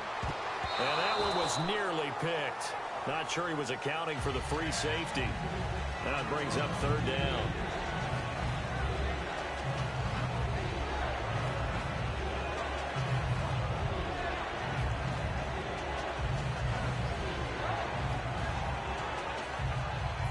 And a really long drive here, and it goes on and on.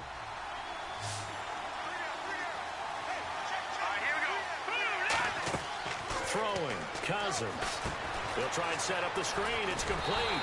And he'll be brought down at the 27-yard line. It would be a very makeable field goal try from here, but instead they're going to go for it. They dialed up the screen pass on 3rd down, and for a second it looked like it was all going to come together, and they had a chance to pick up a 1st down, but the defense got there and finished it off. Give him 2 yards on that play. And on 4th down, they're able to convert and move the sticks. A long drive here. Play 12 coming up for the offense.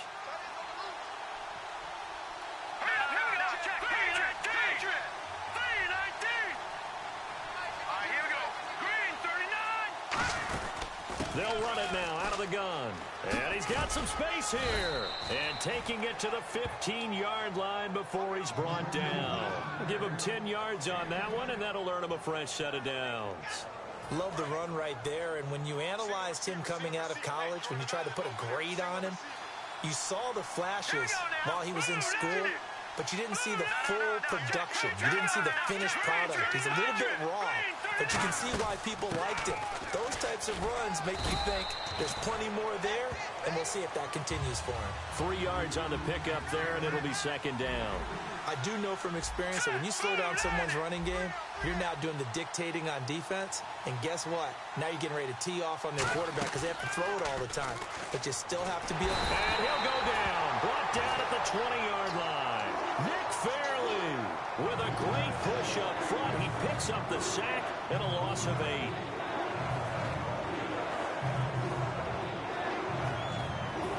Long drive. The defense just cannot seem to catch a break and get off the field. Here we go now. 3-19. And the wideout in motion.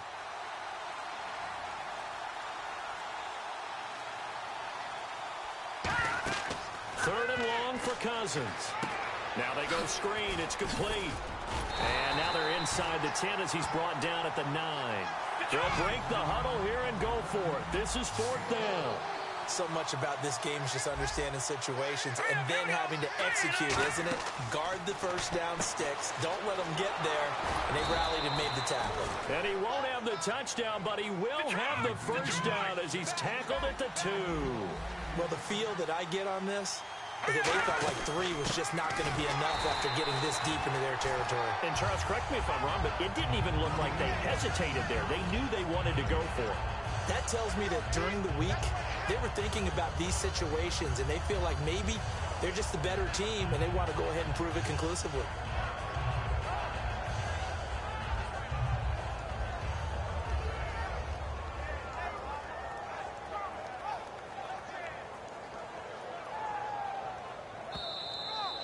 2 minutes to play here in the first half. We're back to New Orleans after this.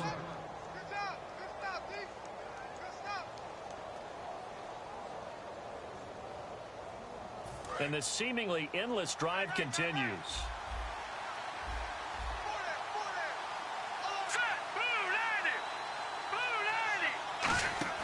Now a second down throw for Cousins. That's caught at the 3. He lost 2 there, and it's third down. A pass for negative yardage, obviously no good. Maybe he shouldn't have thrown it, or maybe he shouldn't have caught it. And I think we were seeing it at the same time, weren't we?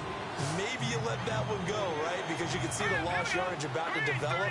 But that goes against every instinct of a receiver. They're taught to catch everything. And this is taken in for a Redskins touchdown. Pierre Garçon, a 2-yard touchdown grab. And the Redskins find a way to stretch their lead. And it is now 21-0.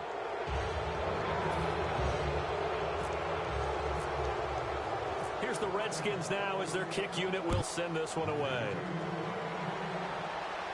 That's fielded in the end zone. And a good return as he'll be stopped just shy of the 30-yard line. The Saints offense now, they get ready to head back onto the field. And 2 interceptions thrown here in this first half. You hear it, no matter the sport, they say the great athletes, they can kind of have a short-term memory, but that's easier said than done. It is easier said than done, but I played with a guy who threw 2 interceptions in the first quarter of a really big game we were playing. Johnny Unitas? And no, not quite of that level and not of that age. But I remember going for the age. I remember looking over at him, and he was smiling. And I thought, what is he smiling about? It's because he had enough confidence in himself that that was a fluke. And he went out and played pretty well the rest of the day. They're going to hurry back to the line now. Here's Breeze to throw. Left side and caught by Flainer. And down inside the 15 he goes. 18 yards on the pickup there. And the Saints are going to get a first down. Obviously, this has not been a banner game throwing the football. So what you got to do, you got to kind of down focus. And for the 3rd time here in this half, it's intercepted. A great read, and it's picked off. And a big turnover there as his guys will get the football back. A look at Washington as they come onto the field. And we'll see how this is played. Offensively, they've got the lead. Not a whole lot of time left. What do you think, Charles? Well, it's tempting to try and add to your lead. But a mistake there, that could change things in a big way. I say go ahead, take the knee, get on out for the half.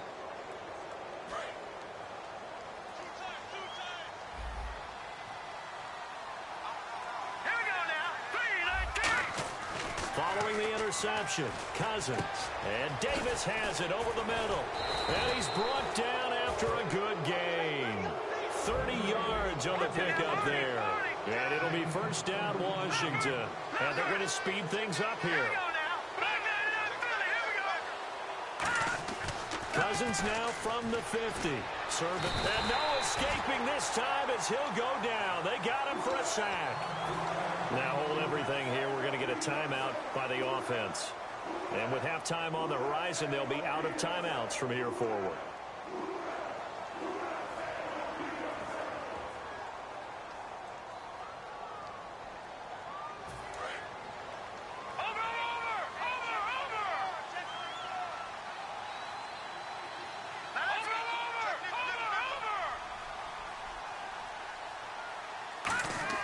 Second down, Cousins.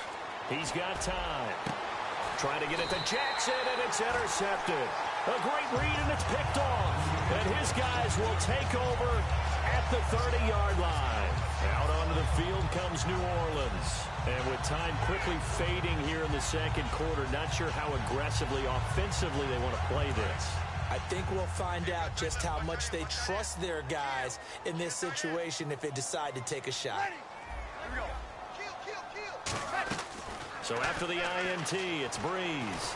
And the pressure gets to Breeze as he's taken down. They dial up the corner blitz that time, and it delivers to the tune of a 9-yard loss.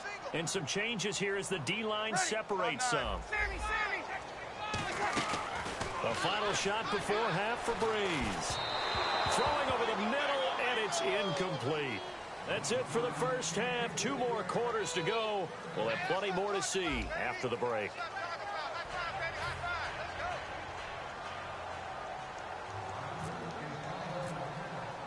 So both teams have their marching orders, and we'll get going again here in quarter number 3.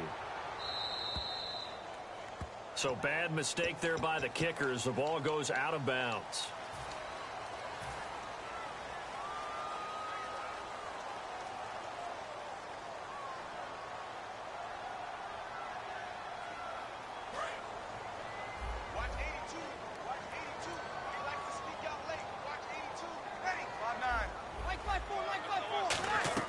On 1st and 10, here's Breeze. And the tight end has it, Fleener. It's a gain of 6 on the play, and it'll make it a 2nd down. Looking to speed things up here, going with some tempo.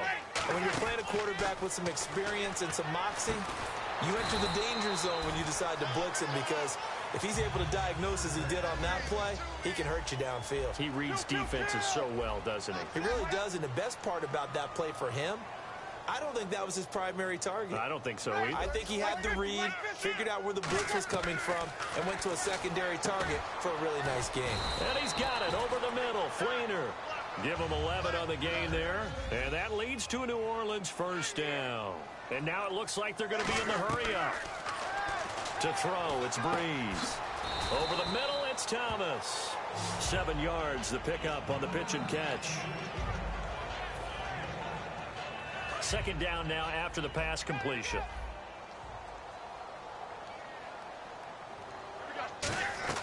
Breeze to throw again. Caught by Snead over the middle. And they'll bring him down at the 18-yard line. It'll go as a gain of 6 that time, and it moves the chains as well. And now they're in the hurry-up. And no escaping this time as he'll go down. They got him for a sack. They overload him that time on the safety blitz, and he winds up being dropped for a loss of 7. On 2nd down, here's Breeze. Over the middle, and it's incomplete. And that incompletion was caused by the defense. I think they were trying to get one into the middle of the field, trying to find a receiver there. But they were in zone defense. And what are the advantages of being in zone? Eyes and reaction. Eyes meaning all eyes are on the quarterback and able to react when he throws the football and rally to that spot. And that's exactly what happened there. Able to get there and knock it away. Kobe Fleener, the tight end, his intended target. And now it's 4th down. Putting pressure on the guy throwing the football is always good, but when you can couple that with contact on him that leads to an incompletion, as we just saw there, that's winning football. And this one's not close. Not even close. Short and to the right, it's no good. And this score will stay right where it is. So a bit of a weird kick there. That wasn't an overly long attempt, but that never had a chance. You almost wonder if he might have maybe got that one on the laces because it kind of knuckled on him a bit. And this one winds up in empty possession. Here we go now. They'll start on the ground with Kelly. And they get him down, but not before he takes it across the 40-yard line. A nice pickup there, 10 yards, and it'll move the sticks. And the offense moving quickly to the line. Now a play fake here on 1st down. And he's going to be out of bounds down near the 35-yard line. 23 yards.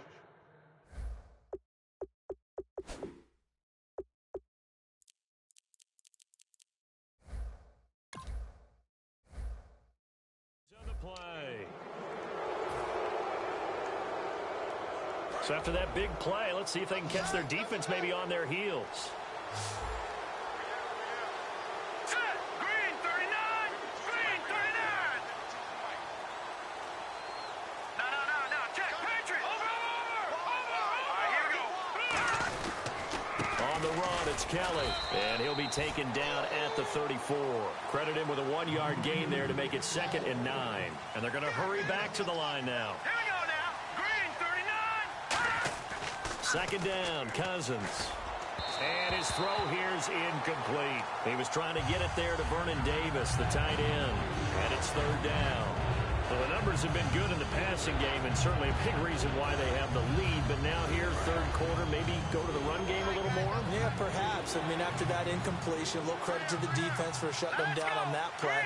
Maybe you try and run the football a little bit more in this spot, but they have to feel good about how they've been throwing it overall. On third down, Cousins. And he couldn't hang on to it through the contact. Incomplete.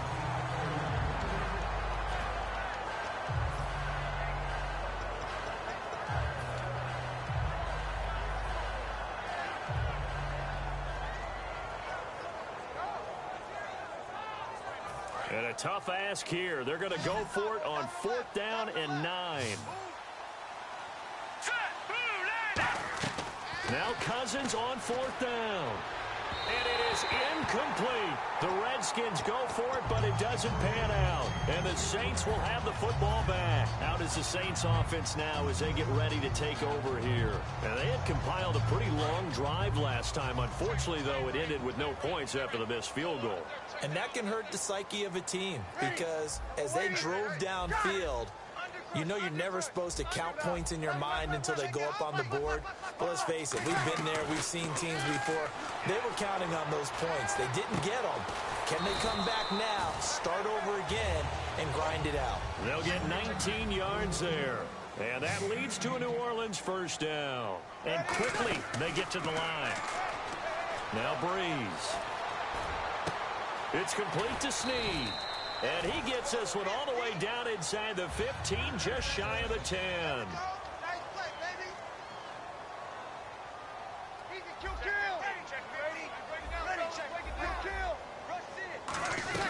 On 1st and 10, here's Breeze.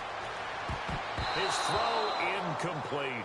All defenders get tired of hearing about their lack of hands and why they're playing defense instead of offense. But in this situation, it was the hands that made the play. Batting the ball away on an attempted touchdown pass, excellent job. Way to knock it down. Unable to connect on the first down pass play. Now it's 2nd down. Breeze will try again on 2nd down. Finding time. And he takes a shot on the release as this will be incomplete. We just saw another example of really good defensive football, which has led to the cushion that they have in this game. Got to him once again, knocked him on the ground, forced an incompletion. Yeah, they've set the tone. It's one thing to set the tone, another to come in here on the road and set the tone. And he's got it. Touchdown, Saints. Willie Snead. A 12-yard touchdown grab. And the Saints make some inroads here to that deficit. And he's a little bit on the shorter side as a receiver. Maybe sometimes for the defense, tough to find the little guys, right? Yeah, sometimes they get lost in the traffic, but usually what it means is that rather than just winning with height or even speed, they use their quickness to find a way to get open. Well, tall, short, wide, skinny, whatever, there it results in a touchdown. And he elects not to bring this one out as his guys will take over at the 25. Now the Redskins offense, they get set to go back to work here. And last time we saw them go for it in kind of an unusual situation. It's not like it's a 4th quarter do or die. They went for it, didn't get it. We'll see how that affects them this go-around. Partner, I'm wondering if we're starting to see the effects of analytics coming into play here, where people are... And the pressure too much that time as Cousins goes down. Nick Fairley in there to get him his 2nd sack now of the afternoon.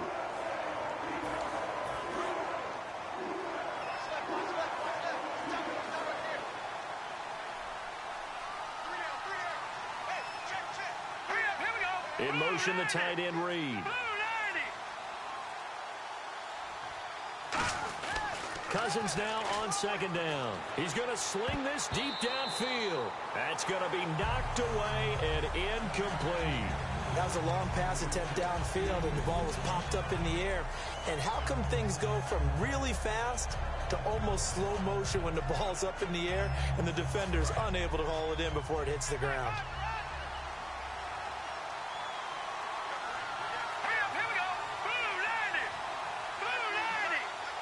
Jackson, the man in motion left.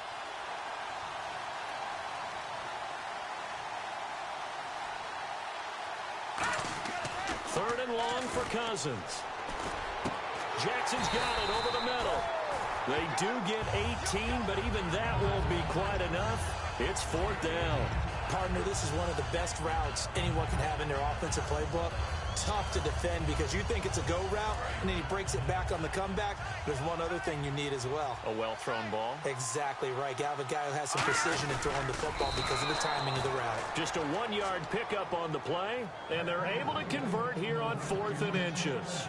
It seems like, and it is a gamble on their side of the field, but they have supreme confidence in picking it up on a quarterback sneak. You can just feel it from this team. So the offense has it 1st and 10. Here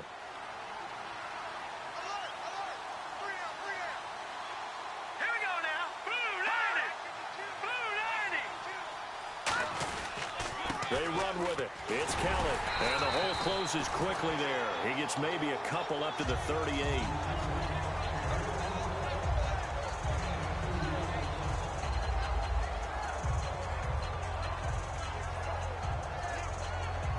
And this should be the final play before the quarter ends.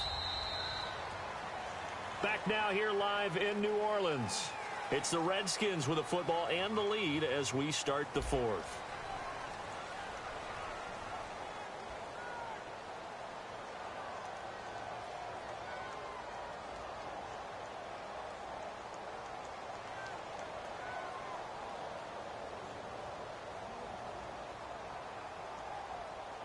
Eight yards to go here on 2nd down.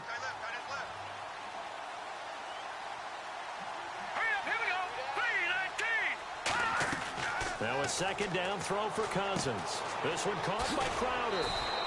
Give him 11 yards that time and a new set of downs.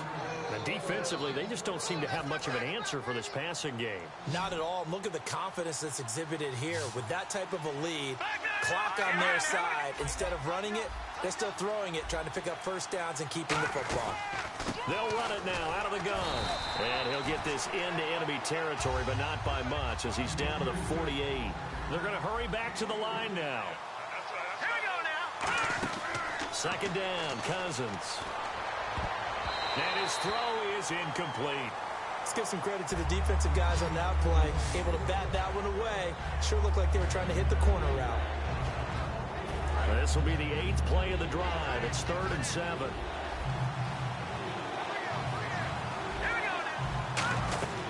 On 3rd down, Cousins. Got a man and he hits him in stride. So he fought off the tackle, and that effort gives him the first before he's brought down. It's a 10-yard pickup, and it moves the chains. And they're going to speed things up here. Now let's go. Blue 90. Blue 90. Detroit. Detroit. Black 99 Philly. Here we go. Now let's go. Green 39. Green 39.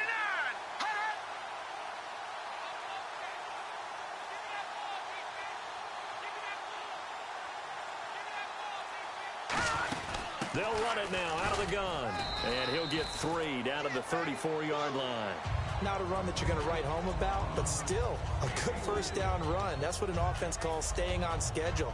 3 to 4 yards on 1st down, you're set up very well for the rest of the drive.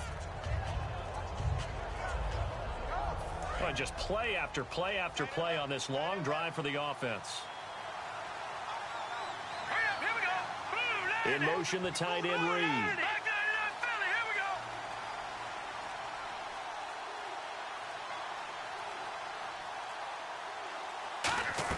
From the gun, here's Cousins.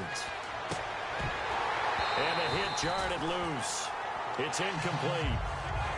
Even in today's NFL, when we think of the tight end position now as really a glorified wide receiver, we're still asking a lot of those guys. They have to block as well, and every now and then, they don't come down with the football.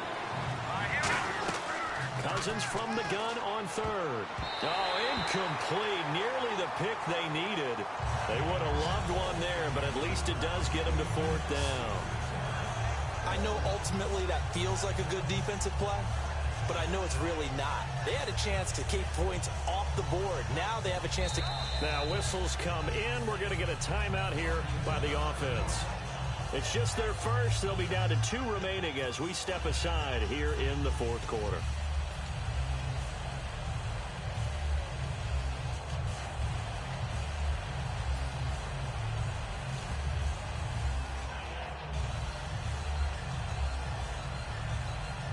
And with things looking pretty good on the scoreboard, they're going to keep the offense out there and go for it here on fourth. The wide receiver moving to a new spot. Looks like the defense in press coverage here. Fourth down, Cousins.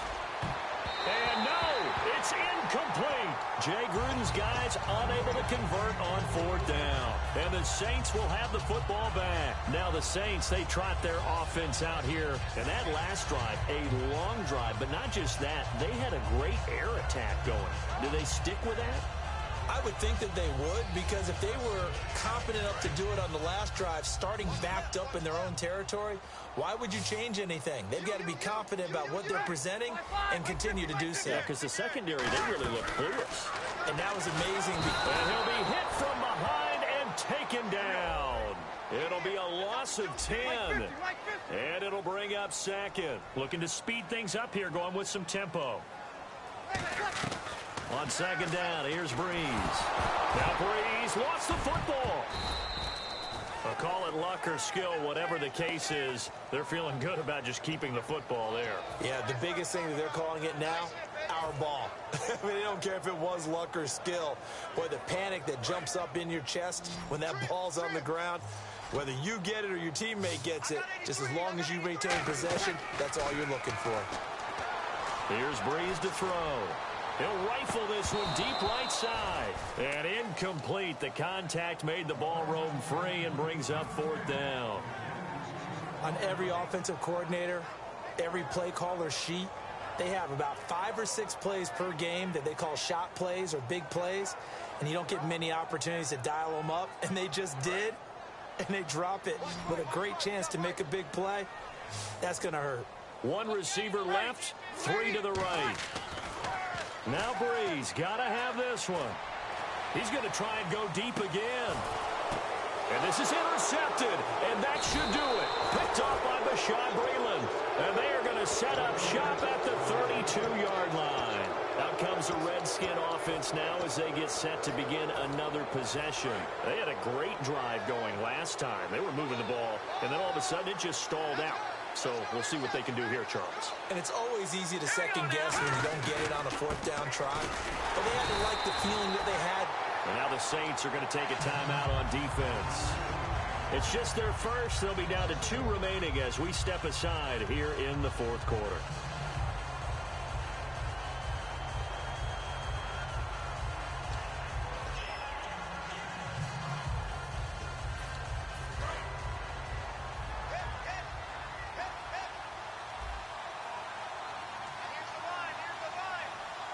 They come out with 1 back and 3 tight ends.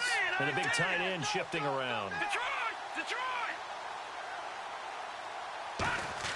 Cousins now on second down.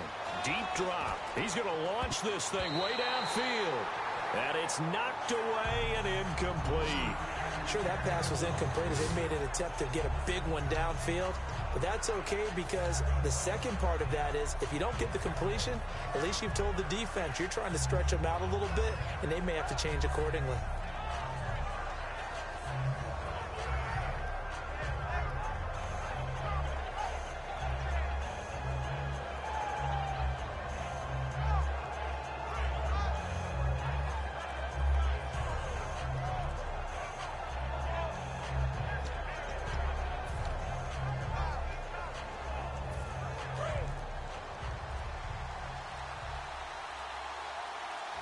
Now with the play clock down to 2, we're going to get a timeout here.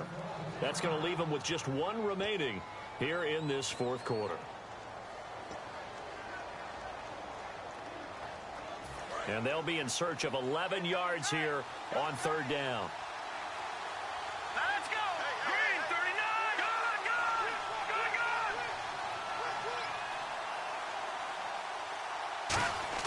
Good! Here's Cousins. And that is incomplete. It's always a good play when you're able to bat a ball away or down, because if you actually tip it in the air, Now the offense is getting a second shot at catching the football, or another receiver may come along and grab it out of the air and turn it into a big play. So if you make a play on the ball, make sure it's knocked away or down. Otherwise, there could be some jeopardy. Cousins in the offense is going to stay out there. They're going to try on fourth down. And he motions the wide receiver. Looking to jam the receivers at the line here. Press coverage look defensively. Throwing, Cousins, and intercepted. Maybe the turning point they need. A great read, and it's picked off. And he's able to get it back to the 41-yard line. And now the Saints get set to trot out there. And following the interception, we'll see what they can put together on this drive. I can hear my old college coach right now. He always used to tell us before every game, the team making the fewest mistakes will win.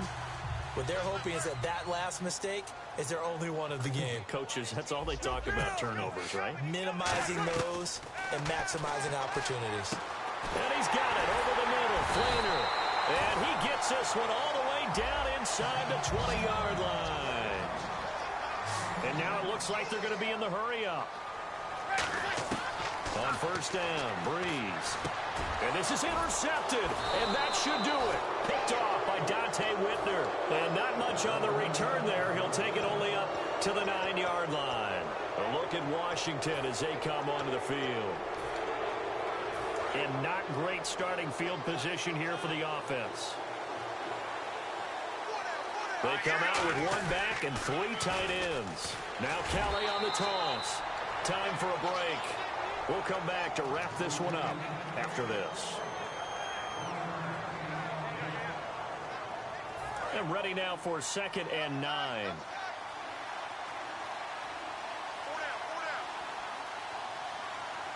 we go now. Green 39. Green 39. They'll keep it in the hands of Kelly. And some room for him there as he'll take this up to about the 15. And the Saints signal for another timeout. That'll leave them with just one remaining in this 4th quarter of play.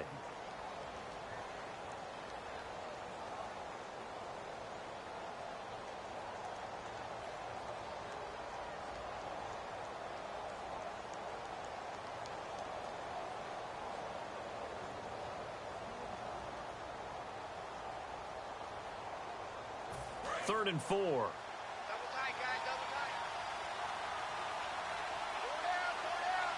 Set. 319. 319. Gone.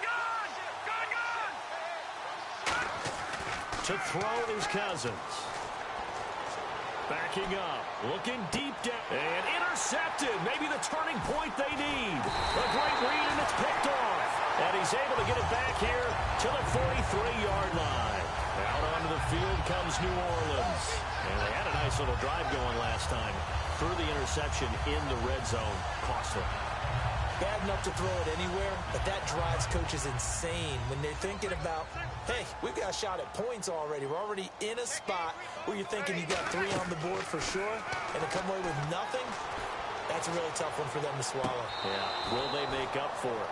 And they went big on first down. Proves unfruitful.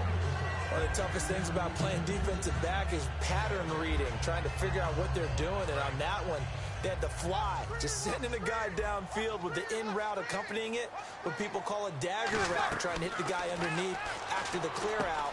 In this case, though, they're not able to get it done. Yeah, they said forget the underneath route. They went for the guy on the fly, but as you said, incomplete. Slant route's effective no matter who's running the route and catching the ball. But when you have a receiver of that stature, you have to be a little bit more precise throwing it. You don't have the same catch radius. And this is intercepted, and that should do it. A great read, and it's picked off. And he's going to return it to the 21-yard line. And here come the Redskins now. What a nightmarish game he's having now. 6 interceptions that he has thrown. Absolutely unbelievable, isn't it?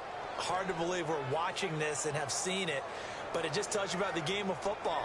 It giveth and it taketh away. Yeah, the guys, though, that have thrown 6 interceptions in a game, the likes of Peyton Manning, Brett Favre, I think Joe Namath, he did it 3 times. Now let's go. Gone. This is Kelly.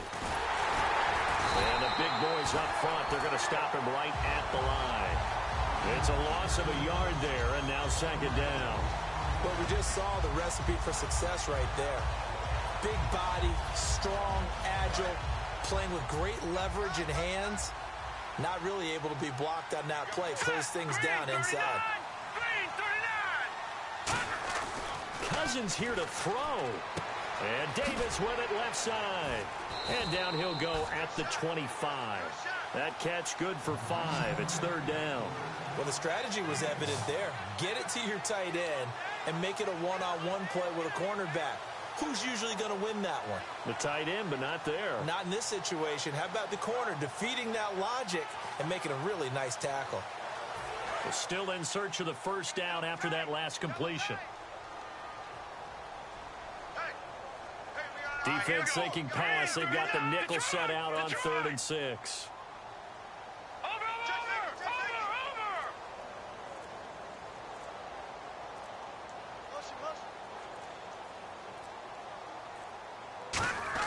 On 3rd down, Cousins. Jordan Reed has it. The 30, 10, 5, and he takes it in for the score on the game's final play, so it doesn't affect the outcome, but a little whipped cream on top to their ending. Or as our friends in Bayou Country would say, that's a little lagniappe, a little extra on top. It's up and good, and they add one more to what will wind up a fairly lopsided victory. So we had action.